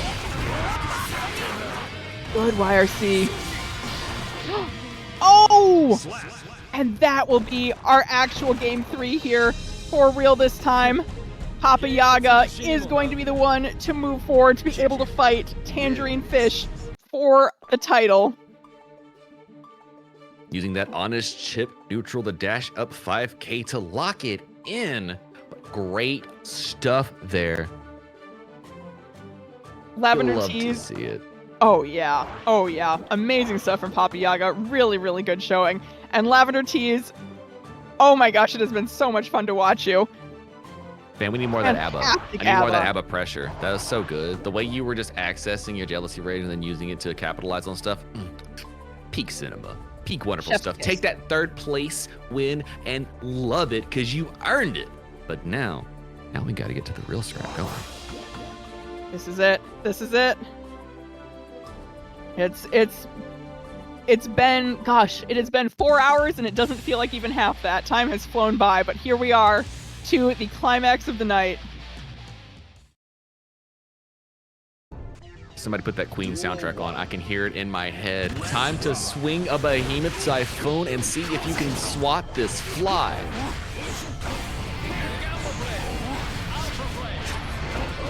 Oh my gosh, this pressure. The burst after the command grab setup. Good stuff to see. Alpha Blade to keep it safe. And this idea on where Papa Yaga wants to approach these characters in these matchups is something to be studied.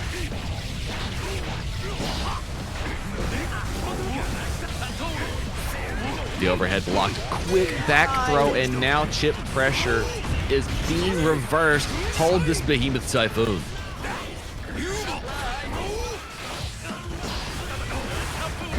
Oh, the block DP.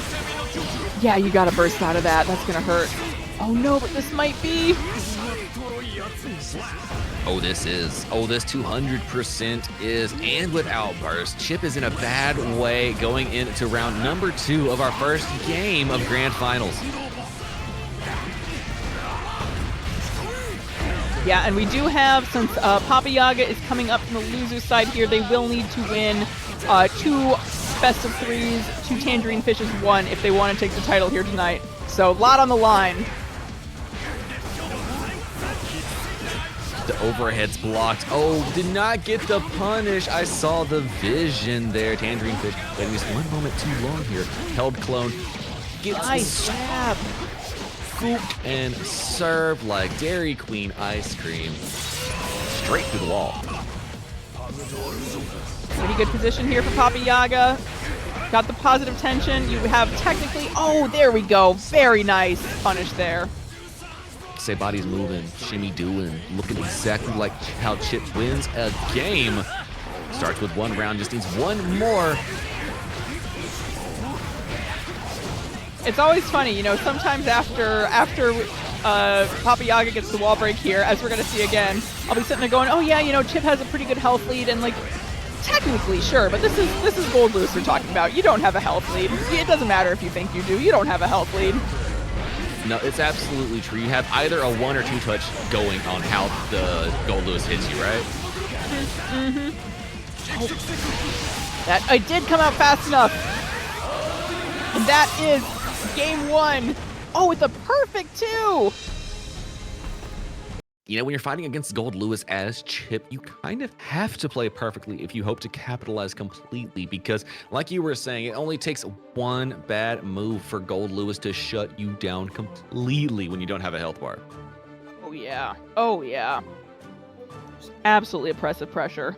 But you know, what we are seeing the counterpoint there is that Chip is incredibly good at dancing just out of danger when faced with oppressive pressure. Absolutely is the case. And yes, Lavender Cheese, I agree. Sometimes I'm sitting there watching Chips do their thing, and I'm like, I am amazed that y'all can do this stuff. This is so cool. I'm just going to sit here and watch, and oh, wait, I've been blocking for too long. That's why you command grab me. I understand now. Right? The run-up far slash into Behemoth Typhoons, waiting it out to K2D. Tangerine Fish might have learned a thing or two in the first game. Nice punish on the DP there. Ooh, scary block, scary burst from Papa Yaga, but getting some good value out of it. 5K into burst, tried to collide in the skies. Oh, the 2P of the gods clapping things, trying to find their way in now. Tangerine Fish looking for an approach. Oh, was in the right spot, just did the wrong thing. YRC applied, trying to get a little bit of space here. Jumped in and landed right where Papa Yaga was swinging. And Papa Yaga burning the meter, getting the hard knockdown positive bonus. Tangerine Fish trying to find a way out, but the throw on setup is going to be more than enough. Amazing RRC there. Spoken like a true pirate. I appreciate it. Yar, me mateys. I be getting them RRCR. Ooh, huge counter hit. Let's go. Oh, burst gone. One more time with the 1-time. Got him with the low into the Rekka completionist. Went for the backdash to get a little bit of space. And now YRC here from Tangerine Fish using drone to get off of the wall even more. But now Chip is starting that relentless pressure that Papa Yaga has been doing from the onset. Forces the burst out of Fish. In a pretty good position, but ooh, getting backed into the corner there a little bit. Never mind, Chip is right back out. The cross up into same side, so disgusting, so nasty. Do it again, run some mix. Oh no, we get BRC's the rundown in this Behemoth Typhoon. We swing it again in that Behemoth Typhoon, but the spin top. to the other side. Gives Papa Yaga another game. Score now 2-0. Are you feeling a whisper of what I'm feeling a whisper of on the wind? Oh, I could see it. I could see the double Luigis coming around the corner. I see the L's, the plumbers, the Mario twins coming to set themselves up at the top of the leaderboard. If we get as many game 5s as we got into a bracket reset, I'm gonna be hyped beyond measure. Oh my goodness. I mean, we need them. The chat's asking for it. The stars are aligning for game 5s. We can do this. I see the vision. Ooh. Also, hell yes, Lavender Teas. I'm so glad to hear it, and I really am excited to see you back as well. Mario Twins.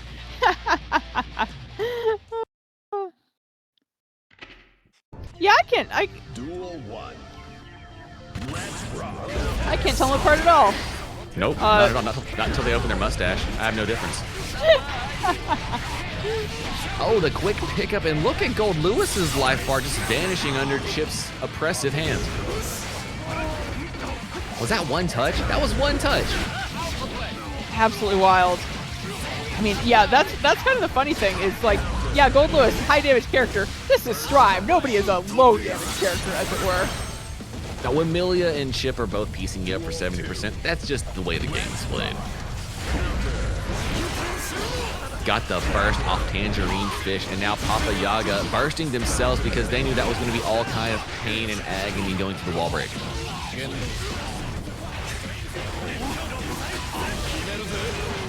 Overhead connecting off the Rekka, getting the wall stick, reset some pressure off of the Alpha Blade dash in for some more meter here. And Tangerine Fish trying to find these errant touches to start their own pressure.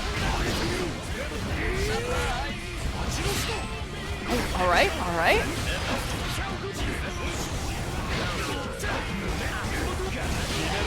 Oh, the overhead connection, putting Baba Yaga. And we have it! We have our bracket reset!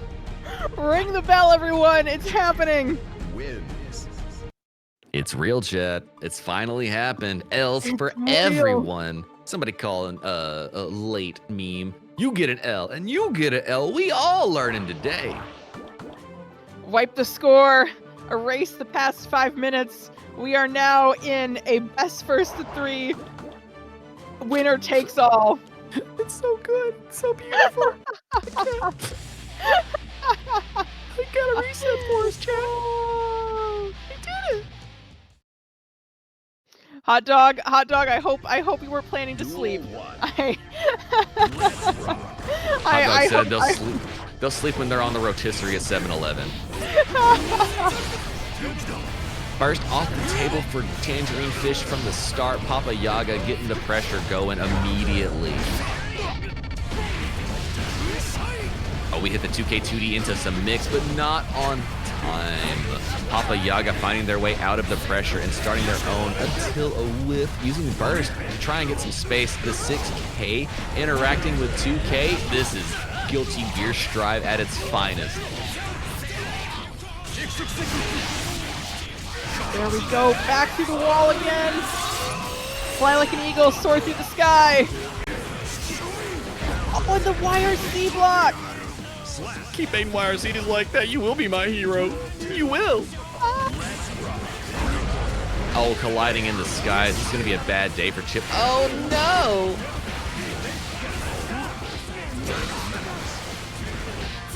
The reset, the 2P on the low. Let's go. We're running some tricky pressure here from Tangerine Fish. Oh, no wall bounce, though. Unfortunate combo situations. Definite bummer there. Now they're the ones stuck in the corner against Chip pressure. And it's a very, very scary thing to have to figure out when you have an opportunity to mash there. Because... There we go. Just found it. Unfortunately, had to use the burst to get out of there. Chip has 100 tension too, which making things even scarier. Because, yep, that super. Oh, nice block. Using the burst to stay safe. Good stuff. Oh, that grab. Oh. Oh my gosh, what a back and forth there. Papa Yaga taking that round with the tiniest sliver of health I think I've ever seen in my life, but taking that round nonetheless. Holy cow. They can be my hero, baby. Did you see that burst into the wind? Oh, hey, You witnessed Kiwi, it. you speak the truth. My goodness. You saw it, Chad. I can't even commentate on that. I love. That Right? was some magical gameplay. That's that Right? stuff that legends are made out of. I was about to comment on that being a pretty risky spot to burst, and they proved me wrong for questioning them before I even had time to get that question out. Look, I'm a foolish mortal in the eyes of Papa Yaga after I see something like that. I'm just saying. Woo. I never trained on a mountain with an otter in the ways of ninjutsu. I am but a fool. This is fact. This is fact and fire. I only know American style breathing. The low, the open up, the pickup into Sunset Roar. And the cinematic finish with the perfect. Tangerine Fish has, up until this point, had a, like, absolutely terrifying, overwhelming pressure, and they are still showing that pressure off, don't get me wrong, but we are seeing now what the counter to that pressure is, and it is someone who is just wriggling like an eel and willing to slip through it at a moment's notice. That sneaky little snake. Let's slide her out of here. Try to see here. Oh, we pull out Gatling guns, eat a Skyfish, running in for more pressure. 6 HP with Typhoon. Alpha Blade challenged in the sky. Let's go. I see you fishing. I'm just going to say, y'all, Tangerine Fish has been looking for the counter to Alpha Blade in the skies the entire game, looking for the right one, and they finally collided in the most beautiful fashion. Very true. Yeah, and we are seeing Tangerine Fish doing a very good job of adapting with being willing to sort of chase Chip into the air a little bit and call them out on some of those aerial moves. Because obviously, you know, Gold Lewis's air movement and Chip's air movement are worlds apart. But you still do sometimes have to be willing to sort of take that moment and just, you know, pluck him out of the air a little bit. Make sure he knows he has to live on the ground, you know.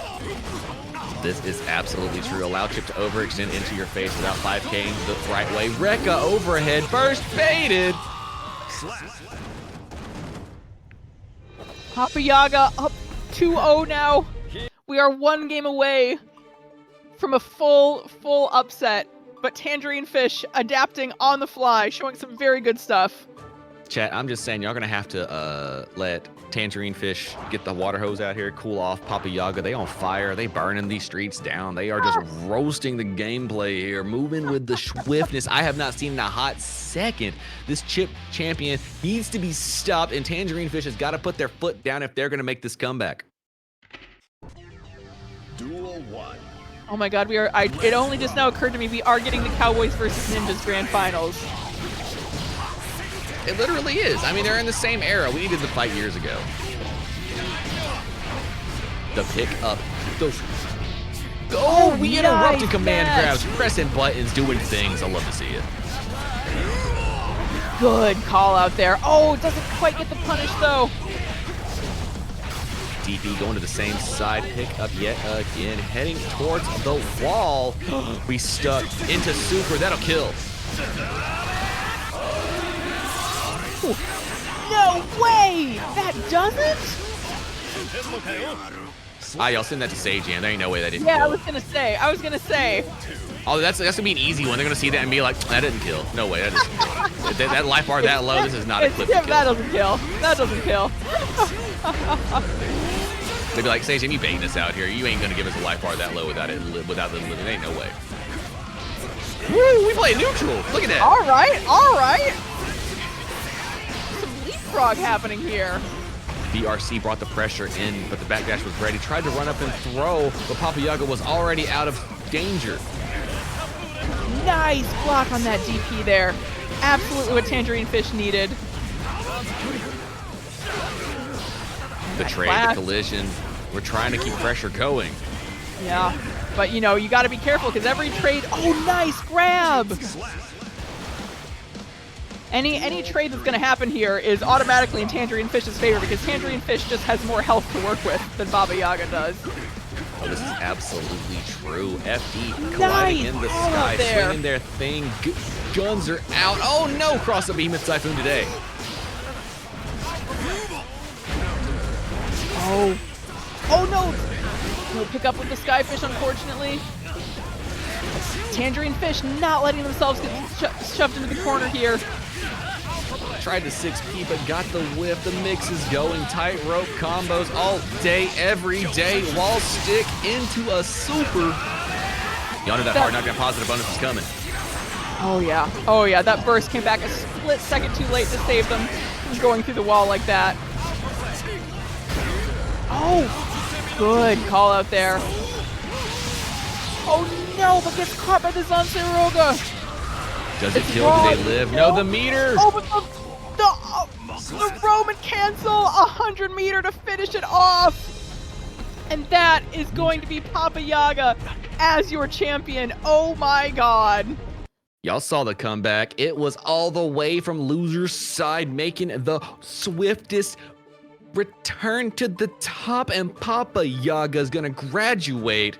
No longer a beginner. Go join the killers in the pool. You're a shark now. You don't get to hang out with us beginners no more. You are now officially graduated. Congratulations, Papa Yaga. You've earned it. Wow, that is true too. That was a true loser's run. Papa Yaga starting on loser's side and making it all the way up to that reset. What a run. Wow. Beautiful stuff, beautiful things. And if they want to, give me like 30 seconds, a minute, and then I can let you hop in the booth and we'll give you a quick rundown. I want to hear what you got to say about your gameplay today. Can we get a winner's interview here? Because let me tell you, it is deserved. Goodness. Oh yeah, and absolutely, 100%. Hats off to Tangerine Fish too. What? God. As I said before, I very, very rarely get to see Gold Lewis gameplay, so I was excited just from the word go on that, and Tangerine Fish brought us some incredibly cool Gold Lewis gameplay tonight. Just an absolute joy to watch. And not only a joy to watch, but a joy to watch in a lot of, like, very scary and very, very different matchups. Like, we really ran the whole gamut of, like, terrifying characters to face tonight, and everybody did an incredible job.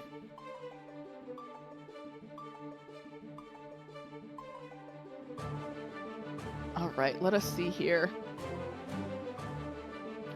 But yeah, that is the one upside, is that we are tragically going to not be getting Papa Yaga joining in on BAN Beginners after tonight. We will be able to still get to see some Gold Lewis gameplay in future weeks. Let us see here. Let me follow up on whether or not we are...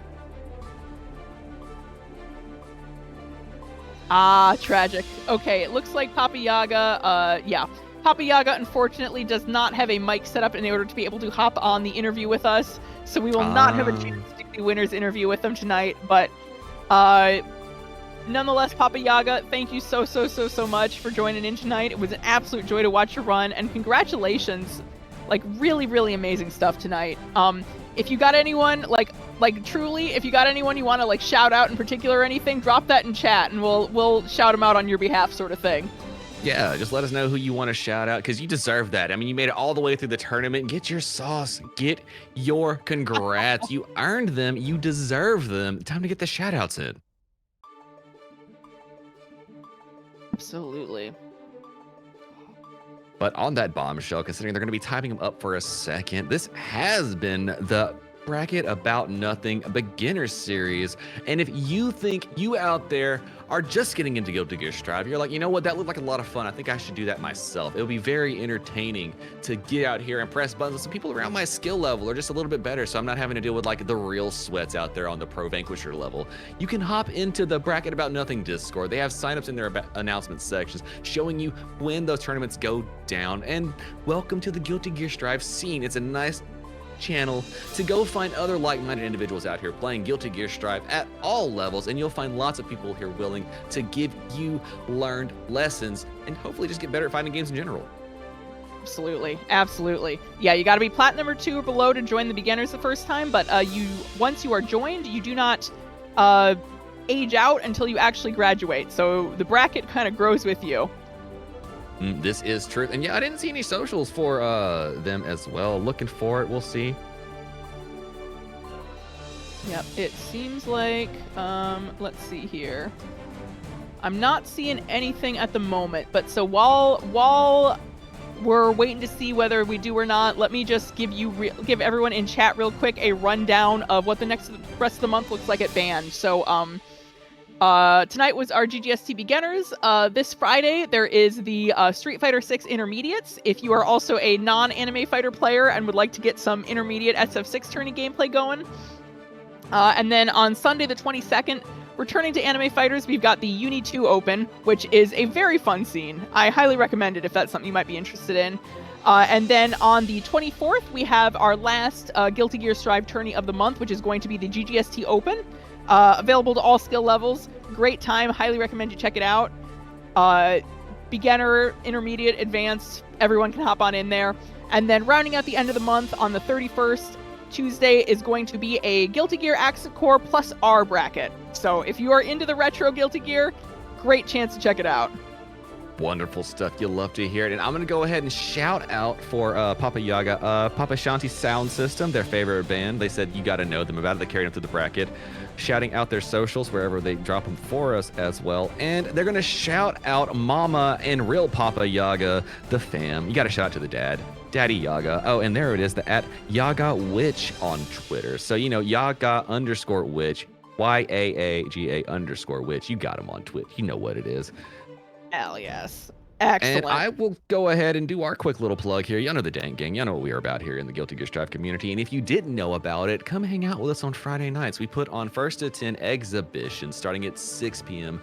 Pacific, 9 p.m. Eastern. And if you want to get down on those, hop into the Dink Gang Discords. We have announcements and sign-up sections there, all kind of fun stuff. And we also have our bracket About Nothing coming to y'all towards the end of the month. We'll have to see when the next one is. I think we just went live with it. So go find it on Start GG. And if nothing else, see it on Friday night. We're going to have a very short mini one this week because they got that Arc World Tour watch out. You know what it is. Arc World Tours this week. Y'all get ready for that 2.0 announcement.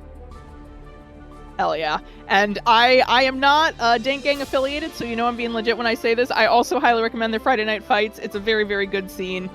Great time to get in and just sort of get some long sets in on a really good stream environment. So seconding that recommendation. As for myself, I don't have any socials in particular to plug. If you are looking out for me, you can find me on Discord. I'm in the band server. Hit me up there. Or send out a smoke signal, send out a carrier pigeon. We'll find each other somehow.